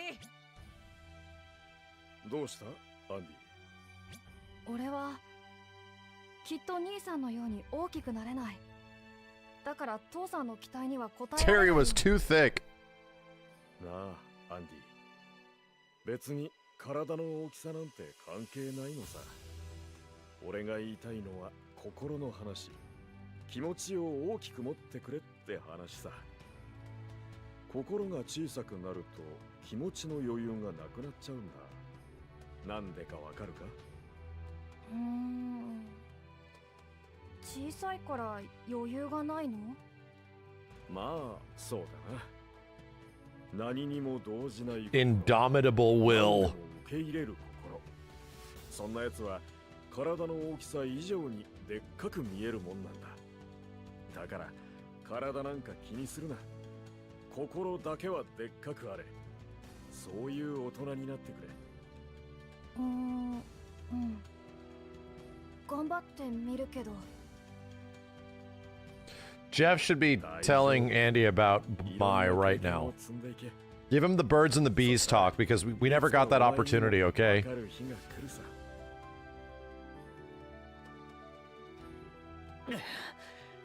ちょっと無茶しすぎたかな。ざまあないな。たく、やっぱり痛むんじゃねえか。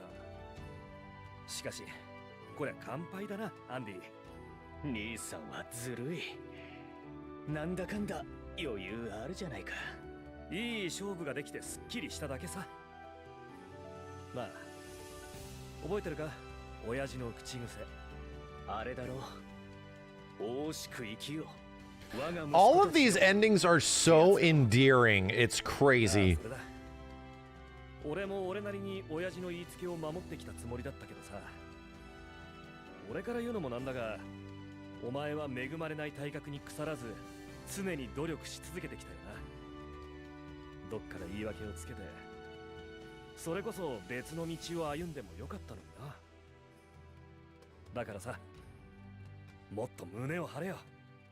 親父もきっと喜んでいると思うぜ。ありがとう、兄さん。それに心配してここまで来てくれるやつだっているんだからな。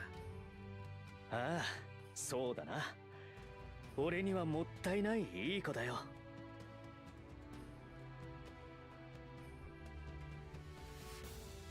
You guys have been living together for a decade. Like, I don't get it. How? You're actually married, but you sleep in different beds and shit. Like, what is going on, Andy? I have questions, dude. You're 39 years old. What's going on, man? He's saving himself. He's saving himself. That's what's going on. Okay. That was fun. I liked it. Andy's cooler than what you guys give him credit for. I don't know why y'all talking shit about Andy so much. What the hell's wrong with you? What's wrong with you? Huh? What did Andy do to you? Clearly, the entire story was about him being better than Terry in every way, okay? So I don't get it. Why you gotta be this way? There are two timelines in their relationship in KOF. They are married in Fatal Fury. They're married in KOF, but in Fatal Fury, he sees her as like a little sister. That is so fucked. That is so fucked.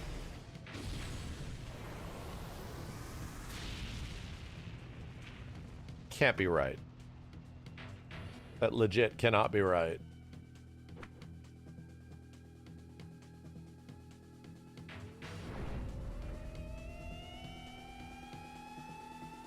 So crazy that Ken is right there. Then you have Ronaldo, the character that approximately 3.4% of the audience is playing. Dude, it's crazy to me that Ronaldo's bitch ass is all over all this game and nobody gave a shit. That's the craziest part, dude.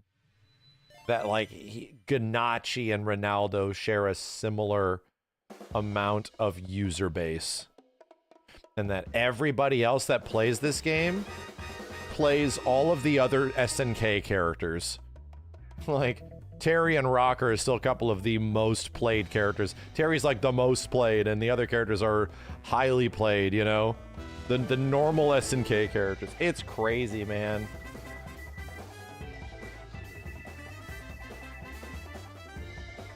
It's crazy.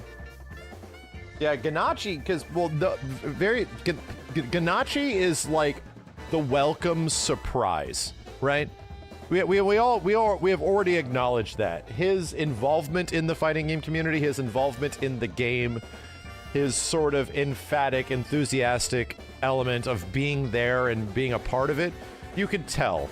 And yeah, the character's funny as shit. He's arguably one of the best quote-unquote joke characters in a fighting game ever. So it's nice. It's a welcome surprise. But, you know, it makes a lot of sense why he wouldn't be necessarily, like, popular. Because ultimately speaking, the connection of what he does is so separate from Fatal Fury, just as, in general, you know? So it's something else. Ganache was the one we were expecting to be the worst. Like, this makes no sense to him actually being one of the more better realized characters in the game. But still, it's like, there's a lot of crazy things now that there's a little bit of a post-mortem. You know, it's unfair to say that the game is dead, but there's a lot of crazy things out there with this game, you know? Of like, bro. Rock is still the coolest. I don't love Rock in this game, to be real.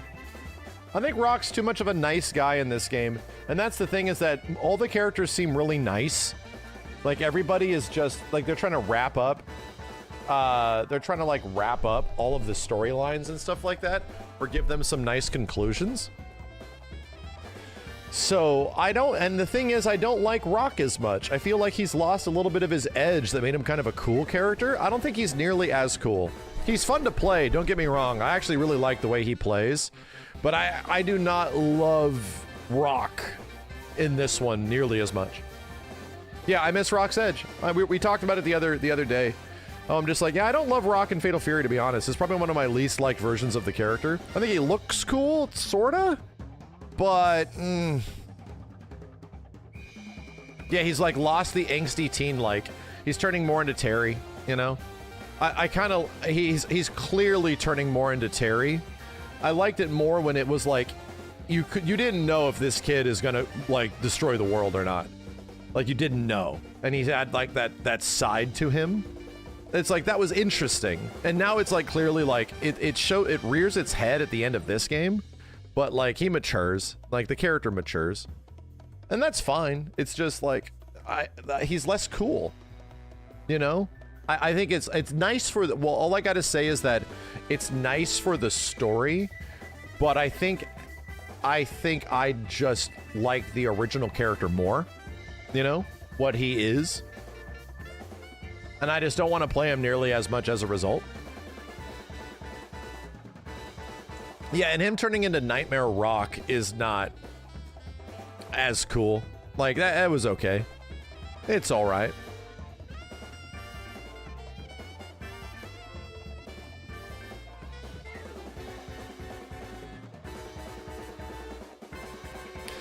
Yes, exactly, Heath. I'm happy for him. I like the Rock's ending. No shit, like made me almost cry. Like, it's great seeing the characters, like everything come around and stuff like that, knowing their history and shit. I love it. I love it. Like, it's wonderful. You can't have everybody be in The Simpsons, and they're doing that. All I gotta say is that I'm happy for the character story progression. It makes the character also less interesting, you know? Like, it just makes me less interested in playing them. Like, I want them to be fucking cool, dude. I want them to be fucking, like, cool. Like, and have, like, a side of him that, like, wants to be good, but is, like, edgy, like, a little edgy, you know? Like, for some reason, that was what kind of, like, old Rock was in Fatal Fury and, like, CVS 2, you know? Like, K cool. A little bit. He doesn't really have that much anymore, man. Like, to be real. Like Rock had, like... Rock was a little, like, side by side to, like, K-Dash in terms of them being a little edgy and kind of cool. Rock didn't have nearly as much of that hyper-ass personality, but still there was something there. Anyway, all I gotta say is that I like the story. I'm just a little bit less interested in the character as a result. Yeah, he has no deadly rave, dude. Like, he's not really conflicted as much anymore. Yeah, it feels like they're trying to wrap up Fatal Fury instead of, they're trying to wrap it up instead of it obviously having a sequel. Yeah, he finished his arc. Exactly. Well, that's fine. That's fine, dude. I like it. I think his completed arc is what it should be. But here's the thing. I wish his playable character kept some of the edge, bro. That's my thing. Is that I wish the playable character himself, the story could have done it. They literally softened up his entire character design in, like, many ways. They softened him up so that he can thematically finish his arc. I get it. It is actually good storytelling. But he's just less fucking edgy and shit, dude. Like, the only thing he got that makes him slightly more is that he got Geese's air fireball, but that doesn't really do much.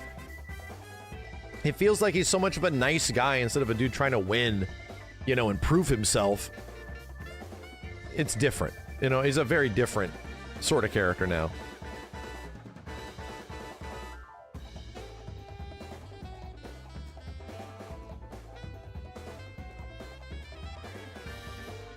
So what's the end result? He's bland as fuck. Oh yeah, I think so. Absolutely. Rock is super bland in this game, man. Like, his lines, his dialogue, like, everything about him is just such... He's like a nice guy. Yeah, before he was, like, cocky, but like it was a good guy. You know? He before, like, his character was, like, edgy and cocky, but also doubted himself, you know? Now he's just kind of like a nice dude. And it's like, okay. Bland in gameplay too. I don't think he's bland in gameplay. I think he's, like, for example, all of his animation flourishes, like, Rock is straight disrespectful, bro. Like his, again, follow me here. Rock's character was disrespectful before. Like, his fucking, I'm just gonna fix my hair while fighting. I'm gonna take off my glove and shit. I'm gonna throw my jacket over your face as I beat you. Like, literally I am throwing out, I am the new generation, goodbye to these old guys, you know? Like, that was his character. That was him. And all that shit is gone. Like, it is just gone now. He does, like, a hair flip, sort of, but he, like, all of the stuff that gave him his personality before is kind of gone. You know, he's just a guy now. His disrespectful aura of him, like, his personality before was, you need to respect me. So he would act disrespectful to everybody else, you know? Yeah, and that's what I mean by his edginess. Like that was his edginess. So anyway, you don't know if he could become a bad guy because he's literally Geese's blood child, you know? So anyway. He lost all that. It's all gone. Now he's just like John Howard. Yeah, he literally became John Howard now. So no aura farming anymore. Exactly. Now he just poses. Now he just like does poses and shit.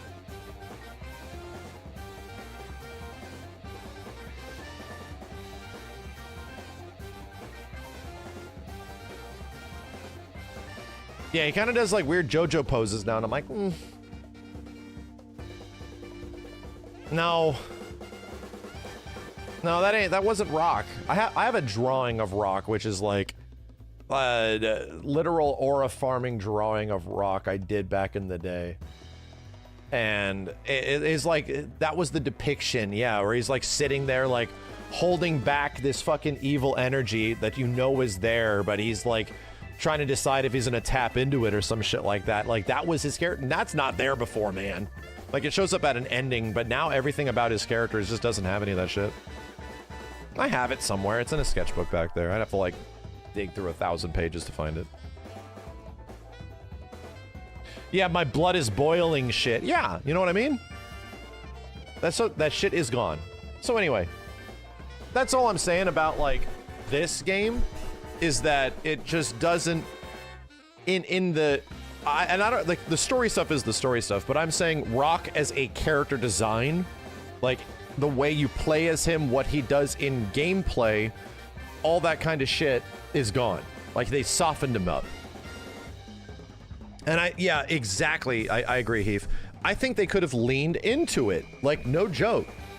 Everybody in this game is just happy, you know? Nobody's really in conflict. Like, no one's going through shit, really. Like, everyone's just sort of softened around the edges and just happy to be here. And to me, it makes it a little bit less, like, slightly less interesting. You know? There's, like, no real bad guys. It's like everything is a civil dispute. It reminds me of the same shit that MK1 did. You know? Isn't that good? No! No, characters need a reason to fucking fight, bro!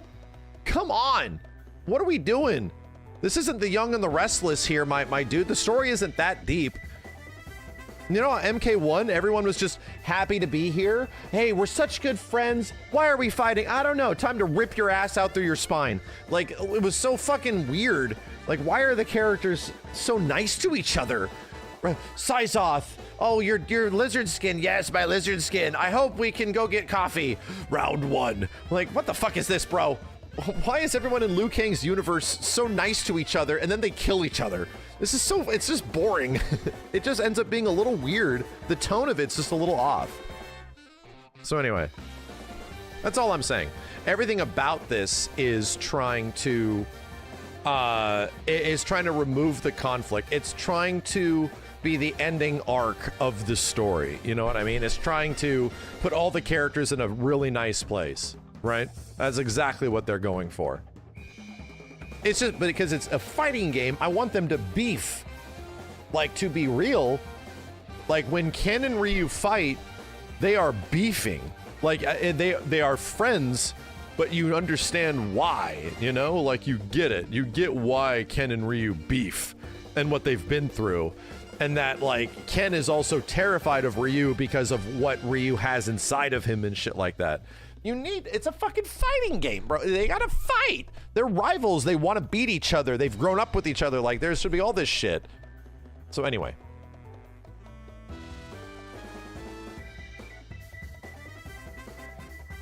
I think you see where I'm coming from, right? Which is like the edgy coolness that old SNK games had over like Capcom games is kind of gone with this game. I'll be real. It's kind of gone. And now this game just sort of sits as the not as cool fighting game compared to like the other ones that are around right now.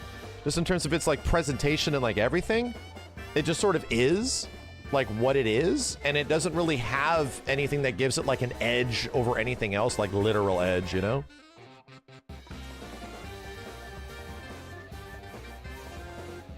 Yeah, Ryu doesn't have that anymore, but all the new characters do, right? Like, Aki is edgy as shit, and like all of the new characters are just super personality driven like crazy. And they want to fucking fight. But Ryu is now the wise guy, right? Luke and Jamie want to prove themselves, you know? Like, that's the whole point of them. They're there to fucking beef, dude. They're there to like beef in the same way that Rock was there to beef in the older games, where Rock is trying to prove himself to all of these like older fighter characters and stuff like that. Disrespectful and shit, you know? So make a new edgy character then? Yeah! Yeah, I mean, I think they should. But they really didn't, you know? Ken's beefing with life. Yeah. Anyway. Yeah, I thought Vox was gonna be that too, but he's just like a normal guy with weird ideals. Yeah, where the fuck is Grant? I need somebody that wants to kill everybody. Ken's beefing with life. Anyway, I think Andy's a lot better. I think he looks so much cooler. Andy's a lame-ass duck, dude. This is the best that Andy has ever looked, in my personal opinion. It's the best that he has ever looked.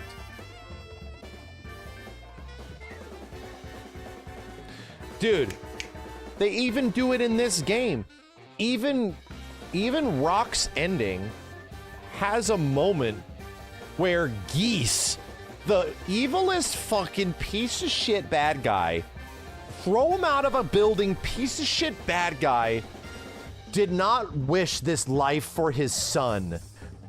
Bro, dude, everybody got softened up. Like, and when I watched it, I liked it because it does make the arc better. But like they even softened up the worst, like the worst guy. Geese is the worst guy. Irredeemable shit lord. Gotta fucking kill. Nah, he was actually there for his son. It's like, oh, what the fuck? Come on, dude.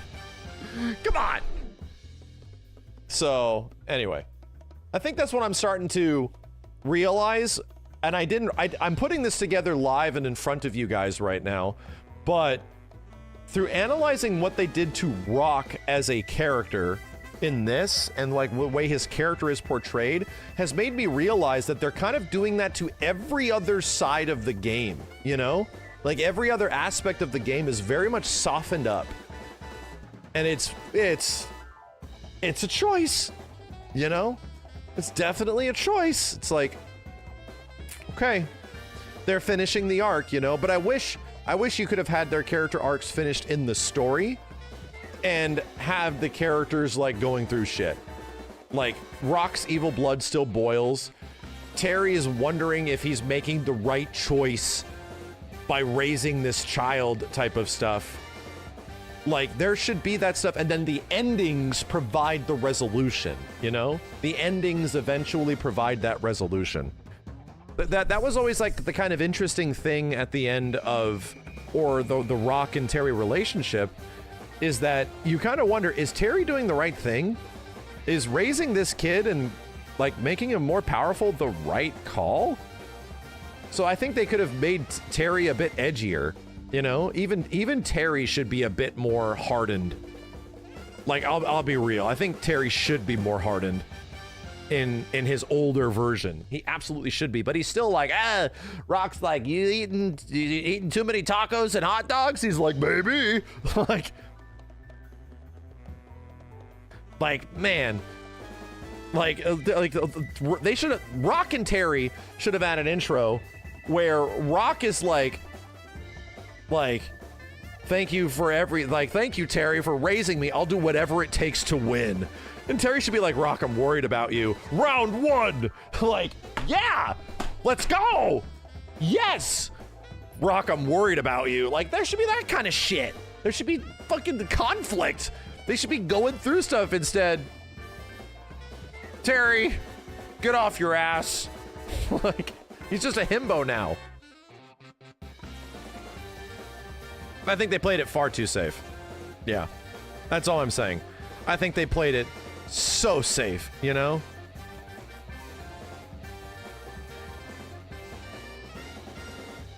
Dude, I absolutely think that in dialogue, Rock should have conversations with Terry that like, you're not my dad and shit. Yes, That is their relationship. Like, that is the whole thing, so that the ending can fucking clear that up. So that in the ending, the resolution provides a resolution. The characters should have some fucking edge, dude. Anyway, you're getting me heated by this. And yeah, because I just disagree with the way that City of the Wolves like approached its overall characters and feel and story. Just a little, you know, don't know if I love the choices. I'm just heated. Because Rock's like one of my favorite characters ever, but the best part about him is that you did not know if he could become a good guy, right? That was what made him interesting, is that he's literally the son of the biggest shithead, most powerful shithead ever, and like the nicest dude is raising him, but who knows who the hell he's going to turn out to be. So that's what made his character actually interesting. That was like the whole story, and that's gone. That's now gone. No, there's no changing this shit, man. There is no, you know, this is the way it is. This is the end of Fatal Fury. So they really, I get exactly what they're going for. They're trying to wrap it up. They're trying to provide, like, every character's ending is a super happy ending. Like at least that I've seen, every character's ending is just like a nice bow on the top. Resolve this conflict, resolve that conflict, resolve this conflict, resolve, all resolution, you know? And yeah, I really found it really endearing. And it's actually super endearing. It's very earnest as well. I'm like, this is sort of refreshing. I do like it, but it makes the game less interesting. It just makes the characters and everything that happens to them less interesting. So anyway. Yeah, yeah, exactly. It sucks because it is earnest and it is actually endearing and I like it.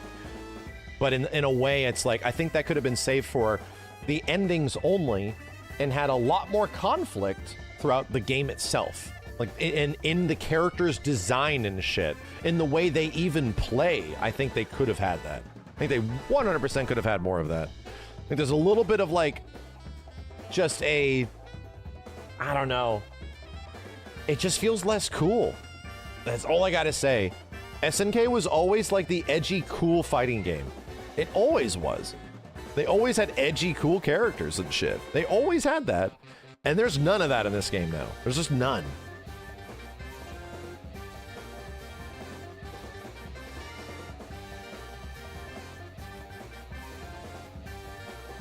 No, don't get me wrong.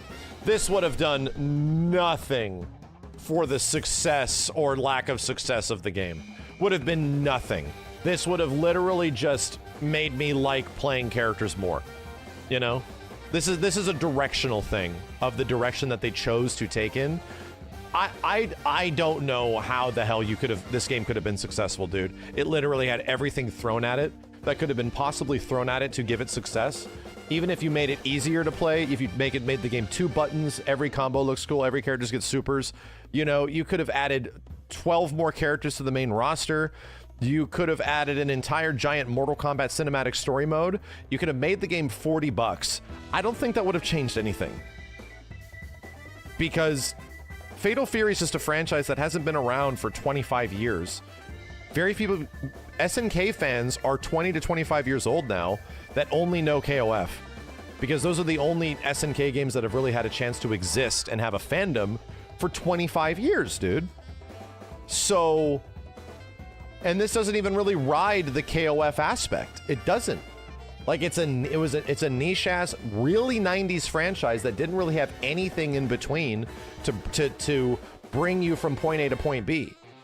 At least with Street Fighter, there was an 8-year gap. You had 8 years, you know?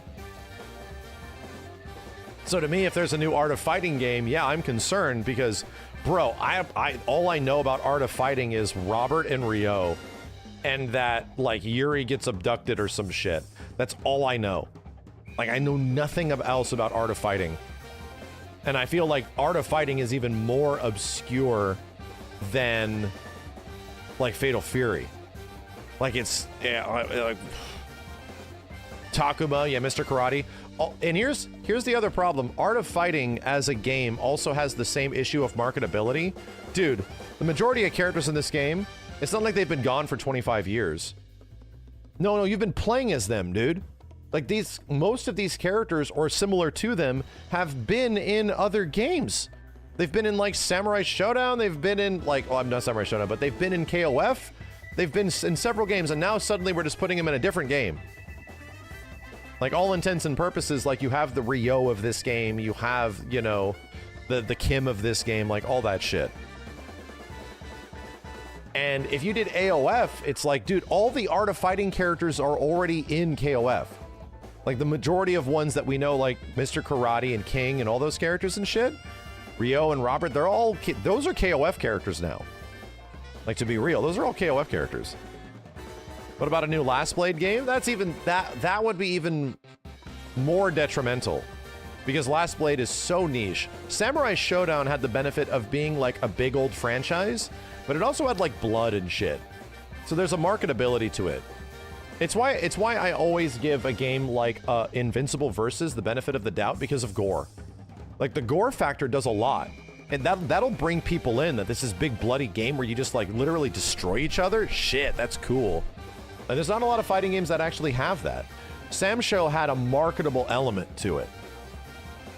And no kidding, like Invincible as like a franchise is also relatively big. The gore, people should not underestimate the gore factor of fighting games.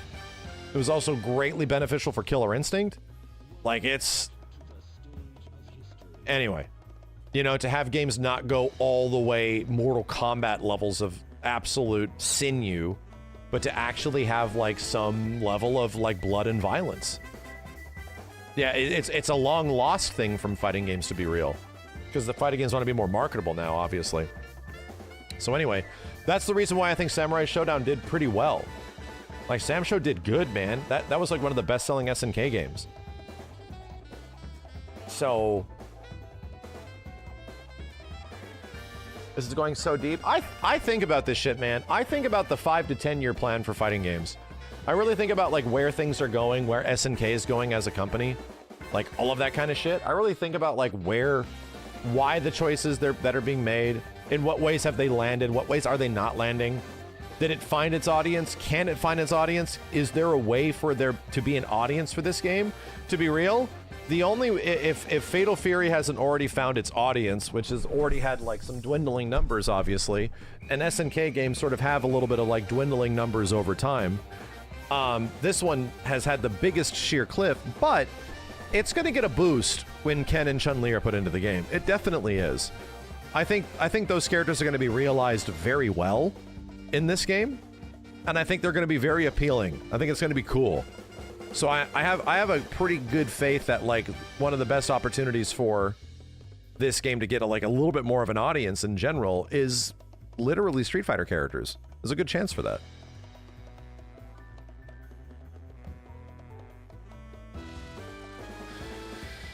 Shiaki, what's up? Do you think they should revamp the game completely like Street Fighter V AE or let it die and move on to KOF 16? Well, they're not gonna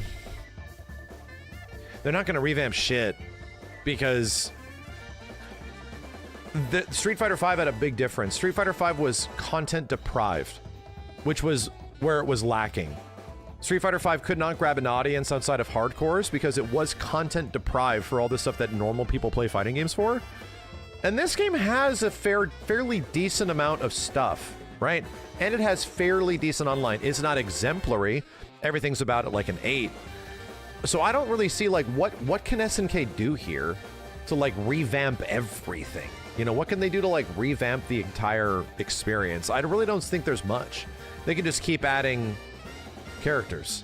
You know, they can just keep adding stuff or add other crossover. They can add other crossover characters from SNK even. Put Kyo in the game. Fuck it, dude. Like, do it. There's no revamp to be done. Like, even if they added a giant... Dude, let's be real. And I said this. This was my example. Even if this game had a 30-character roster of, like, every KOF character... I'm sorry, every Fatal FF character ever and some KOF characters, sure. Even if it had a 30 character roster, a giant story mode, arcade modes for everybody, rollback netcode, yada yada yada, it was still going to sell the same amount. Even if it was $40, it might have gotten a little bit more sales. It still would have sold relatively not great. Because it's like, who's the game, really, who's the game for? It's for 40-year-old dads. That's it. And to be real, there's not a ton of like 40 to 50-year-old dads that are super dedicated to SNK stuff. There's been nothing to like really keep Fatal Fury as a marketable 1v1 fighting game brand. It's why people like me were super excited about it, you know? It's like, yeah, I am really excited. Was obviously really excited about this shit. I didn't love all of the execution therein, but it's like, so they, and clearly SNK knew that. They stuck in a like, soccer guy and, you know, Ganachi-sama. It's crazy that the game even exists, yeah. But as much as I like the art style, even if this game doesn't look visually striking, I think it looks good. I think it looks really good. In fact, most of this art style influenced the way that we made MVCIB, for sure.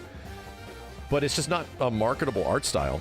It's like, it's okay. And to be real, SNK kind of has this problem with its character design and art style of all of its fighting games. Like, to be real, like KOF, the Samurai Showdown was okay. Okay. But I think, obviously, like, the next one's like KOF 15. It looks all right, but I still think it looks bad. I still think it's like, like something about the visuals of this game just don't do it for me. And to me, I always describe KOF 15 as being like Japanese Fortnite, where it looks like so weirdly generic. And this one just like very much feels like the base of all the characters is still KOF 15 with a different shader. And I'm like, we don't need to be Arc System Works. We don't need to do that. Street Fighter found a way to make itself visually appealing without being Arc System Works, dude. Like, they found a way.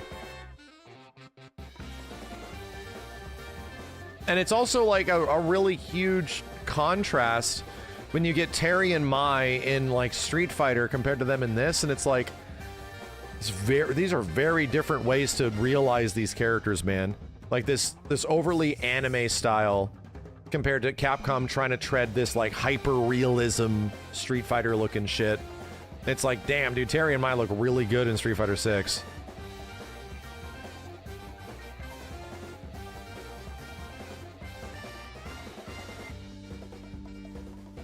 Yeah, no, that's what I described KOF 15. Looks like it looks like the Fortnite art style, but like Japanese. So anyway, and visuals are a big deal, you know? If we're talking about like overall for the future, I hope they figure that out. I hope that is where a lot of like the budget and all of these multi-million-dollar marketing budgets go into. Like, I think it should be going into making a super visually distinct game. Because to be honest, man, like most of these SNK games are sort of lining up, like the way they look. Most of them sort of like line up with each other, especially after Samsho. I think Samsho, KOF 15, and Fatal Fury feel like they all kind of have the same art style, but a little different, you know? But that's like a little different. Obviously, SNK Heroines and KOF 14 are a different story. But Samsho 15 and this, clearly better looking than the previous ones, but these games all look kind of the same. They all kind of have the same like visuals with different shaders.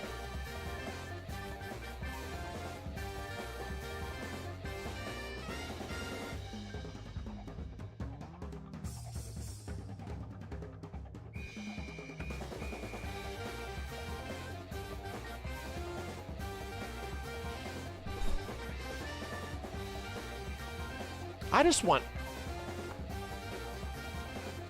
I'll be real.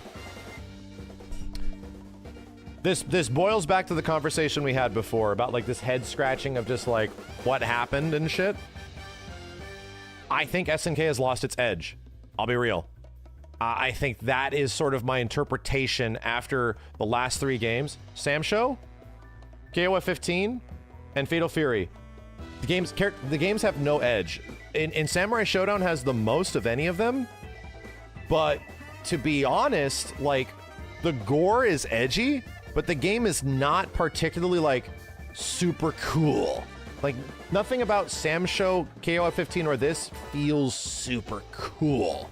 Like, oh, like an identity. Like the SNK's identity from the 90s and shit is that they were kind of edgy. They feel kind of bland and safe, you know? They have lost, like, the super cool factor of what makes this shit the way it is. I think that's what's missing, like, sort of visually and thematically from all this stuff. They lost that edge. And it's not just animations, it's not just character designs, it's not just, like, gameplay choice, it's everything. All of that needs to fit into how cool could we make this shit? And that's the way old SNK games felt, man. Like, these characters are so fucking cool. Even in KOF 13, there's, like, sort of a darkness to that game, like, where the overall feel of it is cool, you know? Everything feels cool about it. Yeah, he said it the same thing. Even KOF 13 feels a bit dark and cool and, like, moody. That's what I want. Samurai Showdown should have been way more moody than it was. The vibe should have been dark and scary, you know? It should have been like, damn, this is creepy, like, in a way. I don't want Darkstalkers or anything like that, but, like, it needs to have that like edge to it. KOF 15, here's the crazy part. I fucking agree with you. KOF 14 kind of had that in a weird way. Like, in a really crappy looking, rough ass visuals, things were still kind of cool in KOF 14 to a certain degree. And then it sort of got, like, I'd say, safer afterwards when Samurai Showdown came out. The graphics were a problem, don't get me wrong. Do not get me wrong. But it felt like it was trying to be, like, modern and edgy. And I don't know, man. This needs some grit. There's just something of... Everything about old KOF was so, like, gritty and shit, you know? It was so gritty and edgy and cool. Belts and buckles and shit, like, you know what I mean? Fucking Iori. Like, these characters, like... The Sakurai said it himself, like, these guys are, like, I can't imagine a character design more cool than Iori. It doesn't... Maybe we're getting old. I don't feel like it's that we're getting old. I feel like the design of the game is getting old, right? Where the design of a lot of the modern SNK games are growing up. They are getting older, and when you get older, you get less edgy. What I'm asking is, I need some young... I need this to feel like it needs to have some... To be real, it needs to have some youth thrown into it. I feel like it needs to feel young and youthful. And that is the antithesis of, like, some of these newer games. I truly feel like it needs to have that. It's got that youth, edgy, like, scrub lordy bullshit, you know? That's what I want. I don't want it to feel like everyone's soft around the edges, you know? Like, it needs... They tried with Shunei. Yeah, Shunei feels like it's an attempt made by people that are older. In a certain degree. Shunei feels like it's an attempt of making a youthful character by people that are analyzing that instead of the core people designing this stuff are, like, younger, you know? Dude, thank you. Heath, fucking thank you. Guilty Gear Strive, for fuck's sake, dude. Thank you so much for reminding me of that. I love Guilty Gear Strive. You know why? The designs are so much better than the previous Guilty Gear games. Where in the previous Guilty Gear games, like Xrd and everything that came before it, their designs stayed the same. And most of those characters were super cool designs in 2001 and 2002. And 2002, when the Guilty Gear X came out, the designs were awesome. But they stayed the same until, like, the late 2010s. And it's like, all right, well, now they're feeling like a little too anime looking, you know? And it's like, I don't know if I love the way they look anymore. It's like, I thought they were super cool when I was young, but now I look at them and I'm like, So when Strive redesigns its characters and they look modern, and hip and edgy and more grounded in terms of their costumes. They look way less anime, like, you know, hyper anime now.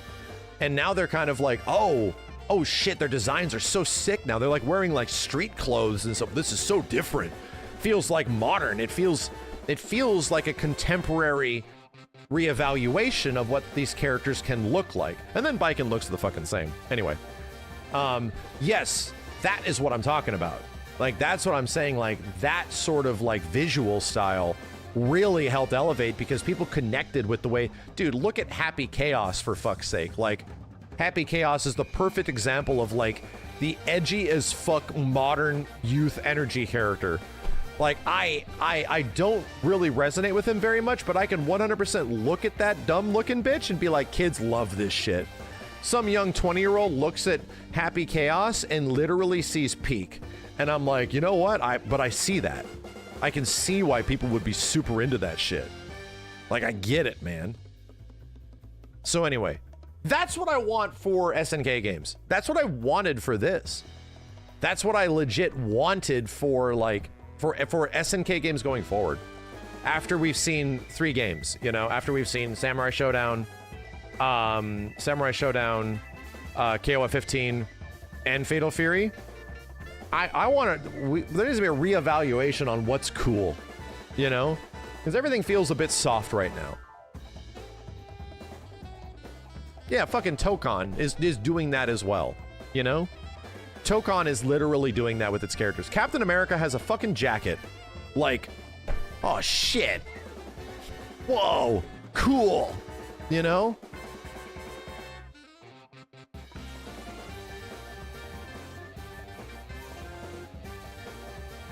Doctor Doom looks evil as fuck, you know? Like, Iron Man's a Gundam. Wow! This is definitely that, like, a relatively youthful approach. I feel like a kid when I look at those games, you know?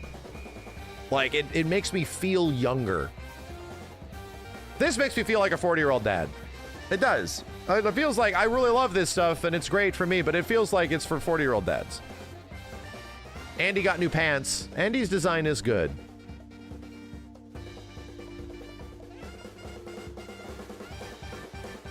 This has been a good talk. I think we've analyzed and evaluated a lot on why maybe people feel the way they do about this stuff, and this only comes with a bit of retrospect, right? This only comes with a bit of like analyzing why do you feel this way? Like, why do I feel this way? You know? What do you feel about the Tekken 8 designs in this context? I think they're in line, bro. Reina is perfect. I think Tekken 8 is just lining up with like a bit of that over design that Tekken is known for, and they're just pushing it forward. Jin's design is great. Reina's great. Like, everybody's new look is great. Kazuya's new design is great. Everything still feels like in touch and in character, but it's like Tekken has this thing where they stay in the same timeline and not much time passes, but those characters literally age with the times. Like, they actually age up with the times. Like, Lars now compared to Lars before, dude, old Lars looks so lame now, in my opinion. Like, his old costume looks so, like, such a fucking Power Rangers costume. This is so whack. Except Paul, they tried too hard, in my opinion. Like, legit, Paul, they really tried way too hard. Where Paul is trying desperately to be hip with the kids look type shit. Yeah, they had a legit artistic direction, you know? Like, they chose Paul to look like that way. Like, they wanted it. Hwoarang's design is a perfect call. Like, Street Fighter characters is the same shit, man. That's the same stuff. But anyway. That might not, I'm not the one making these games, so these are just the ways that I feel, you know? I've always associated SNK of having like an edge to them and always being cooler than everybody else, right? Their character designs and their characters especially. They're cooler than everybody else. And now I don't really feel like that's much the case anymore. They just have these characters that are just back and they're looking the same way, doing the same stuff. It's playing it relatively safe.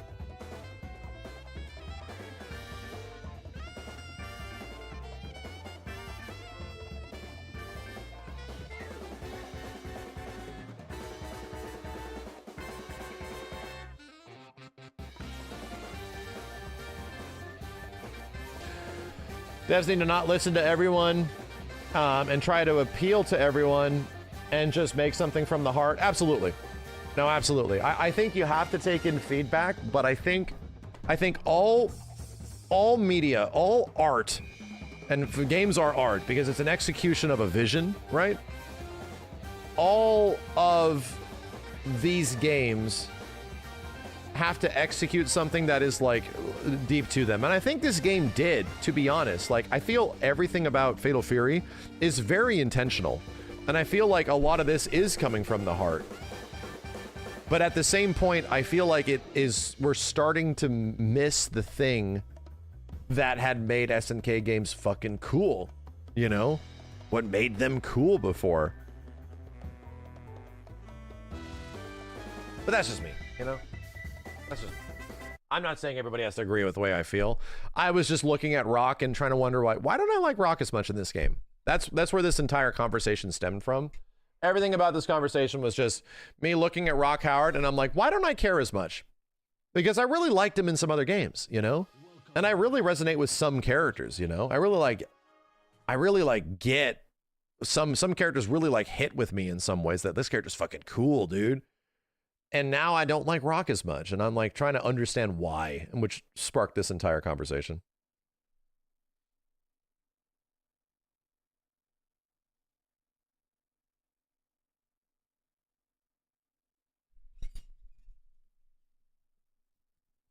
Let's just make Mario trendy. This is gonna make for a real talk video. Nah, I wouldn't make this into a concise video. I would not. Because what's the point? You know? Is the point just to trash on Fatal Fury? I don't want to do that. There's already enough of that shit happening, man. I don't want to do that. I don't want this to be turned into a dedicated video of me, of just like, you know, what happened to the game and let's talk about it. Like, I don't want to disrespect the dev's vision. It's just that I'm just saying, in summary, I like it when SNK games were kind of edgy. I like that. And it feels like modern SNK games since Samurai Showdown are kind of soft. Like, they're a little soft around the edges. Even Samurai Showdown is a big bloody game, but it's kind of like not a really edgy game. It's not really a dark game for what it is. Yeah, and that's the thing. I like the visuals. I love the game. This game's fun as shit to play. It's fun. I'm actually really I think I'm gonna like Ken more in this fucking game than Street Fighter 6. And I really like Ken in Street Fighter 6. Don't get me wrong. Like, I'm gonna be honest, like Ken, I have a lot of high hopes for Ken being done by SNK devs. Like, I am looking forward to that shit, like, a lot, dude. So, arguably speaking, I think that became my most desired thing, is to see what SNK does with Street Fighter. Like, ooh, I want to see that shit, bro. So anyway.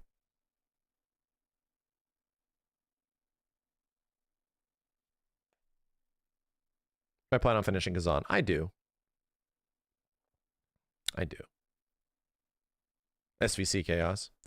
Ken was an SVC. Yeah, but chat, SVC was barely made by SNK. Yeah, you know that, right? A lot of that game was barely made by SNK.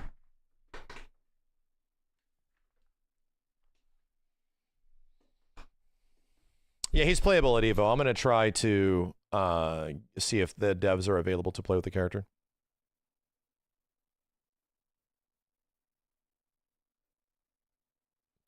Is it fair to compare City of the Wolves to Marvel versus Capcom Infinite in terms of performance?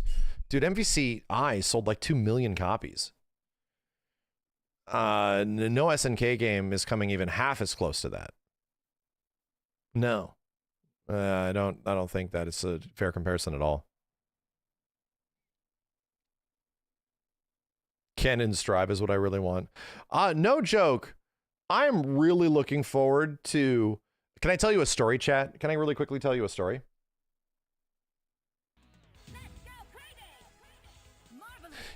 What the fuck? Wow. I see that, Sauron, Sonoran Sage. I agree with the... Thank you for the 5. Holy shit. Let me fix this, chat.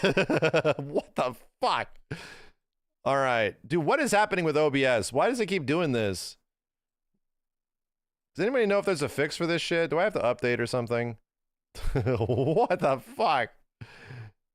All right, that's good. If I go back here, does it? Okay, we're fine. Yeah, you just made a really good observation. Sonner and Sagepin in 5. This is what happened with Diablo 3 for you. Is it a bad game? No, but it really wasn't Diablo to you. This isn't our Fatal Fury to you, but it's fine. But it's missing like that nostalgia. That's a really good comparison. Like the overall visual fidelity, Diablo 3 very much looked like it was like Warcraft. It was like, oh, it's missing the identity, like the gloominess of what Diablo is, right? And I never played D3, but like, yeah, you could tell. I'm like, why does it look like World of Warcraft? Like, why is it so soft? That's weird. That's a great comparison, dude. That's a great comparison. But yeah, gameplay-wise, it's all there. And yeah, Diablo 3 is probably great gameplay-wise. But it lost its edge. It's like, kind of lost the thing that made it feel like the way it was, you know? And that's not just one visual part. It's like everything from gameplay to audio to visuals to like progression. Like all that stuff needs to fill in those gaps to make it feel that way. Yeah, it got that edge back in D4 and it's meh. You know, you get it. That's the gameplay stuff, you know? That's a really good observation, Sonoran. Thanks, man. I completely agree. Maybe it's not as brutal as that, but it's like, I think that's something that I have realized just in this conversation, you know?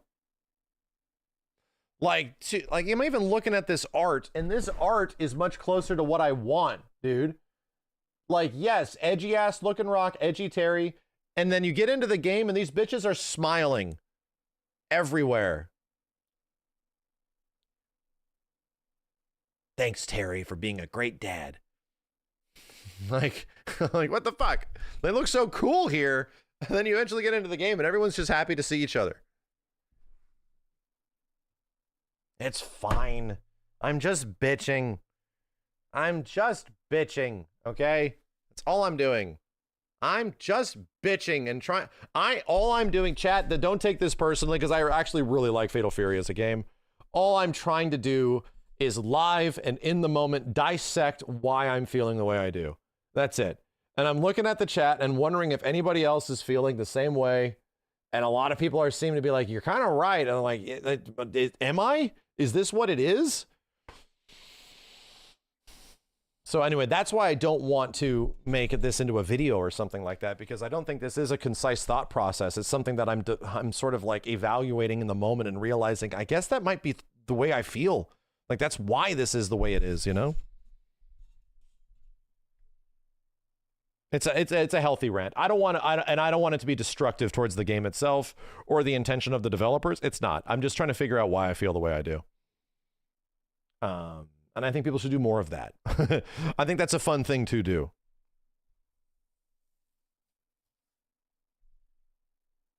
I mean, you can't make Terry hate Rock. You can't. No, you can't. But you can make Rock resent Terry, right? You could do that. And that's an interesting dynamic. That's a dynamic that you've always wondered has been there for all those years. That's all I'm saying. Like, that's an interesting aspect. Like, their relationship is fucked up, dude. Like, it's arguably one of the most interesting, like, SNK stories there is, that, like, dude, why did Terry adopted the son of the most evil fucker in the world? Like, that's an interesting story, you know?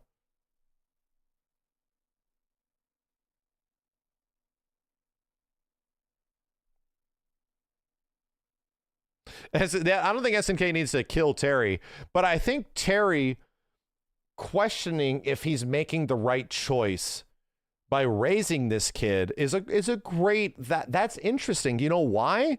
Because eventually it leads up to them fighting, or Rock coming like over, like literally battling his conflict, like direct conflict type stuff, which happens in his ending. Like that stuff does happen, and then they have their happy ending, you know? So that's why I like, again, I think their edginess should have been represented throughout the whole game itself. Should have been throughout the whole thing. Then everybody's just happy. I wouldn't describe it that way, but you know.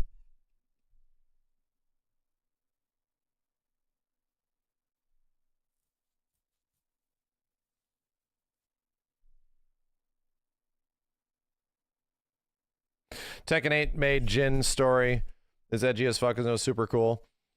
They did some, they utilized the Devil Jin stuff very well in Tekken's story, right? I think they did a pretty good job with that, which was fun. Tekken 8 story and focusing around Jin and his inner conflicts and stuff like that, and his conflicts with his father, and the fact that the dude, boiling down Tekken to not being a super space laser battle between literally demigods, I was like, damn, bro, this is getting out here. This is what Tekken is? Okay, I guess Tekken is this now. And then they ground that motherfucker in the final battle.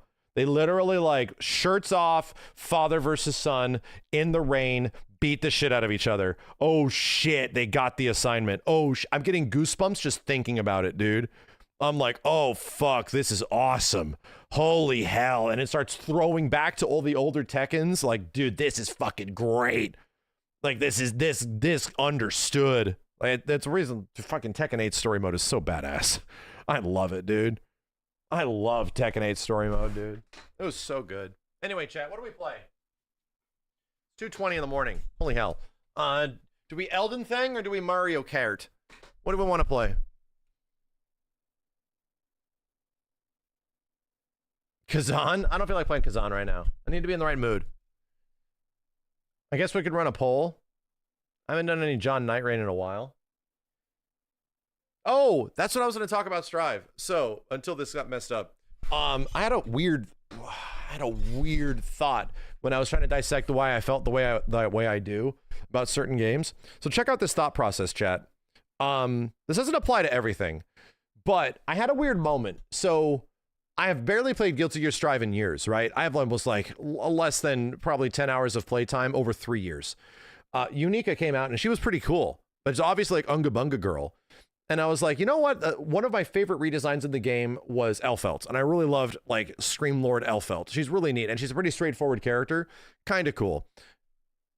There was a moment after where I played Steve for like 20 to 40 games. We were just sitting in the room, checking out the new characters and stuff. So, and I always wonder to myself, like, what made me drop off of Guilty Gear? Was it the online? Like, that did not help. Like, it was definitely not help. But what is it about some of the modern fighting games that don't grab me as much?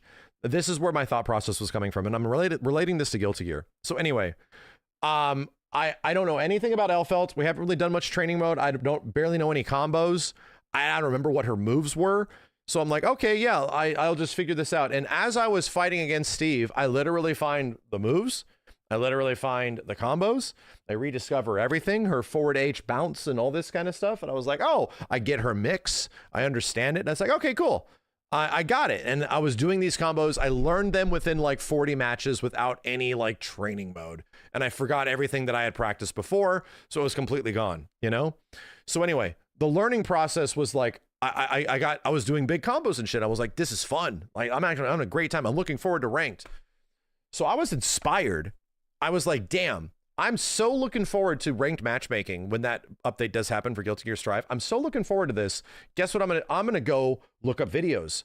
I'm gonna go check out a video on Elfelt, because I want to know, like, when I play these games and I get sort of inspired by the gameplay, I'm like, bro, I want to go find out what's actually good. Let me go see what good players are actually doing with my characters. So I looked up Elfelt videos. I'm gonna watch the #1 Elfelt player in the world, and guess what I saw? Watching the #1 Elfelt player in the world. I saw them doing the exact same shit I was doing. But their decision-making and matchup knowledge was obviously much better. I found that the optimization that I discovered within like 20 to 40 games was the exact same shit that you do. Like, that was it. So the only way for me to progress and get better was just to, okay, so I got to get my execution up a little bit, I guess, because I'm sort of bad at the half circle supers. I got to sort of like learn some matchups, but maybe I can use RC a bit better. But there's no clear, like, I would say, upgrade path for me. You know, the upgrade path is just be better. You just need more time. There's a reason why I'm resonating so much with Tekken 8 as a game, just in general, since it came out. there are so many micro steps that I have to take in Tekken 8 as a game, dude. From execution to combo knowledge to situations to spacing to when I use this move, how I time this move, like all that kind of shit. There's these little tiny optimizations in like older fighting games and a game like even like Tekken that make me feel good. Every time I jump back and play it, I do this a little bit better. I do that a little bit better. And I can see it. I can feel it. Dude, this is getting much better. I'm getting so much better with these little optimizations. A lot of modern fighting games and the way I felt about like Guilty Gear Strive, those are mostly gone. Bro, I just jumped in and I was doing the good shit and I didn't even practice. And I immediately lost interest. I watched some, I was like, I still almost every night go to sleep watching Lars matches of like the latest players. I still do that. And I just watch what they do and how they end combos and what do they do in this situation and all this kind of stuff. Like, what should I do? And to me, it's like, that's a character thing. I'm learning my character, you know? And I watched a few Elfelt videos for a couple of days and I'm like, yeah, that's what I was doing. That is what I was doing. I just have to do it like smarter, faster, better. Like just execute that game plan. And to me, it made it less interesting. I was kind of like, yeah, it's kind of like, that's all, folks. That's it. That doesn't feel good. It didn't feel good. It kind of felt like I'm going to play it when it comes out and I'm still going to enjoy it and I'm still looking forward to it. And maybe that's because Elfelt is such a simple character. You would not feel the same way about Booklord or Shootman, you know, but I definitely felt that about Leo when I was playing the game. It's why I stopped playing Leo. I started watching other people and how they play the character too. And I was realizing, oh, yeah, that's what I also do. That's all the same stuff that I do. It's just that their decision making is a little bit better because their matchup knowledge is obviously better and they have more like better player knowledge. Yeah, so where do I go from here? You know, I never felt that with Leo and Strive. I'm sorry, with Leo and Xrd.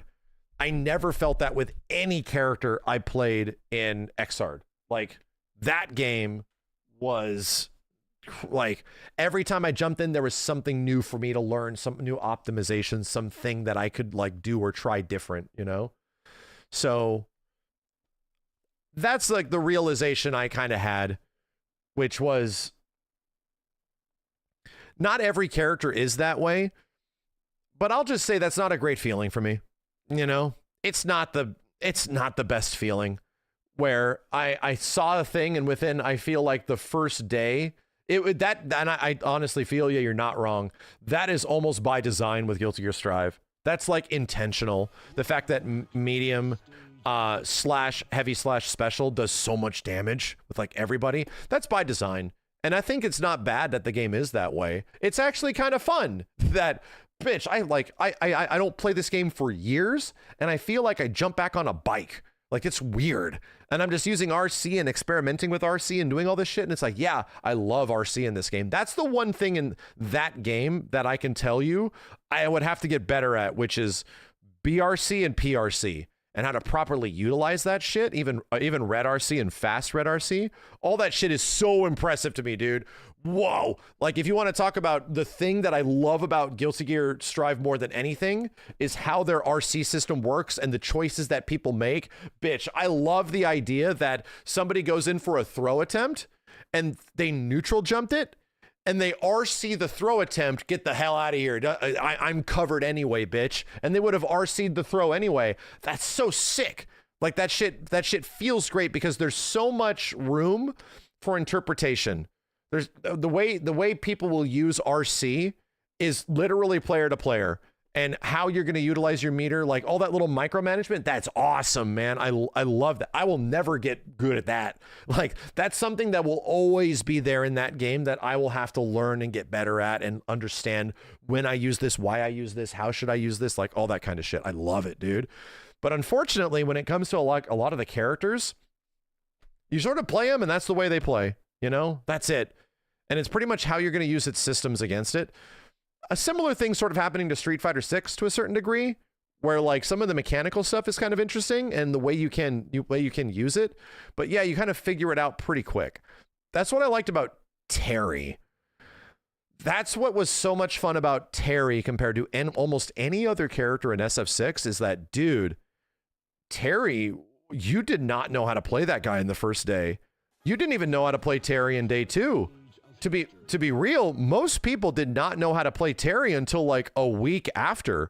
It took some time. It felt like he was sort of a low damage asshole, and then people really optimized the shit out of him. And he has a lot of optimization. You have to like really get used to him. That's fun. That felt good. That like day 1 is not going to be the same as day 2. Day 2 is not going to be the same as day 3. It is going to change. So all I'm trying to say is that I like that. I like steps when it comes to characters and overall fighting games. I don't like there being the one jump. Like there's one big step that is just like from here to here. And you're either going to do a pull up and you're there. And you're like, oh, I'm up here now. And then there's optimizations for all this minor shit.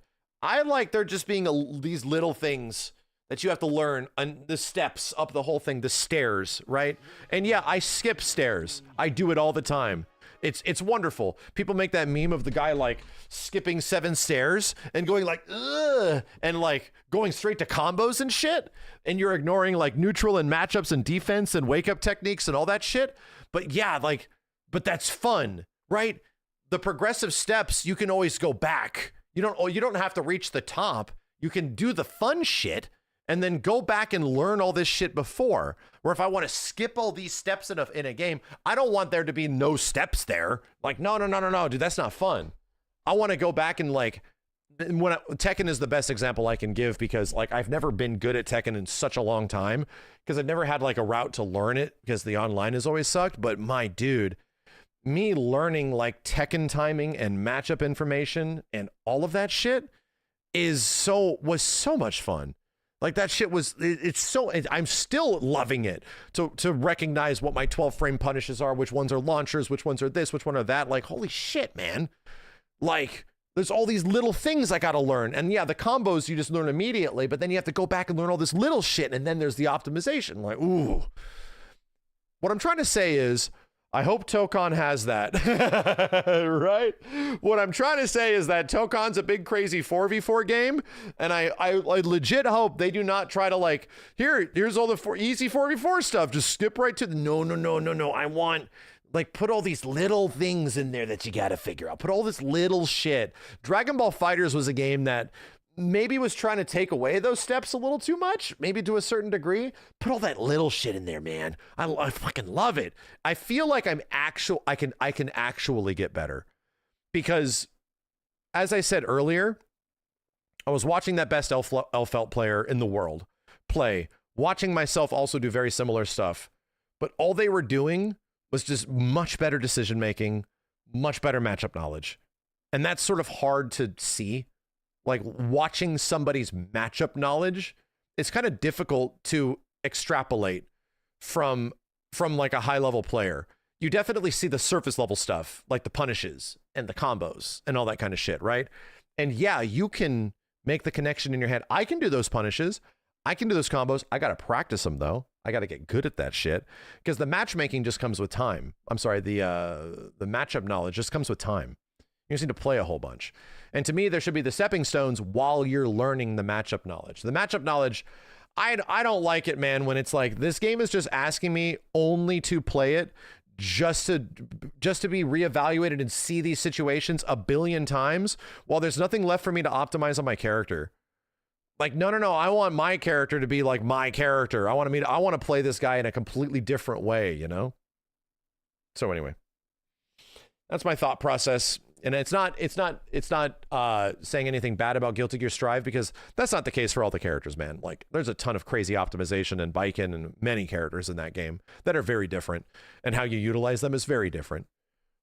But in that one moment, it reminded me possibly why I lost interest in playing Leo, because I was like, oh, I'm kind of doing it all. Okay.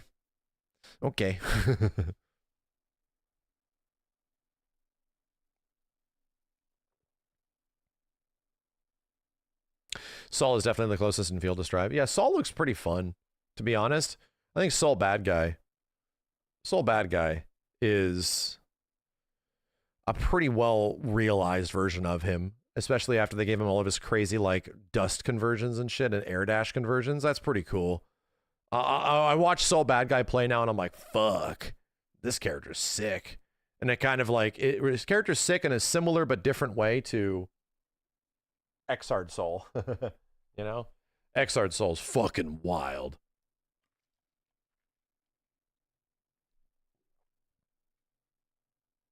Do you like technical characters? I think it depends, man. I think it completely depends.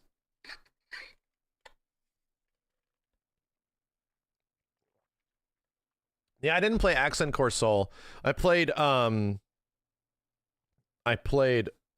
god, my brain is fried. Holy Order Soul. I played Haas for like one night. That's one of the coolest fucking characters I've ever played in a game. Straight up. Never played Holy Order Soul, ever. One night I played Haas. I was like, oh shit, I get it. What the fuck? Like, this is crazy. And then I started watching Kazunoko playing Holy Order Soul, and I was just like, I will never be able to do that shit. This is so cool. That I like that. You know, I actually like that feeling. Like that's inspirational to me. That might, and I think that might be scary for a lot of people, but when I played a character and realized, bitch, I'm not even scratching the surface. Oh fuck, dude. That's actually a great feeling. I think that's like, now there's steps that I can take to sort of become, I want to become 1/10 as good as that with this character. You know what I mean? Anyway, that's my thought on it. You know, the whole step skipping, why skipping steps is fine, and why fighting games like need steps, you know. Touching the ceiling is a boring realization, I guess. Yes, I think so, man. At least for me. When the ceiling and what it takes to get beyond the ceiling is the only thing that's required at that point is just for you to put in like 2,000 games, you know? Like, that's really it. The last optimization you have is, the last little bits of optimization are just deep matchup knowledge and player knowledge. To me, that's not like, I don't want to learn matchup knowledge, dude. I just want to acquire that as I play the game, you know? You can see why I like Third Strike so much now. Obviously, man. It's literally that. It's literally that. Yeah, when there's no more learning, all you can do is just keep practicing. Yep. Keep practicing all these micro optimizations and shit. That's how you feel playing MK11? Dude, I played MK11 at a preview event the first time the game was playable ever. I felt that way. First time the game was ever fucking playable. We were playing Sub-Zero and Raiden and like Jackson shit and Liu Kang. I felt like we hit the ceiling at a preview event after playing an hour. And here's what's crazy. We pretty much did. I couldn't. And I was like, there's no way. There has to be, like, what is the sauce? I literally going to devs, what is the sauce? And then they would show me the sauce, and I'm like, uh-oh. So, like, when this game's played, like, how crazy is it? And then they show me, I'm like, uh-oh. I don't know. Uh-oh, man.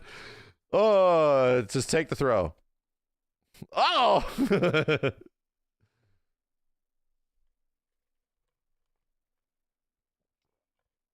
Yeah, that's why I can deeply respect games like Under Night, you know? That game's just nothing but crazy optimization and meter optimization and character optimization, all this shit, dude. So that's why it's great. Does this tie in with games need friction? Yeah, I think so. I think to a certain degree. MK11 sold very well because MK11 sold to the audience that it was appealing to. Mortal Kombat 11 was not selling to people that like gameplay. It was not. Mortal Kombat games typically don't sell to audiences that like gameplay. To be honest, dude, like, let's be real. And MK11 was the greatest fighting game to sell to people that don't like gameplay. Necessarily. Like, the content, it was so content rich, it was insane.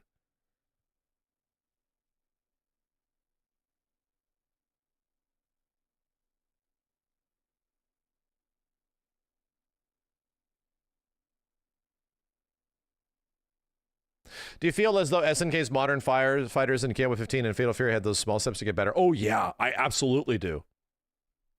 KOF 15, I think it was there in it wasn't there in Sam Show. It was not. Sam Show was a game that we were kind of doing the right shit in week 1. And I had to remind myself when I went back and I watched my old gameplay of it. I'm like, oh yeah, that's kind of how Sam Show matches play out. They all kind of play out like this. They are this way. They lead to these like really tense final moments and stuff, and bam, you're dead. But that is the way it is. That is not the case with KOF 14, KOF 13, KOF 15. Not at all. Those games have steps, bro. Like, you first start playing KOF 15 and 14, and you're like, bitch, how are these people jumping all over the place? What the fuck am I supposed to do? This is crazy. And then you play it a little bit more, and it all starts to make sense, you know? KOF 15 and Fatal Fury are very much older design fighting games. There's steps all over the place, man. The combos are kind of easy. I'll be real, the combos in a lot of these games aren't necessarily super hard, but all of the other shit around them is not easy. And optimizing all of that is kind of tough. I like the meter. I actually like the meter mechanic of the heat gauge and the green shit in Street Fighter. I like that. I think managing that stuff is really cool.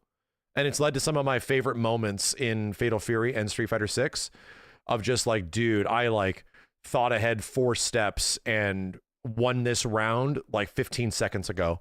Like, that feels so good because of the way like their green bar is and my green bar. I love that shit, man. Yo, Meansby Gaming, thank you. I think if there's one thing, the problem is that's kind of hard from a viewing perspective. It's kind of hard to see that. Like, drive system management is so much fun, but getting better at it is really tough. Like, it takes a lot of time, and it's also not super impressive until you get somebody to break it down for you. That like, yeah, this guy took this hit to avoid burnout, you know? Like taking damage to avoid these situations and all of these little micro optimizations. It's all there, but it's not like super marketable. You know what I mean? And it is actually one of the most impressive aspects of games like Street Fighter 6 and Fatal Fury.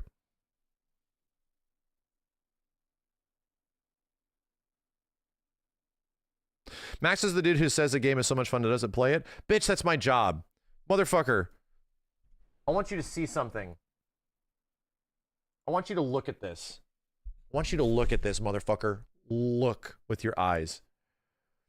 I spent over 1,000 hours working on this game for a year. For 8 months. I lost almost an entire year. The year 2024 was lost because every single fucking day I was working in dev hell trying to get my ridiculous vision to a game that I love MVCI, to become a reality. Work my ass off, hiring people, paying people, working in fucking Unreal, doing all of this shit, getting all the artists, getting the gameplay on top, getting this, getting that, doing this. Fucking, I'm gonna play this game forever. I love it.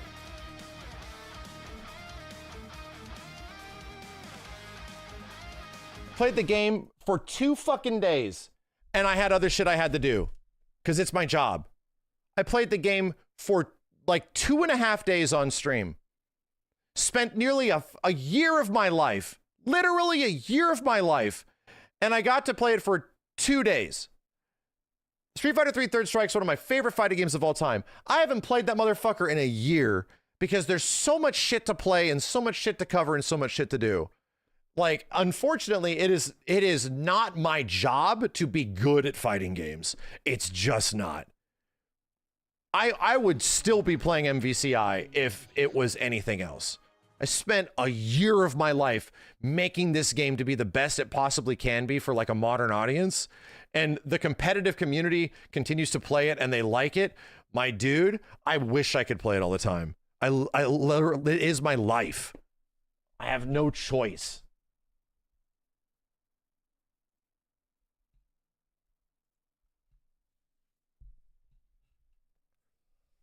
I'm not super happy about it all the time. It hurts. Trust me, it hurts. And unfortunately, it's not my job to get good. It's only my job to just be good. Only be good. No getting good. Just play everything and try to be competent at everything with no time and no practice. That's just my job. So anyway, bitch.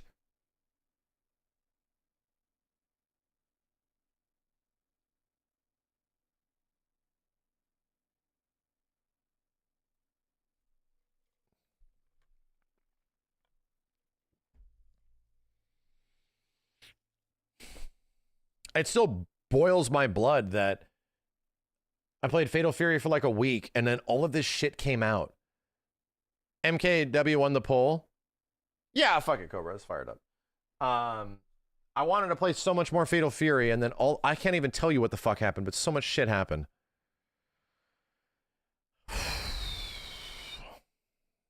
Bro. So anyway. I'll just play things at my own pace, you know? I'll play things at my own pace. I talk a lot about, and dude, I'm not even shitting you. You're not wrong.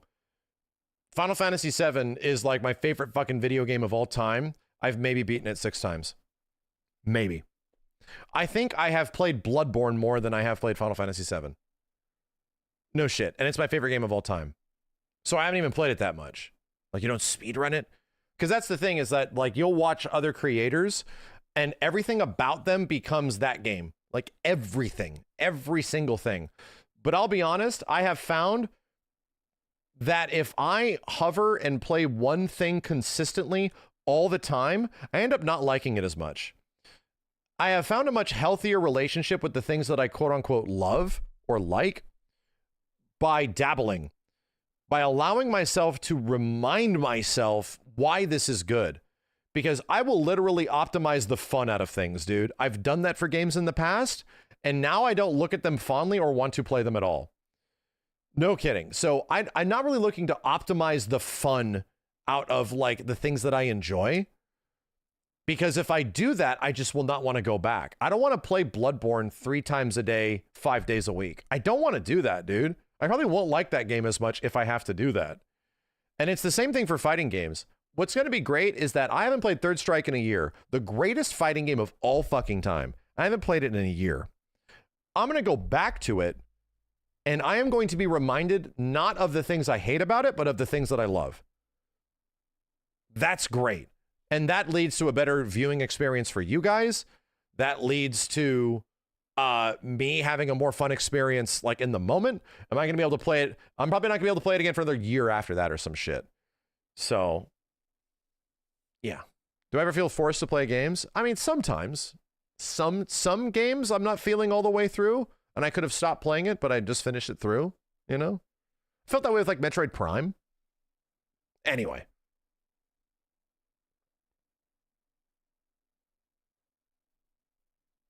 I'm not much of a grinder anymore, man. I'm just not. That kind of went away when my career took over. And my career ended up being fighting games, but my career was not grinding fighting games anymore. It was not. It was not just like only playing that one game. I didn't want to only play Marvel 3 for the rest of my life, dude. I did not want to do that. So, yeah. You're not wrong. To the one stupid bitch, you're not wrong. But here's the thing. I care about this shit and love it so much that I'll put $30,000 of my own personal investment and money into something that I know I'm not even going to play, that I know is going to be for other people, so that it can live on and have a better future than what it had before. To me, that's great. That makes me happier than just being a god at this shit. I have 527 hours in this game. Before I started dev, it was at like 200. And that is literally 330 hours in game, not even in engine, just testing all the changes we did. 330 hours in less than a year, you know? So I love this shit so much that I will go completely out of my way and my own money and my own time to do this shit because I want it to be good. I want it to be like fully realized and for it to land with its audiences. Like I get more satisfaction of watching other people get into fighting games through me somehow than me actually being good at them. Anyway, that guy's toast. Where is he? Where'd he go? What was his name? Did he say anything? Where'd he go? Where'd you go, man? I never talk to people like individually like this. Where'd you go? Are you okay? Buster Wolf? Are you okay, man? Hey. What was his name? Where'd he go?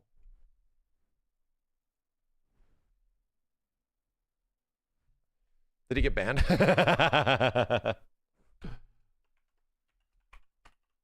No, he's still in here. Is that him? Did he get banned? Mods, did he get banned? Unban him.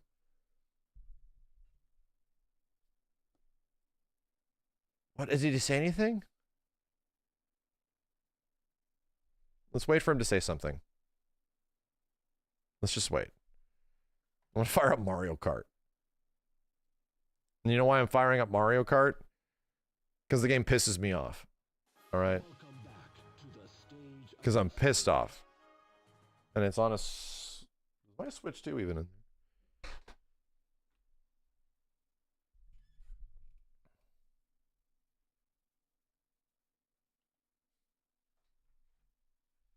know why I'm playing Mario Kart? Because I'm pissed off and the viewership's good. That's why. God damn it. I want to play Night Rain right now, okay?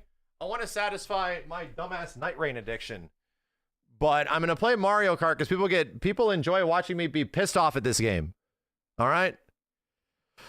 And here's the thing. It's hard to win in this bitch-ass game, but it feels kind of good when you do win. Any ETA for the jacket? They're being sent out, Doge. Yeah, they're actually being sent out. Damn, I can't make an announcement yet. I'm still investing into MVCIB, chat. There's still a bunch of shit that I'm going to do, but stay tuned. Especially for Evo. Stay tuned. Tuned stay, you shall. I have to go spend a lot more money for the MVCIB community. I have to go spend a lot more money and spend a lot more time figuring that out, bro.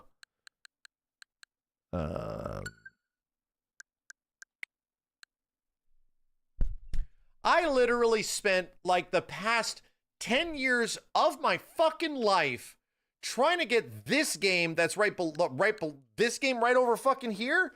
I spent the past 10 years of my fucking life trying to get this fucking game back, right? Literally all these games are the things I like the most. I played it for a week. I played it for a goddamn week because all this other shit came out. And guess what? I'm still super satisfied. I'm still happy. That's what's wild, dude. All that happened was what I wanted.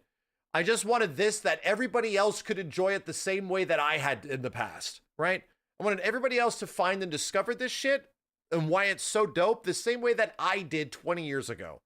That was my goal. Not just to make refunds happen, right? I'm not here just to like wipe the floor with people. It was to allow everybody to like the same shit. We could all be out here liking the same shit. Fuck. Fuck.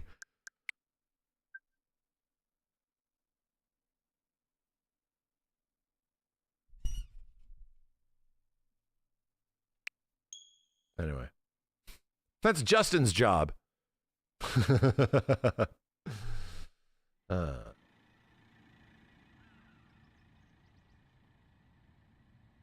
I don't want to be the guy causing refunds. That's the exact opposite that I want to do, actually. That is the exact opposite. We've been trying to save that bitch for so long. And you know what? Also, fuck you. Also, new fighting games are fucking fun. Fuck you. Listen, bitch, I'm back. New fighting games are fun. There's nothing wrong with that. All right? Straight up. There is nothing wrong with a game being a 4-weeker, right? or like a 1 weeker. There's nothing wrong with a fighting game just being enjoyable for a little bit and then you play it and maybe you don't commit a full year to it. Fuck you. There's nothing wrong with that. That game was fun. I liked it. Do I want to commit to it? No. I do not. Fuck you. There's nothing wrong with that, you know? I at least in my situation, it is literally my job. Like, it's actually my purpose to show new things, why they are cool, and get people into it, you know? Fuck you!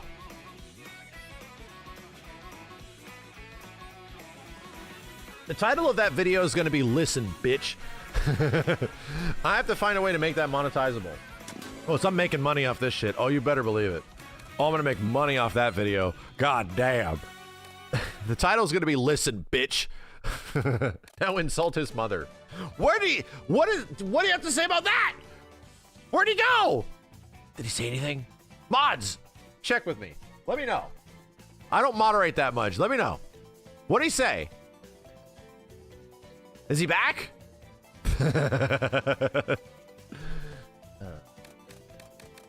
Anyway, hi. Hi, Chad. Hope you're having a good time. He has said absolutely nothing. Ah, shit. I'm gonna give you VIP. Dude, I'm gonna fucking gift sub you.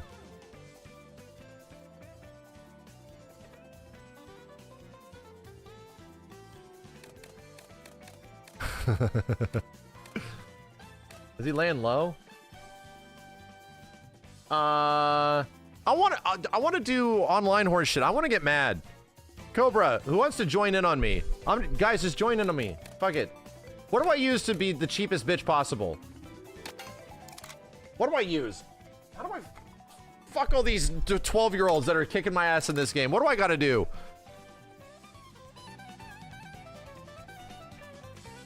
Do survivor mode?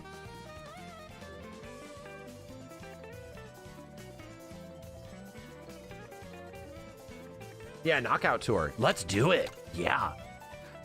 Use a light character.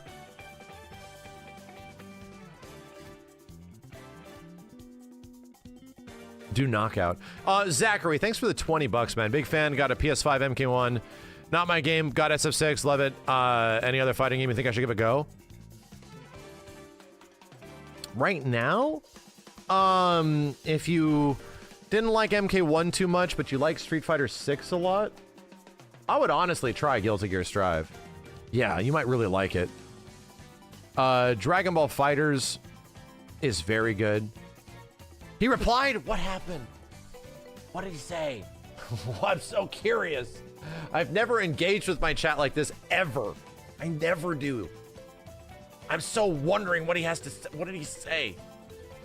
There is it. I don't know how to use the moderation shit. What did he say? Whisper it to me.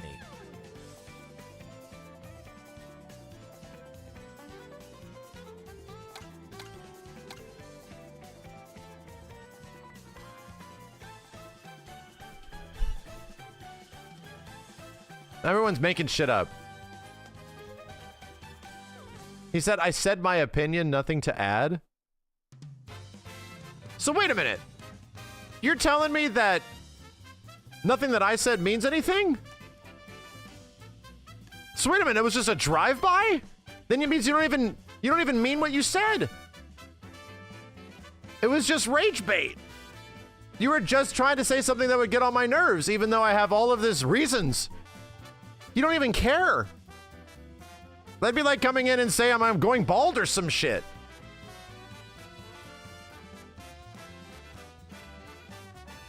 Fair enough.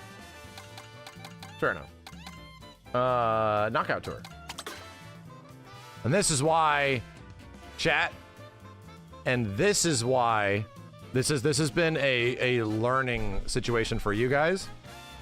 I humored this, but I never do.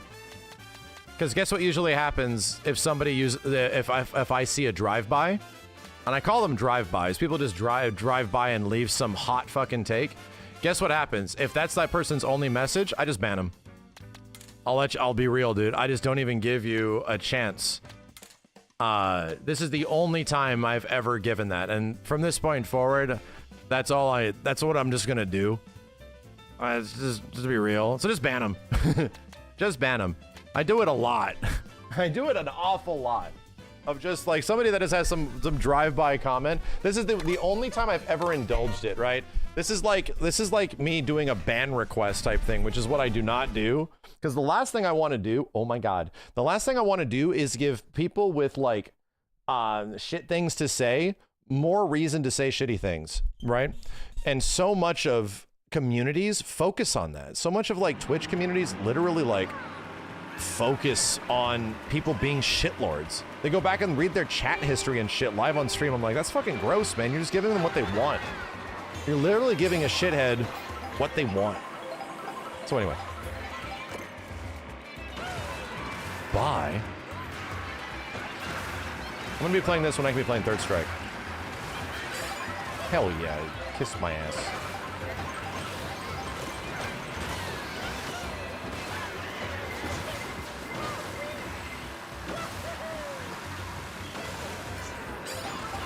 Damn.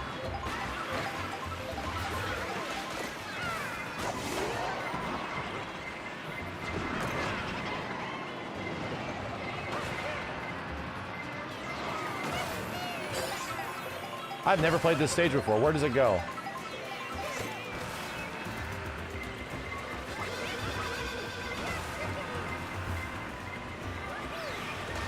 Why didn't I get the trick? Oh god.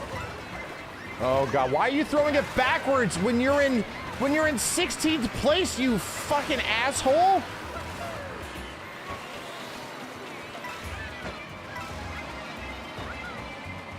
'16th place, throws the boomerang backwards.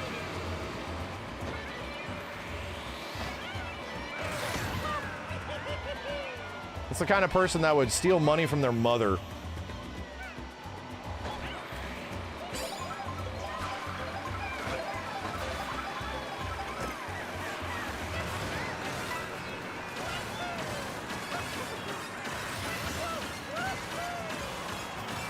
I used this at a bad time, didn't I?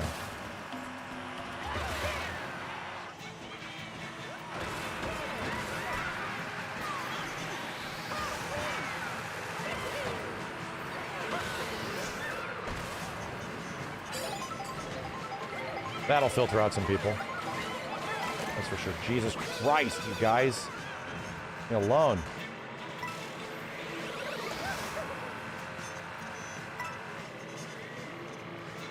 Am I playing Knockout Tour? We are.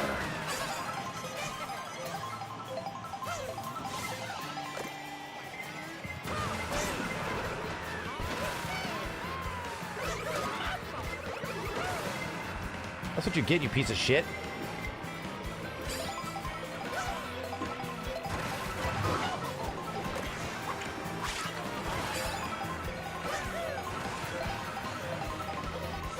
So what, you snake? Oh no! I have like, oh god, Ripley was playing earlier. I have like auto item usage, auto steering, auto acceleration on. Oh god, my sweet child. Oh no. Ripley, what have you done? It's all the baby's fault. She was playing, she was having a great time, but I made the game like practically play itself. So like it's using all of this shit for free. I don't exactly want it to be. This is a great stage, dude. This is a really cool stage. Why does it feel like I have barely seen of this game? Asshole! Stop using the items, Mario, you dumb ass.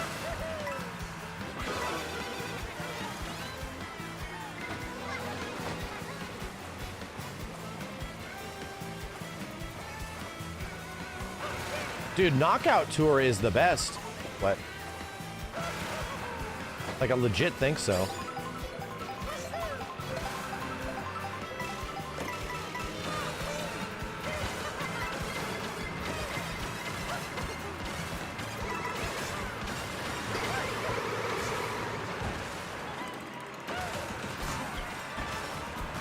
Hey, we're still in this. And I'm barely controlling the game. Oh my god.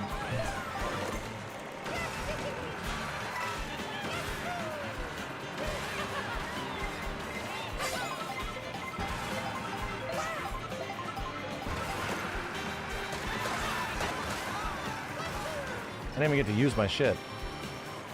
Hey, what? Who's this Yutz? Who's this Yutz with the car?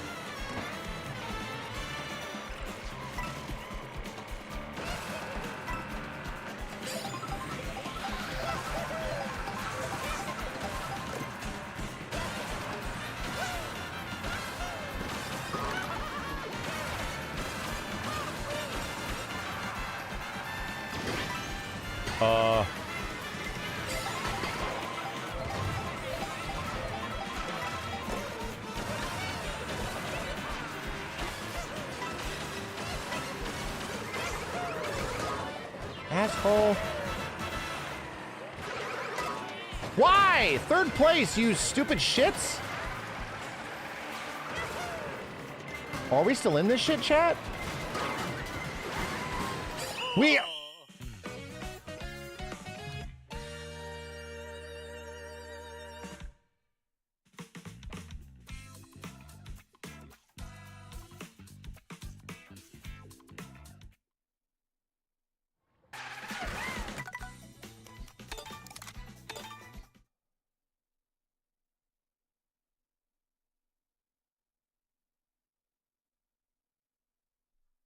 Well, I can fix my controls now. That was fun.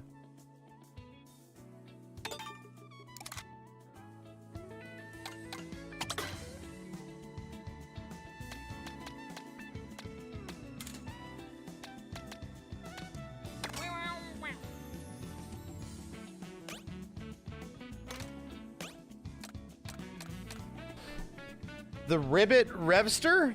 Is this car's good, right? 1-up fuel? What in the hell? You want the blooper? The blooper.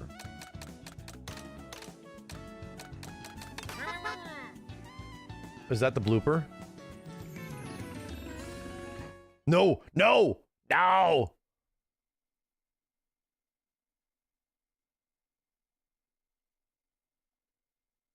I didn't get to change my controls.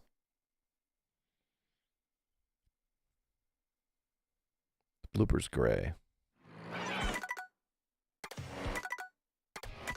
Come on!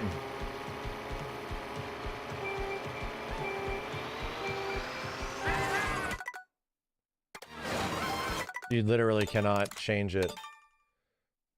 You have to hit X? Oh, god damn it. Well, I need to change this anyway. I have to get the blooper.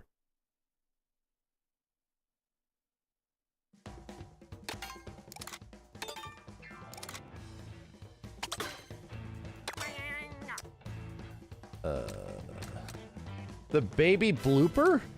Why does it look so bad?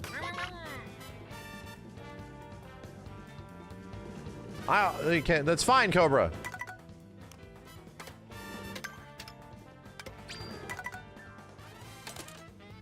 Off, off, off. Okay. Whew. Much better. Much better. It was just like turning for me automatically and using items like constantly. I was like, hey, what?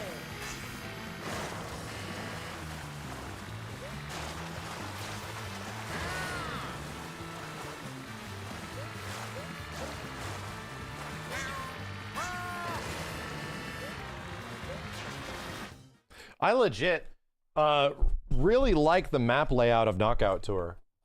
Not lying, dude. I think it's quite fun.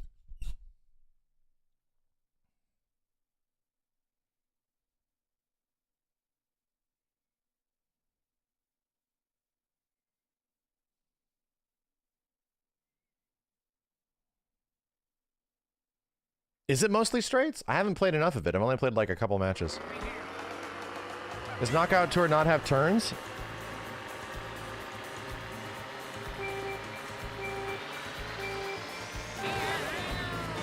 Damn, why am I in first place?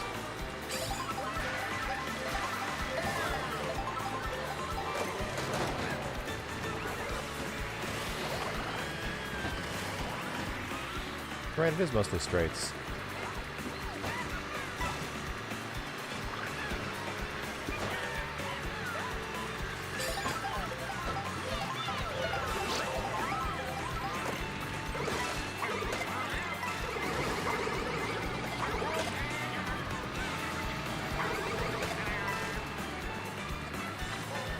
You're right. It is mostly... You fucker. Son of a fucker.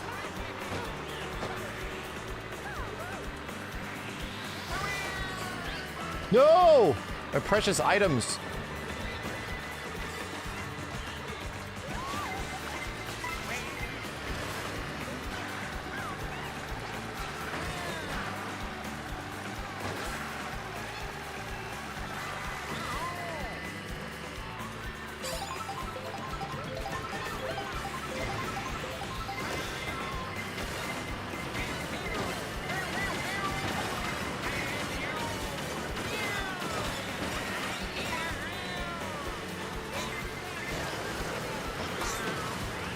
Oh.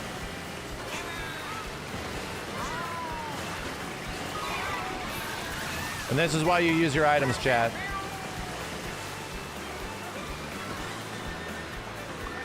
Don't hoard them.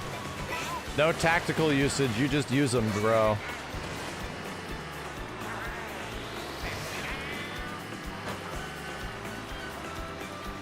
You're right, this is mostly straights. Oh, I'm pissed.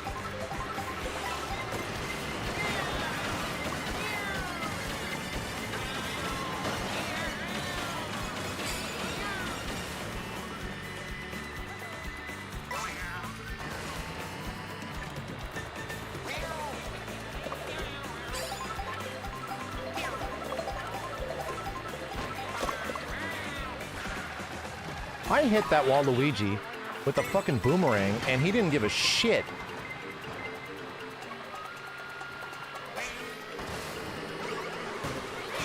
Normally don't curse this much, chat, I swear.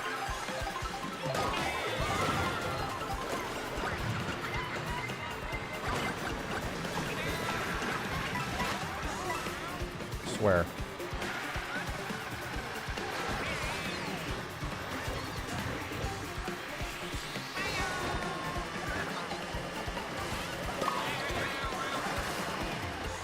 How could this happen? Look at all these mushrooms on these big shits.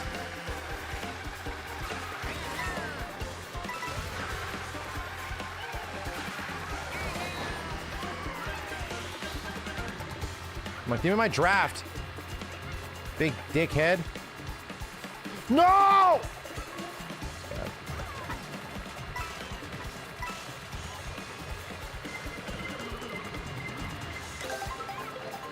Two Snick.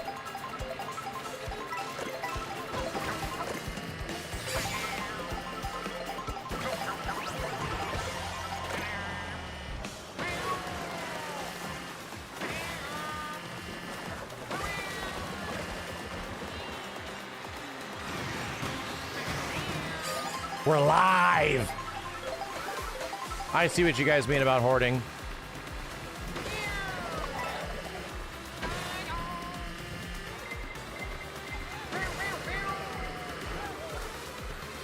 You literally sandbag.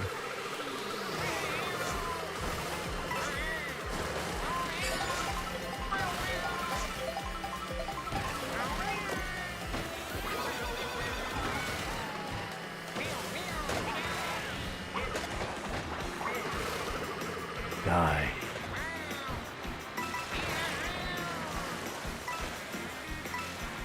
Okay, we're still in it.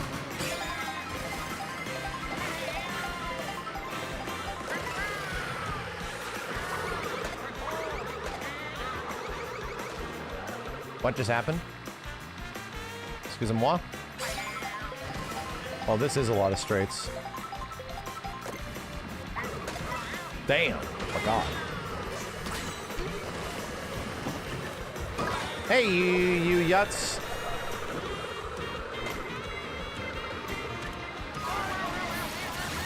That makes a lot of sense.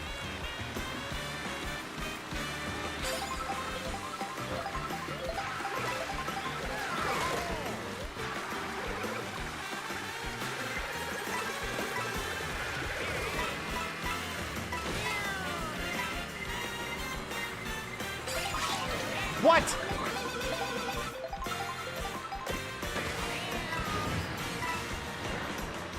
Okay. Back in it?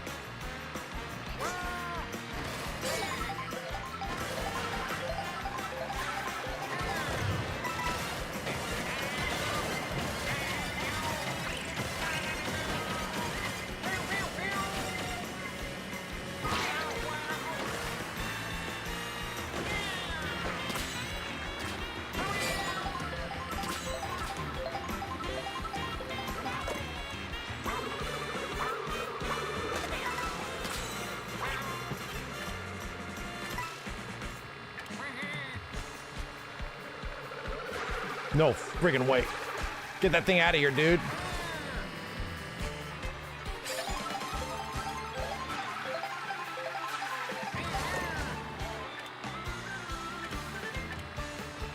Everyone looks so angry back there, chat.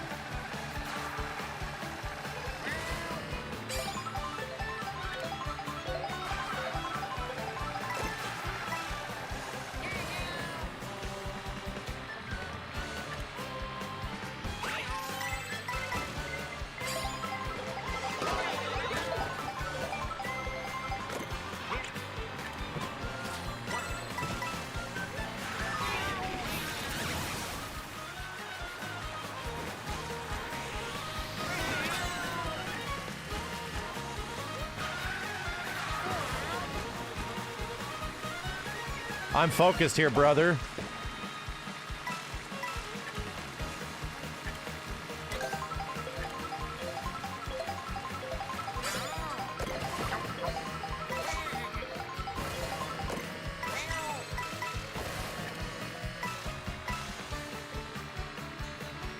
Just drive. Look for shortcuts. Just drive.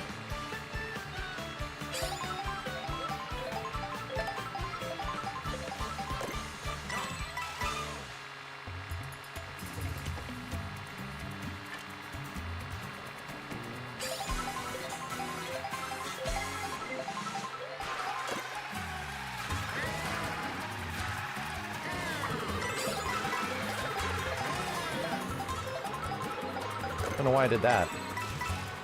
Many questions I have today, chat.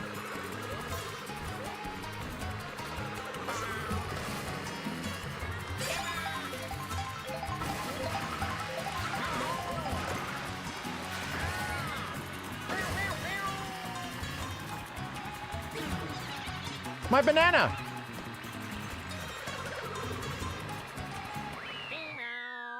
That was the end? Oh no, that was the end, dude? Oh, it ends in Final 4. I thought it was just gonna be 1v1 in the end. Crap, so close. So close. Yeah, that's first loser. Second place is the worst. Shit. That was fun. Yeah, that was fun. I'm not gonna lie, I liked it. I did have a good time. I want to play again. If you're not first, you're last. No, that's not true, dude. If you're second, you're not first. If you're third, you're just happy to be here. If you're third, you made it.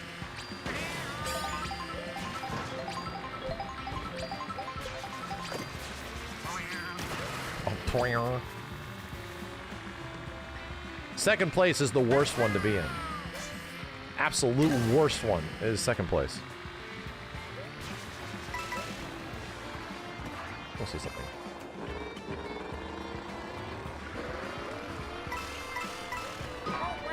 We'll see something.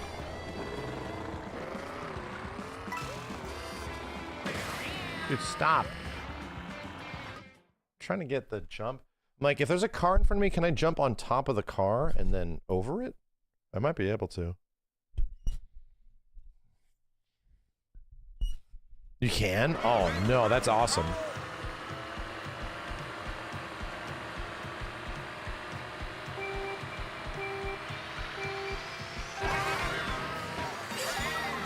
As someone that's been in second place, first place, and third place, straight up, dude. Second place feels the worst.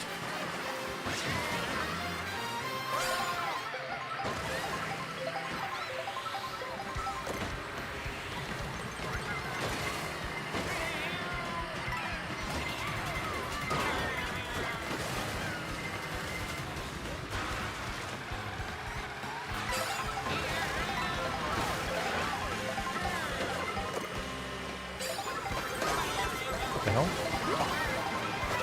Got flattened. Alright.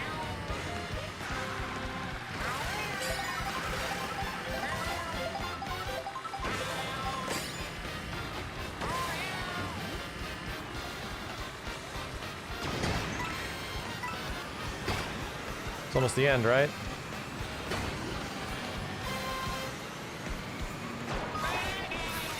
Glad I used that.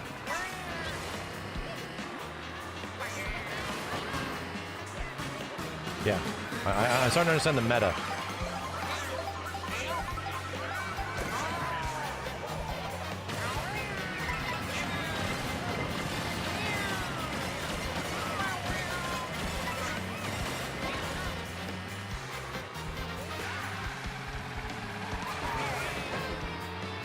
Car?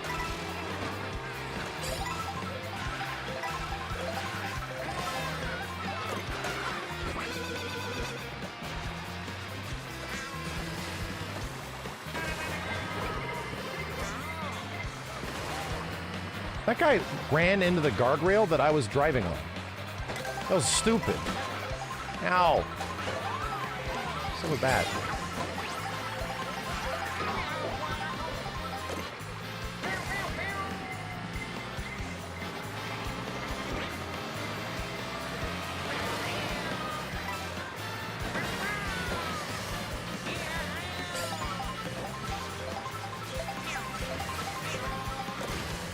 Ni hao.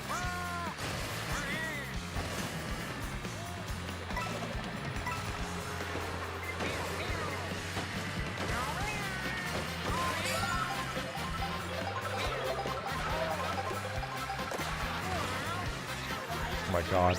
So many people shortcutting.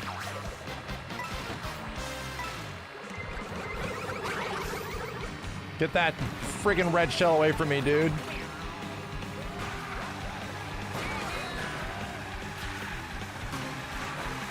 Okay, we're doing just fine.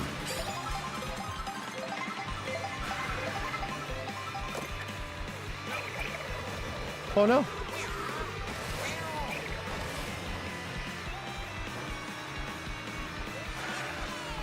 Oh, I thought.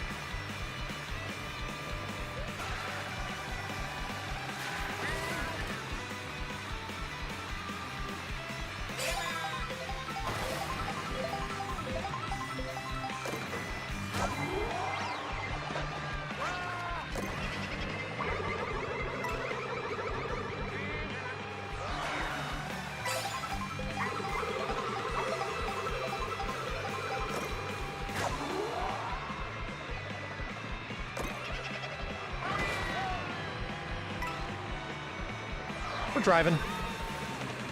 We're thriving.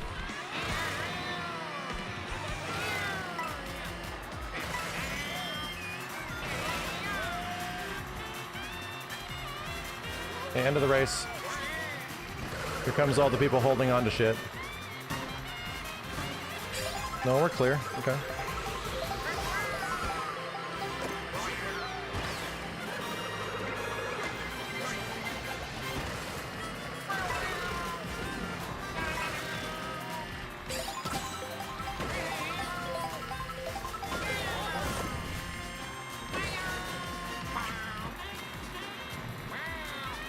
Got somebody. Oh, that's scary.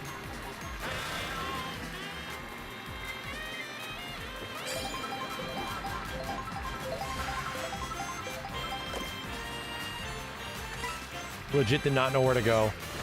I was like, what is this map, bro?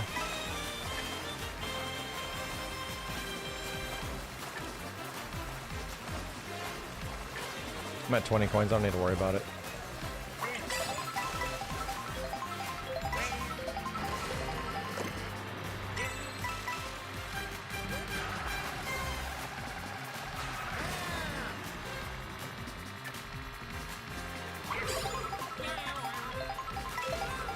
For me. That's gonna be helpful, right?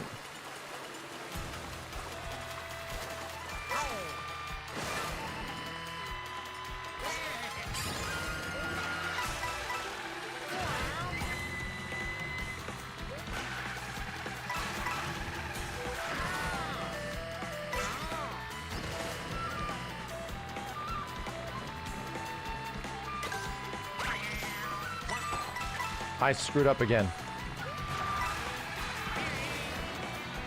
Throwing chat.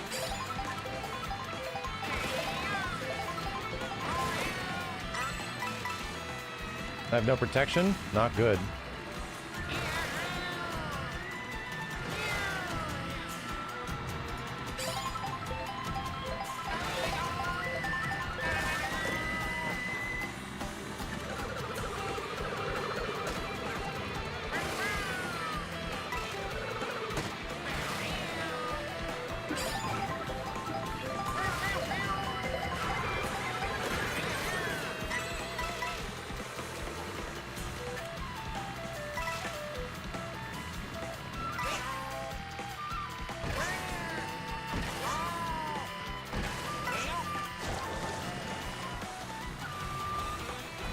Straight line, fastest line, right?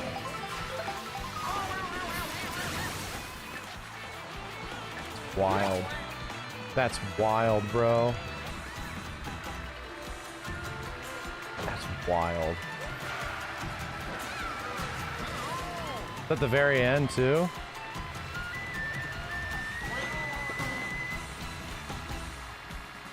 That's wild. God damn it, man. Lightning is ass, dude. Couldn't do anything.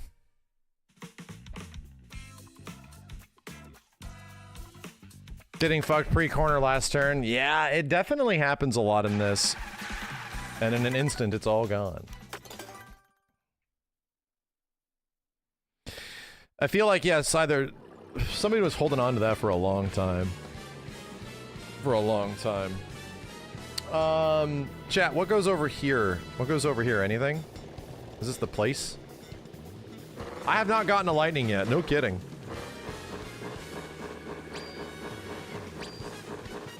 Items are up there? Eh.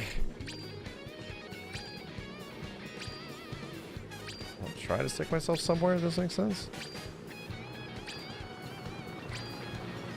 Ah, fuck it. I'll go against everything. Everything I hold dear. Do the terrible top right.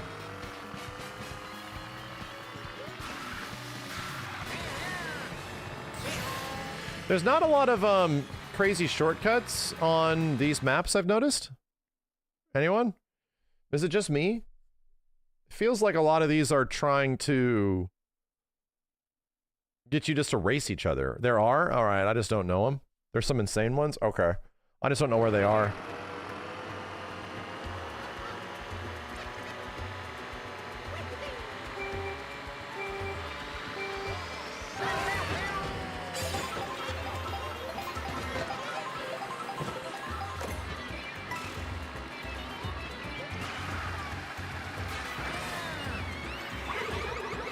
Sucks.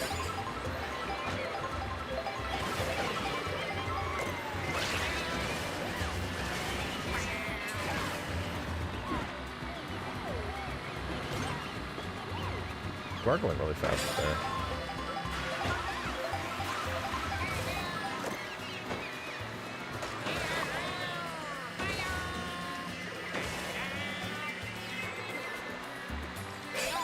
It's not the same idea as me.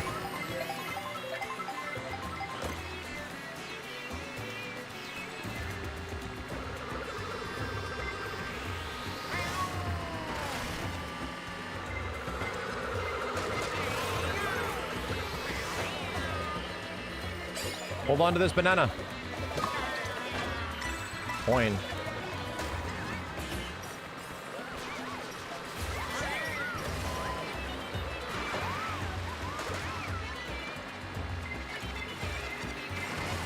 It's getting hairy.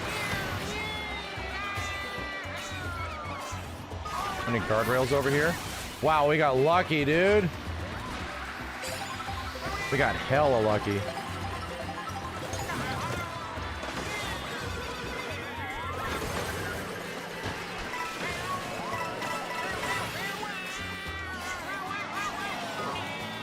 What in the shit? Why? Why, game?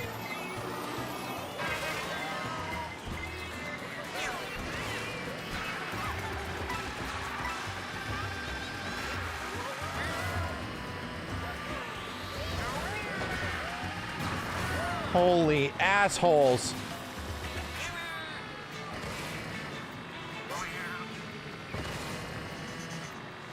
Is 20th or better? Are we at the end?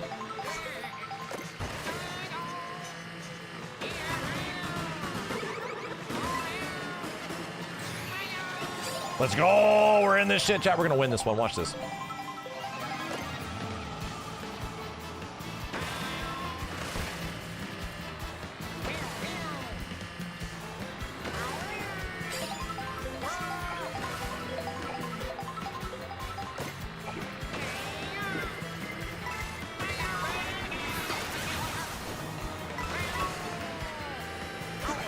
Okay, I landed in front of one of those.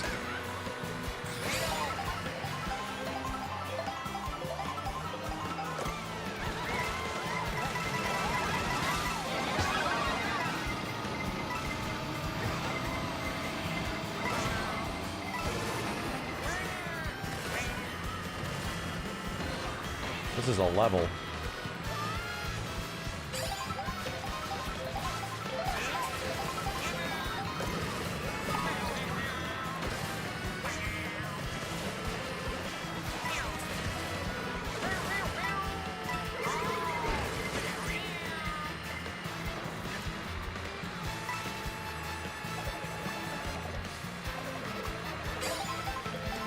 That's my boost. Crap.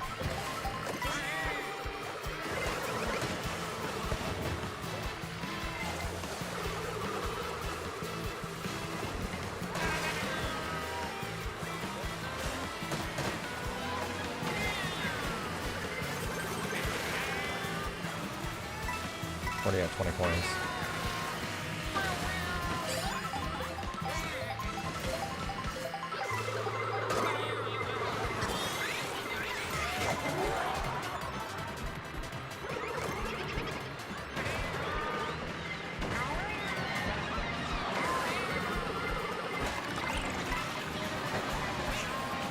Holy shit ass, bro. Guys, it's okay. You're gonna make it. Oh my god, where am I going? Oh my god.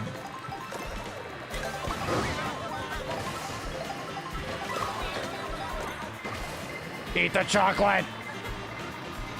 Eat the chocolate! Almost blew up.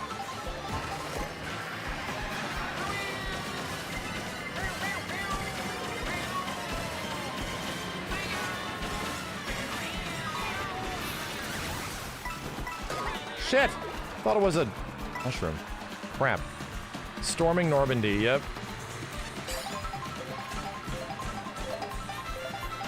12th or better? Alright. I think I'm just gonna camp this. To be real.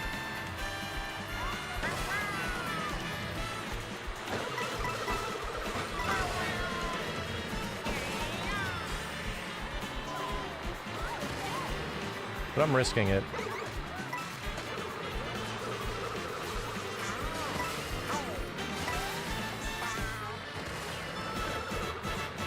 I'm really risking it now.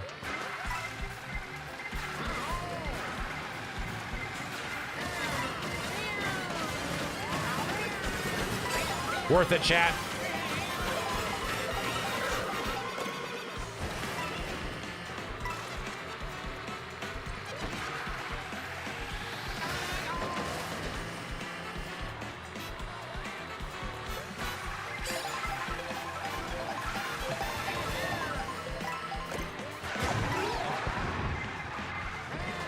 Got lucky.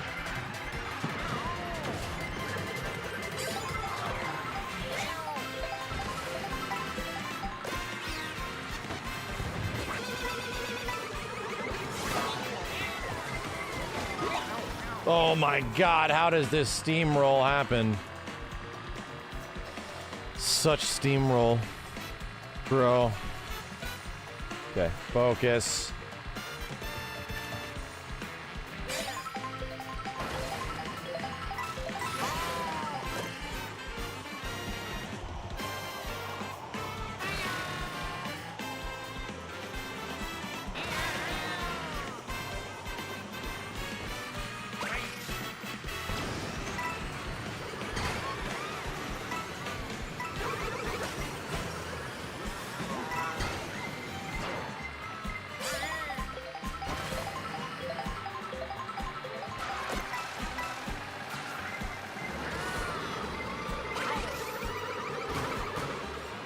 That was the plan.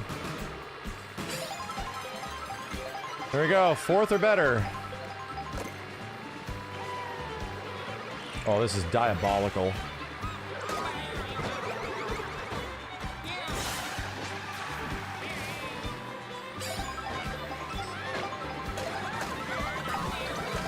Funny thing that was about to happen.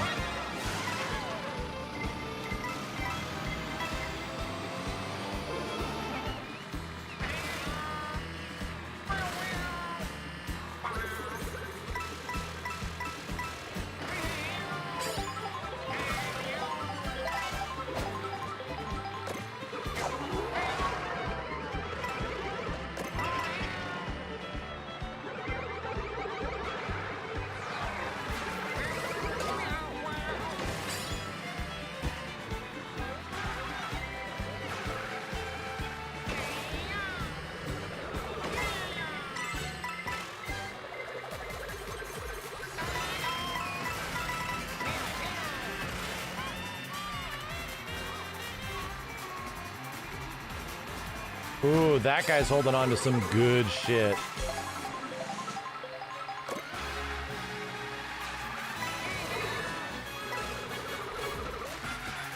No way.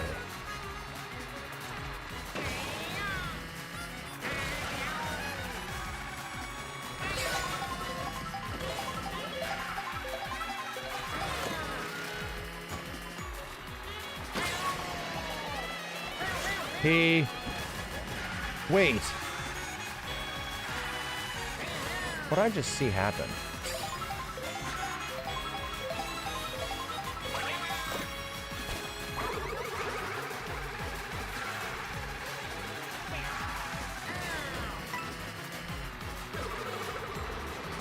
No! No! I get 2nd place again? Crap, dude! He had a feather. He jumped too early? Oh. The horn beats the blue shell? No shit.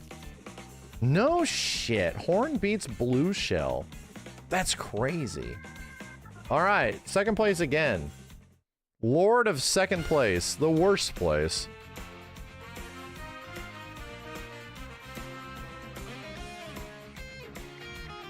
But that's not bad. All right. This really does feel like a BR mode. That's what I kind of like about it. Horn beats all items, and if you mushroom on the last second of a blue shell hitting, oh, you can actually avoid it. Okay.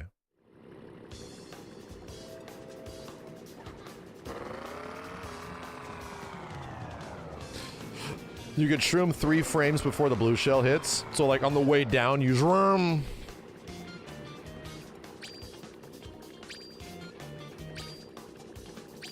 Yeah, this game mode is great, I think. I think I actually really like it.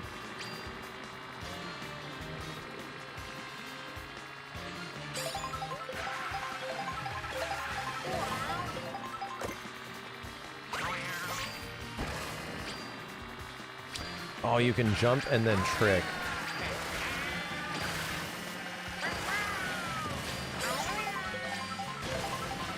Of course you can. Oh my god. Survive the fall. I live, bitch.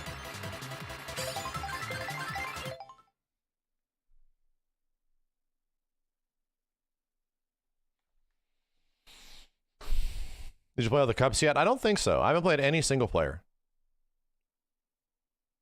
Yeah, this is very Fall Guys-like. That's a good way of putting it.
Cut a lot of hits there.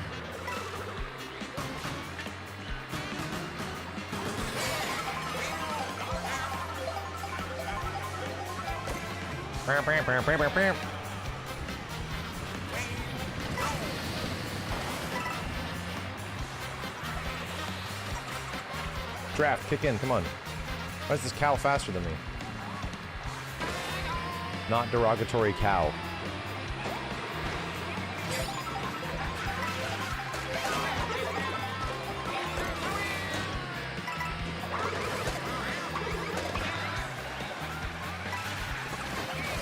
Move.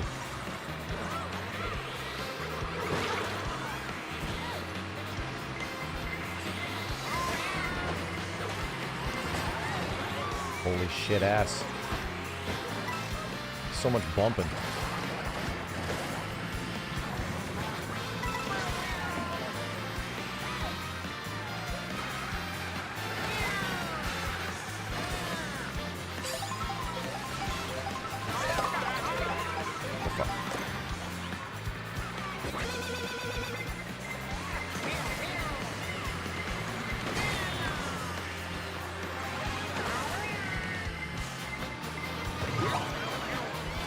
Big asshole.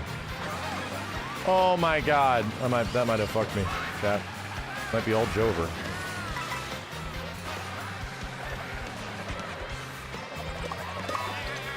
Might be extra Jover, bro.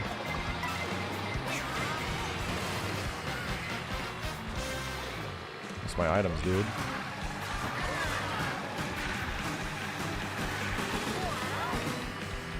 We're in this shit!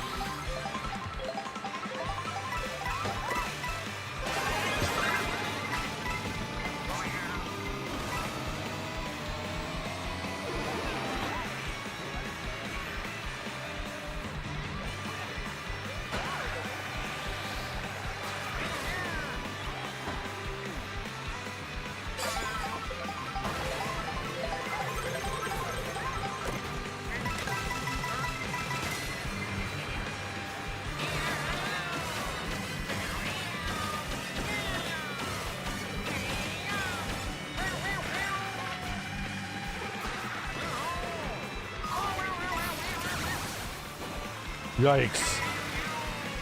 Get me back in, please. Okay. It's been a rough round, alright? Listen, it's been a rough round. Okay, I know. I get it. Boss! Oh my god.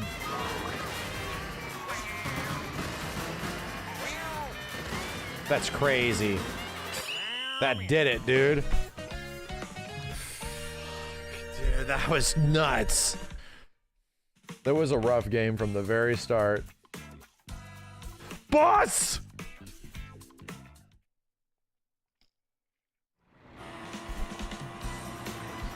All right.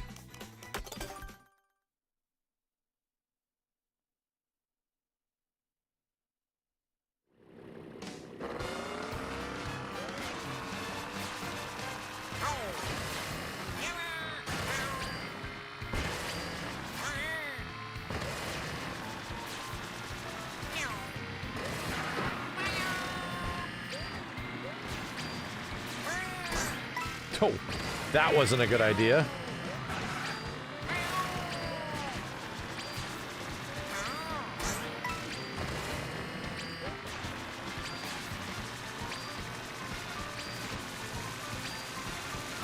Oh wait, there's a multi-boost?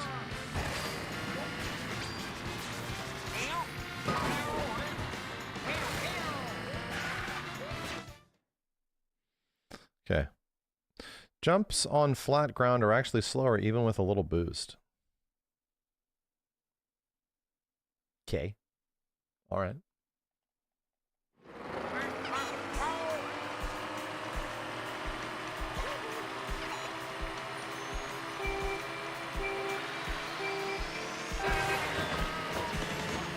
This goofy ass duck.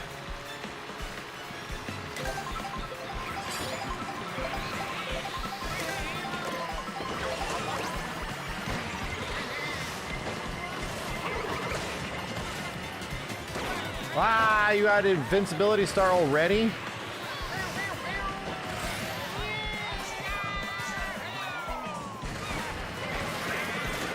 Normandy, chat. Mario Kart Normandy.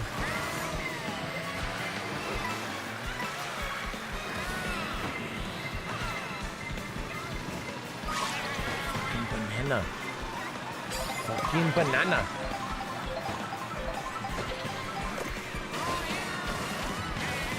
Come on, you piece of shit assholes!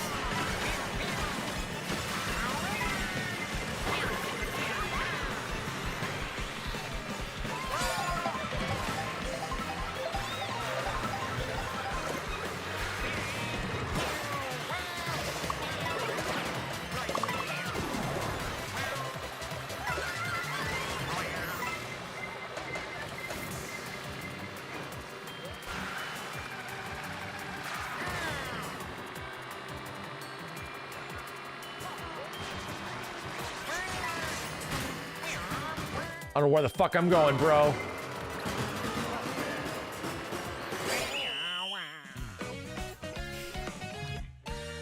That's that lap of map knowledge there, dude.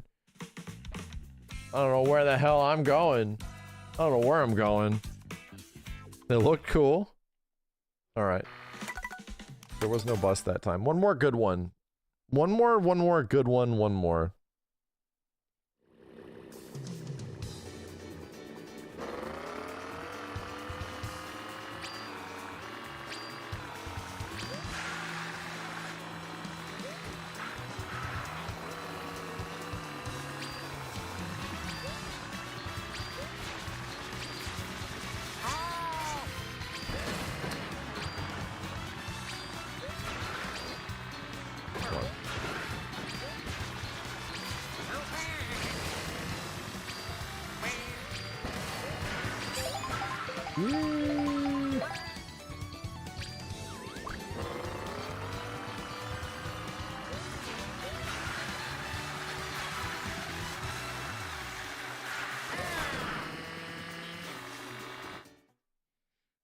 Can't go out on a bad game.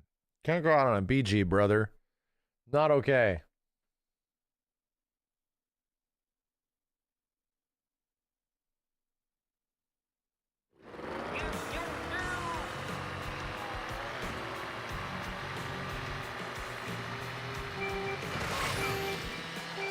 That confused me.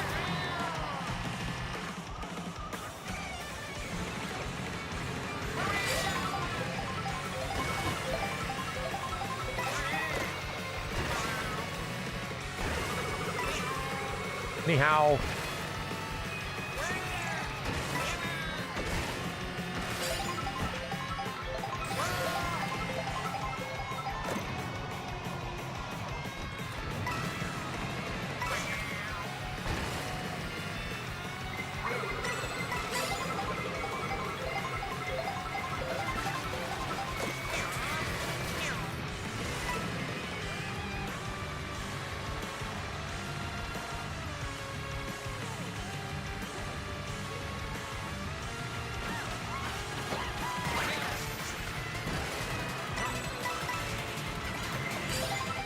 Riding a fine line here, chat.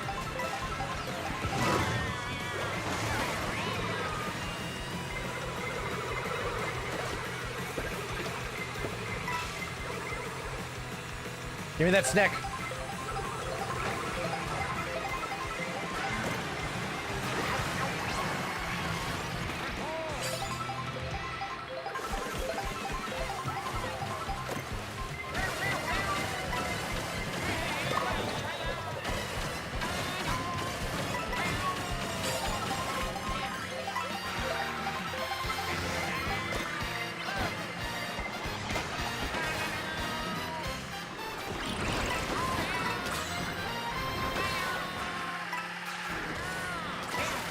That was definitely a cool trick waiting to happen.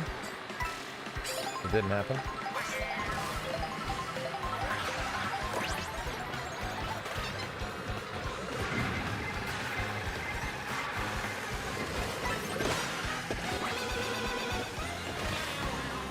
Had to actually save my ass.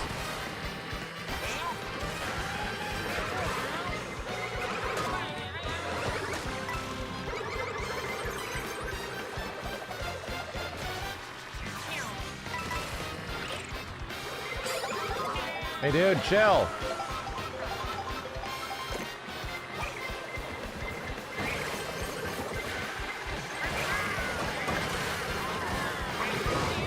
I hit myself with my own bomb? What the shit? Cool.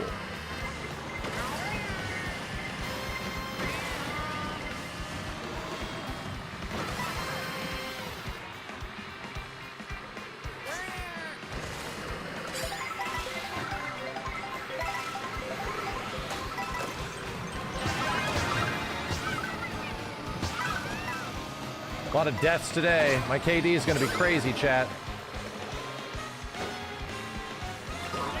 Holy shit! Why didn't I expect that to happen? Like, at all. Why didn't I expect that to happen at all?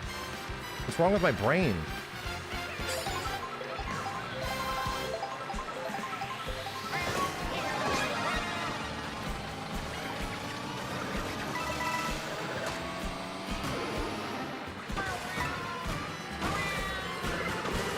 Come on! Okay.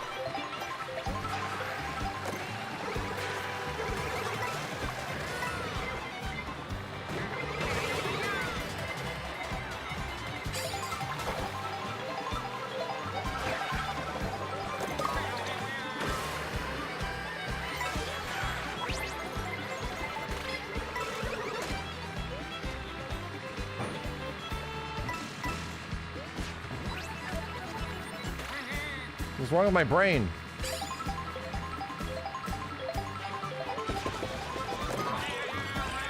I tried something.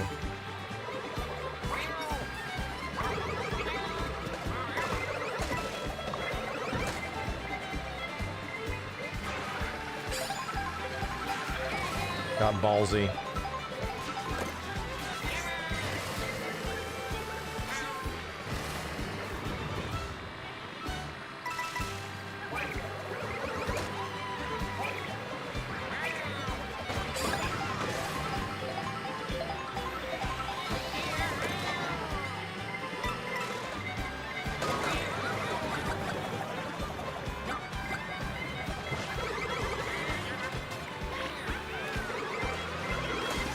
Getting gross. This is getting gross. I knew it. I felt it. This is getting gross, dude. I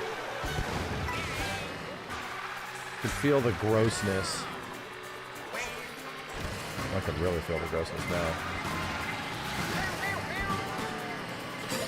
Shit! Shit, shit, shit, man! It's feeling gross! What I do really like about this game mode is that as it starts whittling down, the item usage becomes less and less. Which is nice, man. It is much better because the item usage never stops when there's always 24 people constantly throwing shit, you know?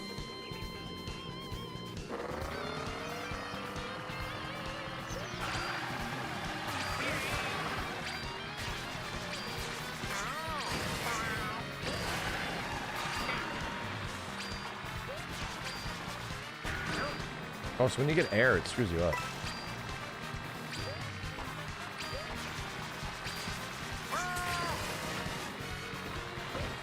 Really? That's weird. Yeah, it kind of becomes a different game by the end, which is fun.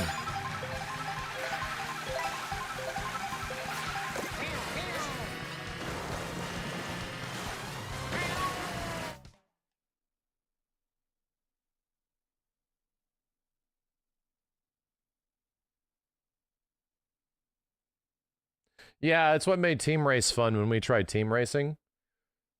Because in Team Racing, not all the items are dedicated to killing you, you know?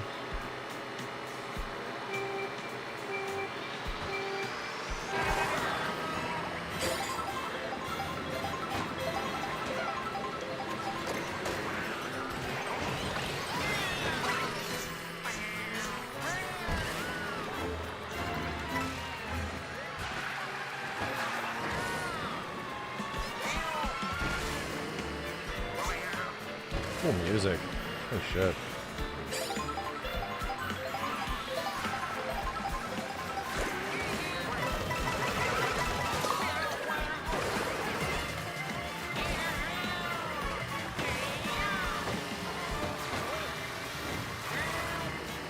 And that snowball came out of nowhere.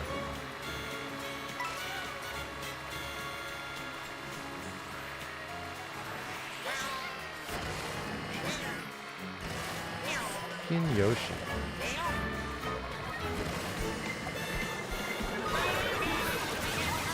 Feels bad for every. Oh my god, feels especially bad for me. So you're telling me big mode prevents you from getting run over there? That's so good.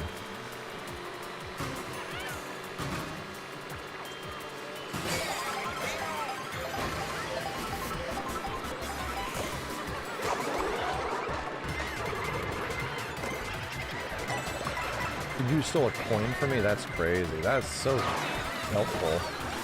Thank you for stealing that coin from me. God damn it!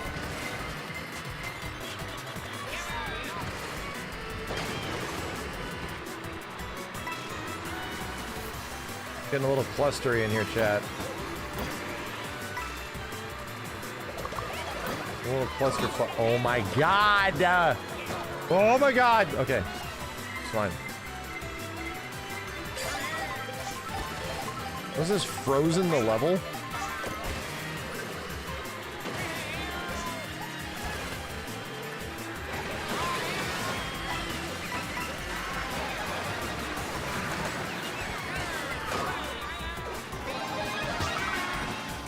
Fuck! It's Jover, man. It's so beyond Jover. Next race. Next fucking race, dude. We done. Got pushed off. God damn it. Alright, true last one.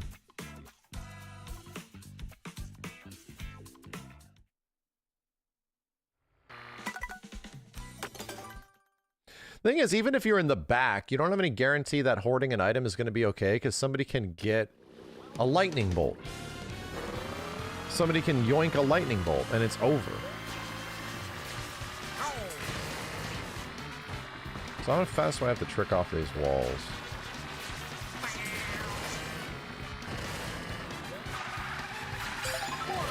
Too fast it looks like.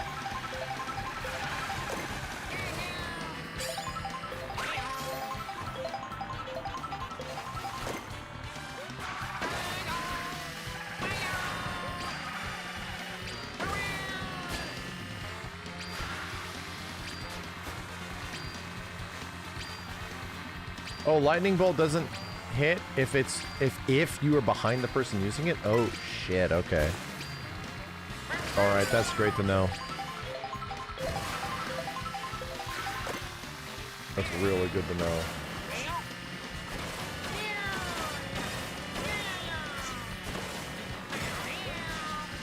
Try to get these jumps. It used to hit everything.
See where that bomb went.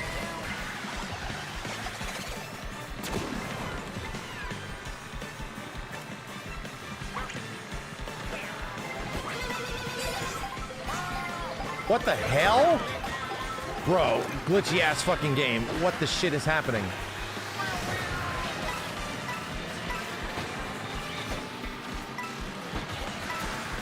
I don't understand, chat. Brought me to a dead stop, and I was going backwards. Like, that's insane.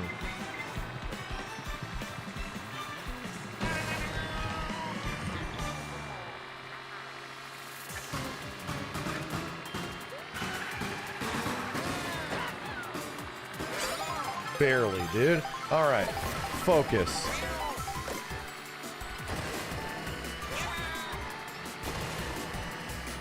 Find a good spot to cut some corners.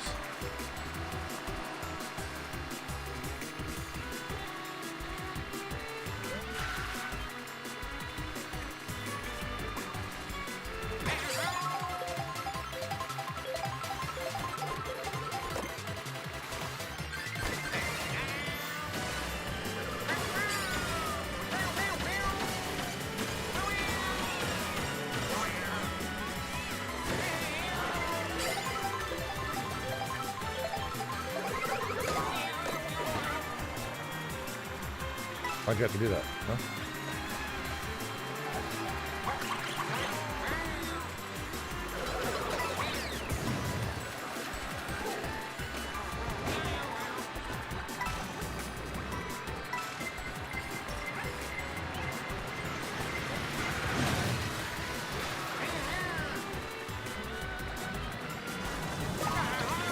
God damn, so many fireballs directed only for me.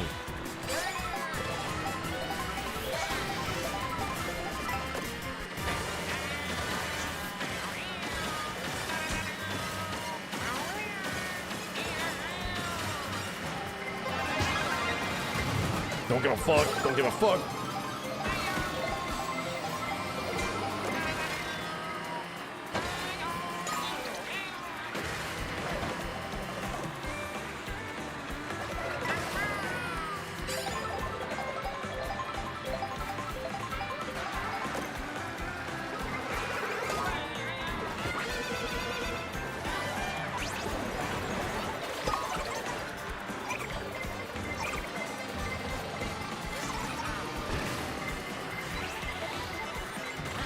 What is my brain?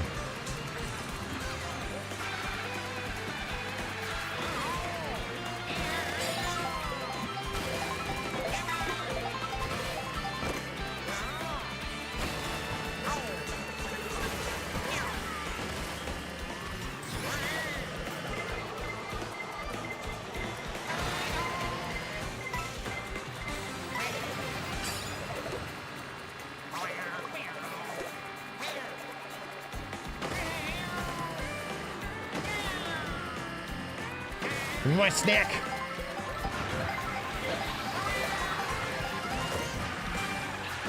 Takoyaki or taiyaki, whatever. Please God, please God. Okay, that was really close.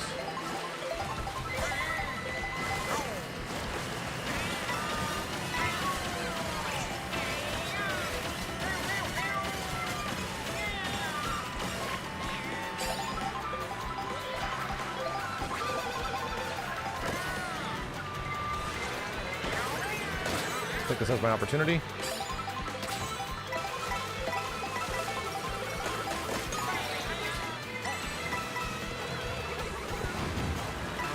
That's a big explosion. Fucking, it's Normandy, bro! It's insane! Ow.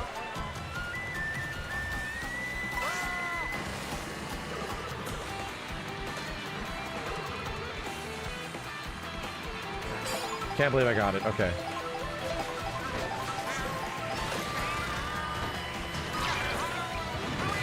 Use one of these here.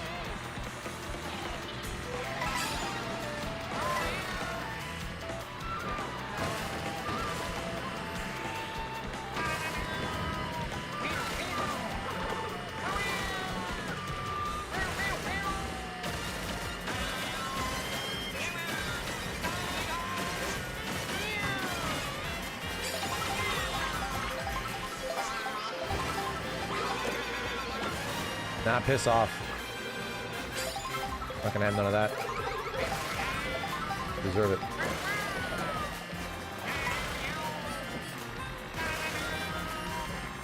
Okay.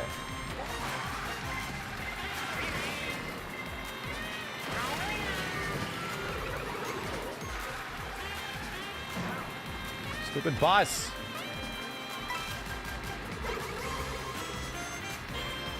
These idiots kill each other.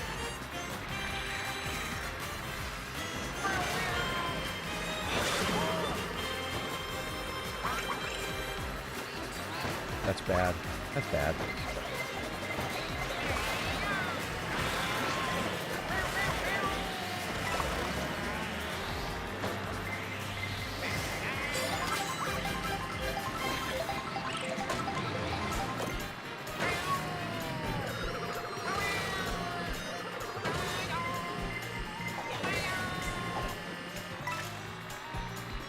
Okay. All right. Final lap. Great. Great. Great. All right. We'll let the items be our guide here.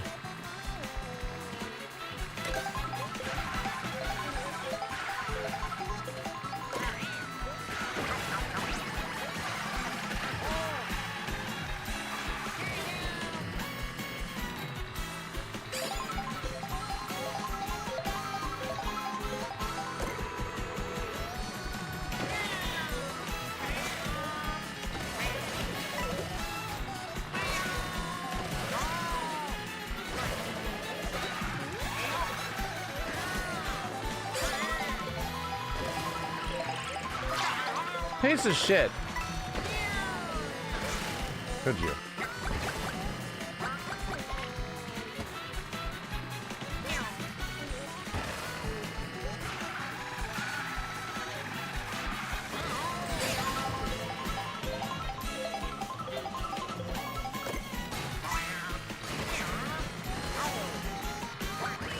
Ah, damn it, I had 3 red shells too. Shit. I just got them. Man. Man.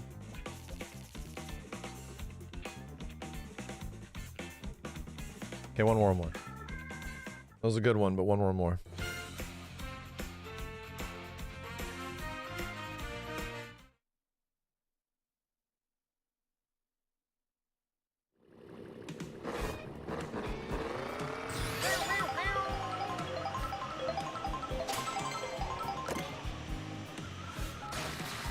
Dude, I had 3 red shells too. I could have fucking taken that shit. I popped up too late. Pick a new racer. What's wrong with Shy Guy?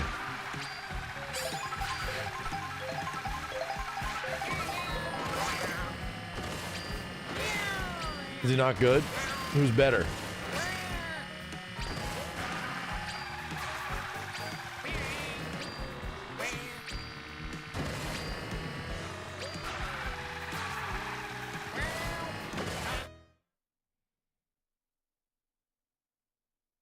Is Shy Guy a mid-tier? Mid-weight class?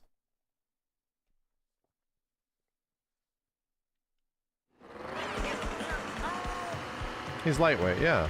There's no, like, baby weight, is there?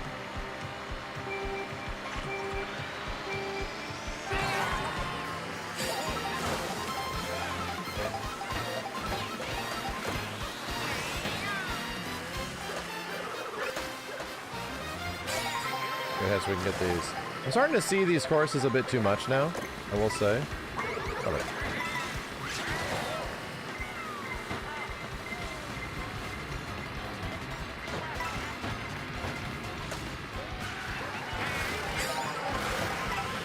Fucking Jesus! I hit a guy!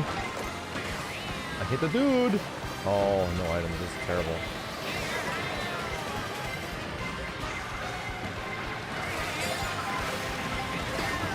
Thanks. That sucks. We'll have this back.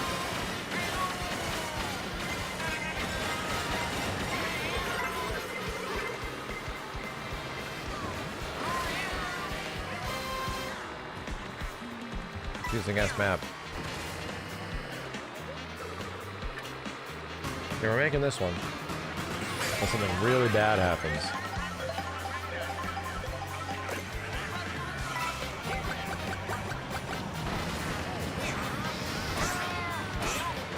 Bam, double time. These little shitters!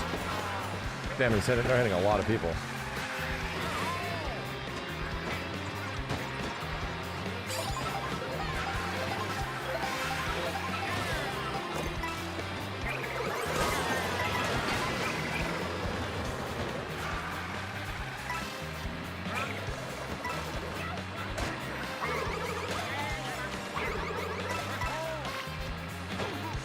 Snack!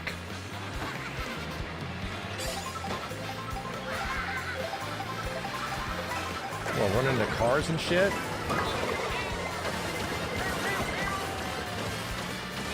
You got the right idea.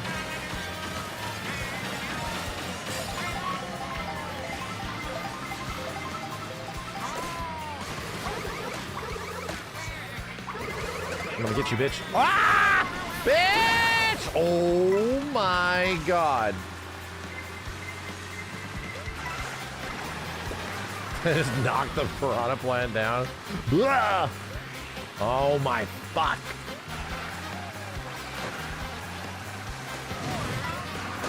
Oh my goddamn fuck.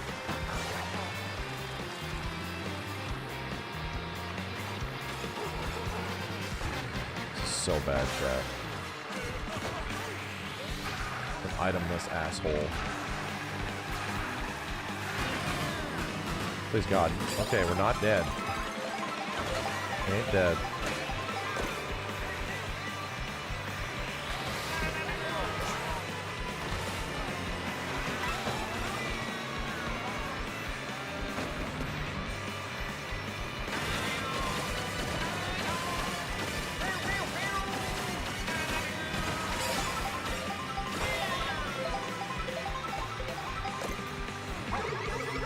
Oh, I did that. Why? Should have saved it. Fuck.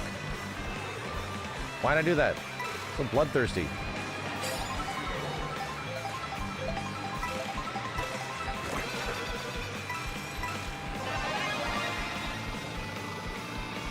F this bus.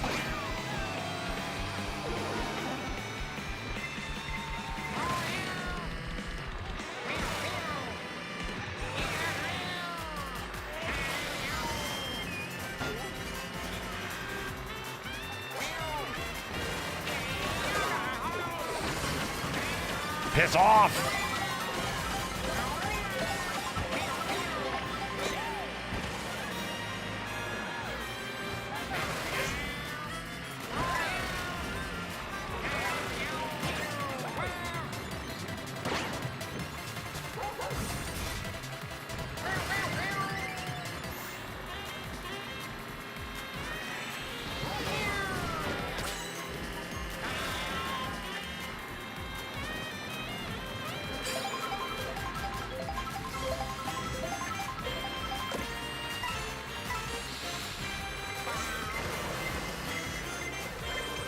This thing going.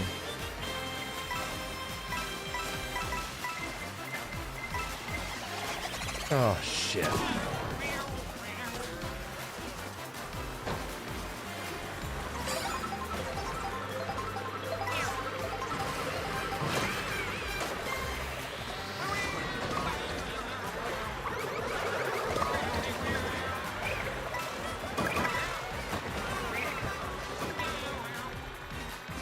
Brutal. Alright, we're at the end and I'm fucked. Unless...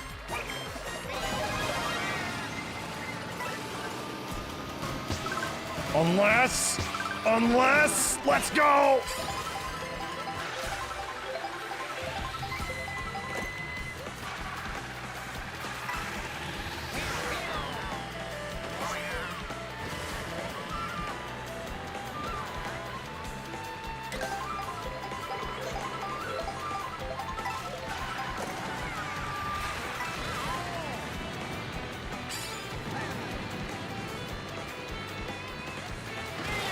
This is a big course to hold on to all this shit for.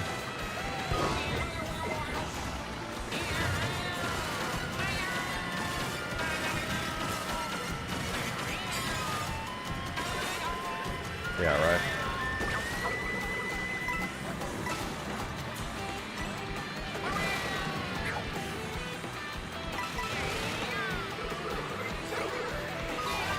I hate you.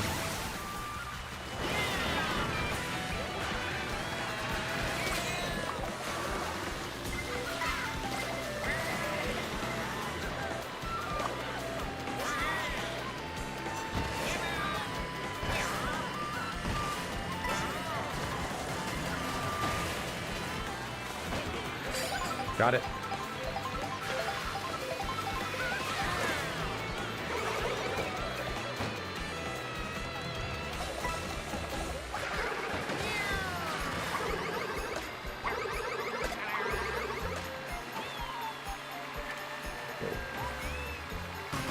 No, fuck! Everybody had protection. Got the 3 red shells and it just was over, dude. It was over. Let me try one of the regular game. I'm a little curious. All right, let me try one of the regular game.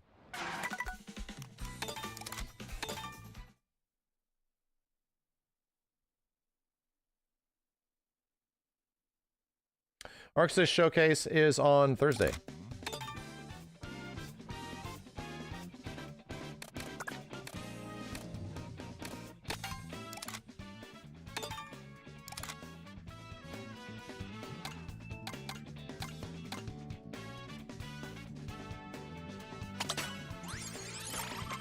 I just want to try the normal race.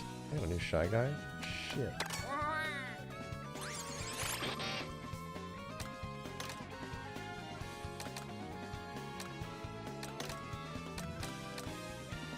So what's the dealio on this?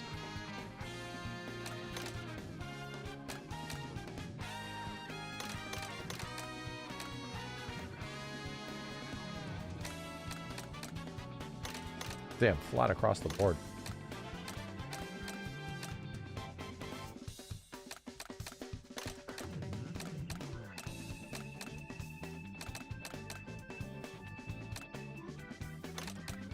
Jihad is meta. This is meta.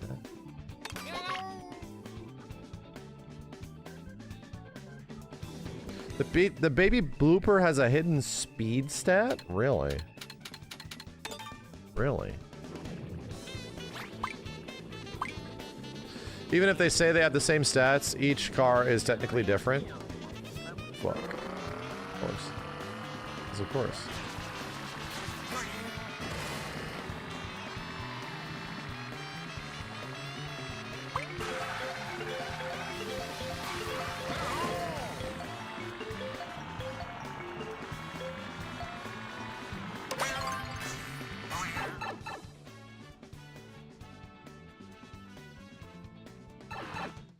We can win with any car and character. Impossible.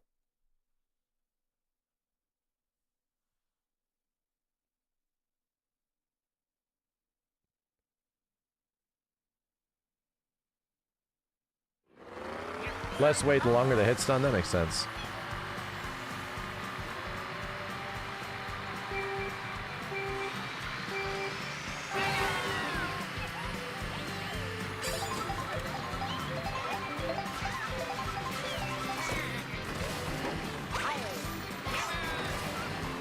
That's a good way to start off shitty. I just wanted to try shit.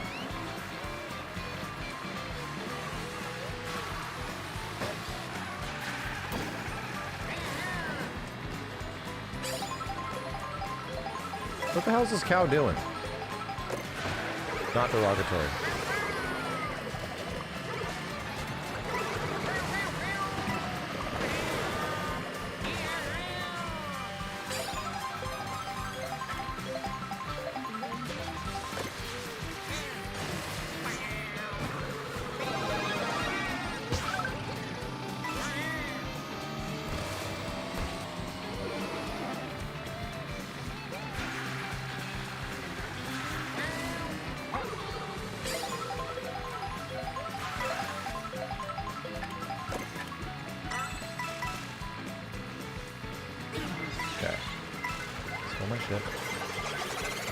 Why? I'm not even in first place, bro. Come on.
I don't believe it. Did that guy just steal first? He did. That stupid ass explosion. Oh my god, he did. I hate you.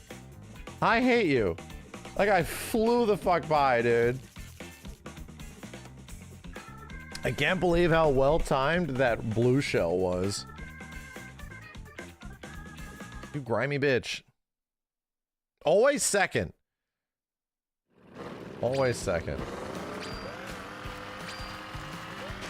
I feel like I'm like hitting the charge sometimes, and I'm just not. Oh, it's because when you're airborne, it restarts.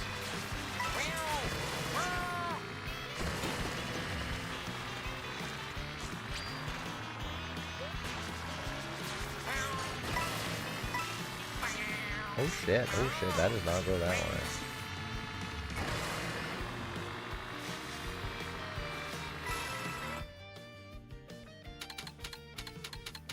I have no idea. No idea. You ever watched the world records of different tracks? Definitely not. I have not even added like identity to most of these tracks yet in my head. They're all just like completely random.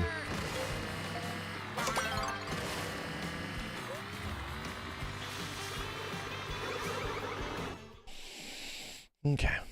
Okay, I'm gonna try. Why do we have not 24 people? Why is it 20? Did it just not populate? Yo, Victor Keen, thank you. My most wanted newcomer for next Smash game, Tifa.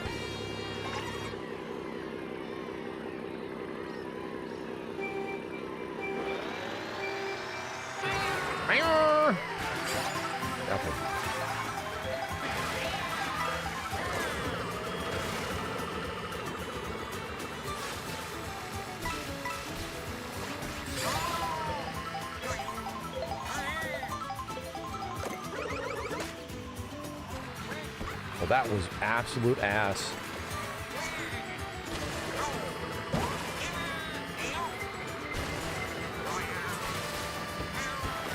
Cool.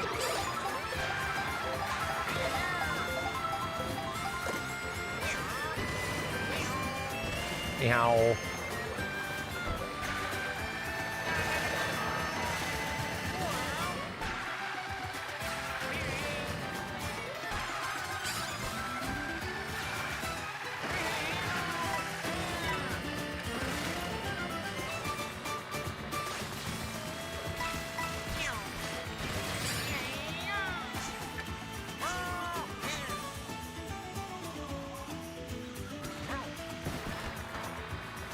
That should begin.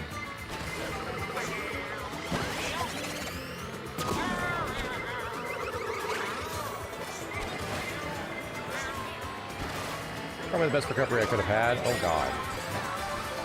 Oh, shut up.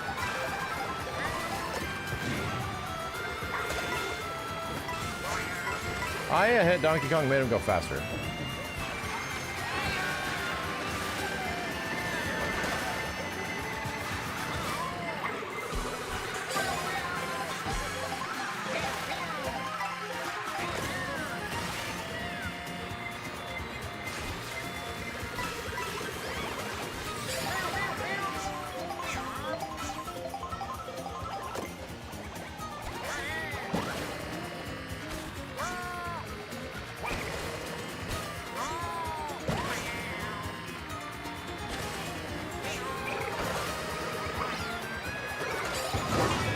Why can my explosion kill me? Huh?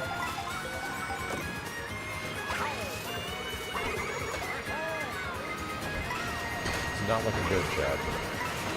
I can tell you right now. This is already the third fucking lap? That's crazy. This is already the third lap? This is so fast.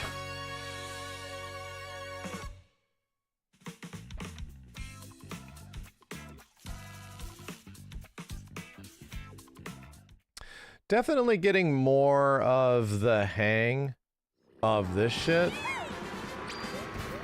Just in general.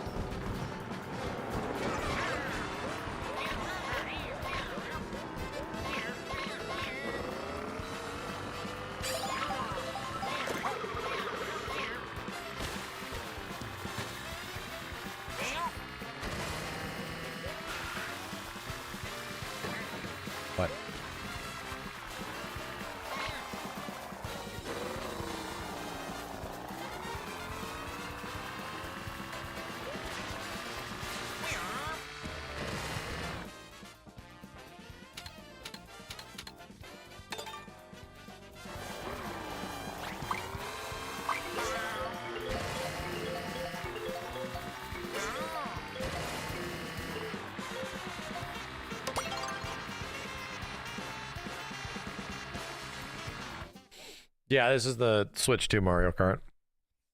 It went down even more. Is it just not repopulating? I'm not complaining. Again, I'm not complaining.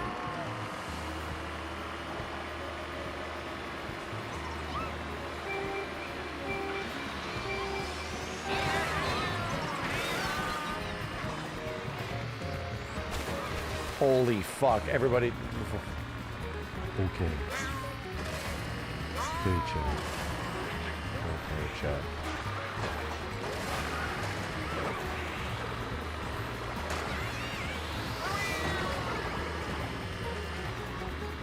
Chat.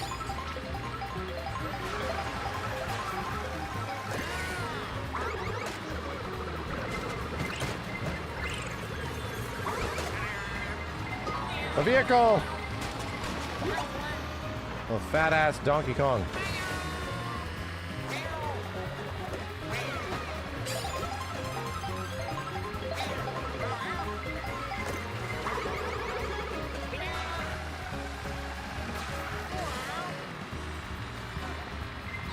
This guy.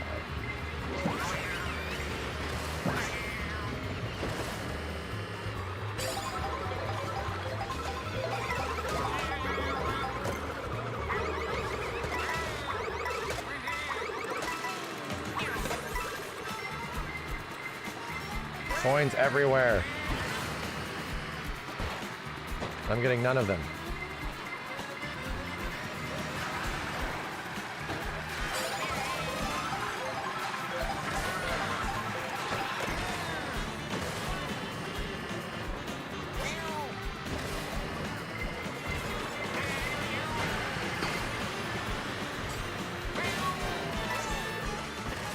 Looks like I'm fighting my ass off for 10th place. I am.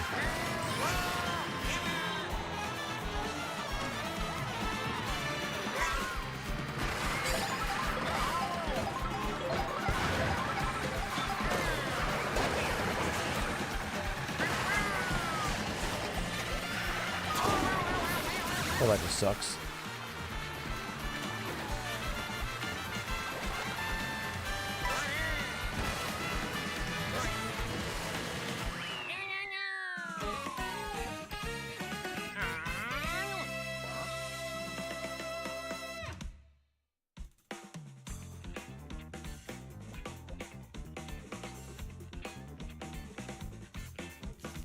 All right.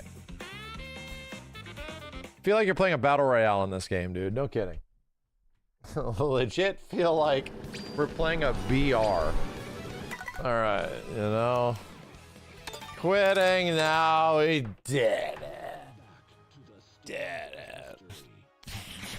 Close your eyes for a second. I think right before I won that match, I was complaining that I was fighting for 10th place.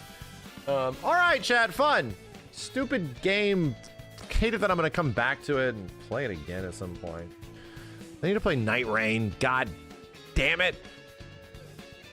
Anyway, thanks, chat. I'll be back. I'll let you guys know. We got a week ahead of us. We definitely got a week ahead of us until Thursday and all the showcases are happening. Yo, King Cryptid, Parasite May Cry, Erasin, Red Rose. Thank you everybody for the subs tonight. Holy shit. There was a lot. My nose is itchy. Drew, Sulking King, Ugly New York, Sonic Rage, Box, Lucifer, Hazray, Strife Zero, M8T6, Quack Yusang, Dex Knight, Voltex Zero, Ink the Best, Wave Zero, It's Caveman, Zachary, thanks for the 5, dude. He just talked shit and left GG, but I don't know anything about but Ken and Wolves. What? Kelly Boy, thank you. Oh, Ken and City of the Wolves? City of the Wolves might be worth it. There's not a ton of people playing, which is kind of tough, but there's some. Ghost Megami, thank you. Stu FC for Life, J Money, Means Be Gaming, Solid Steps, Thought Crimes, Barkon, Mercanius, Low Profile Gamer, and Ninjutsu. Sonoran Sage, thanks for the 5. All right, guys, have a good one. Shine on. I'll see you next time. Peace.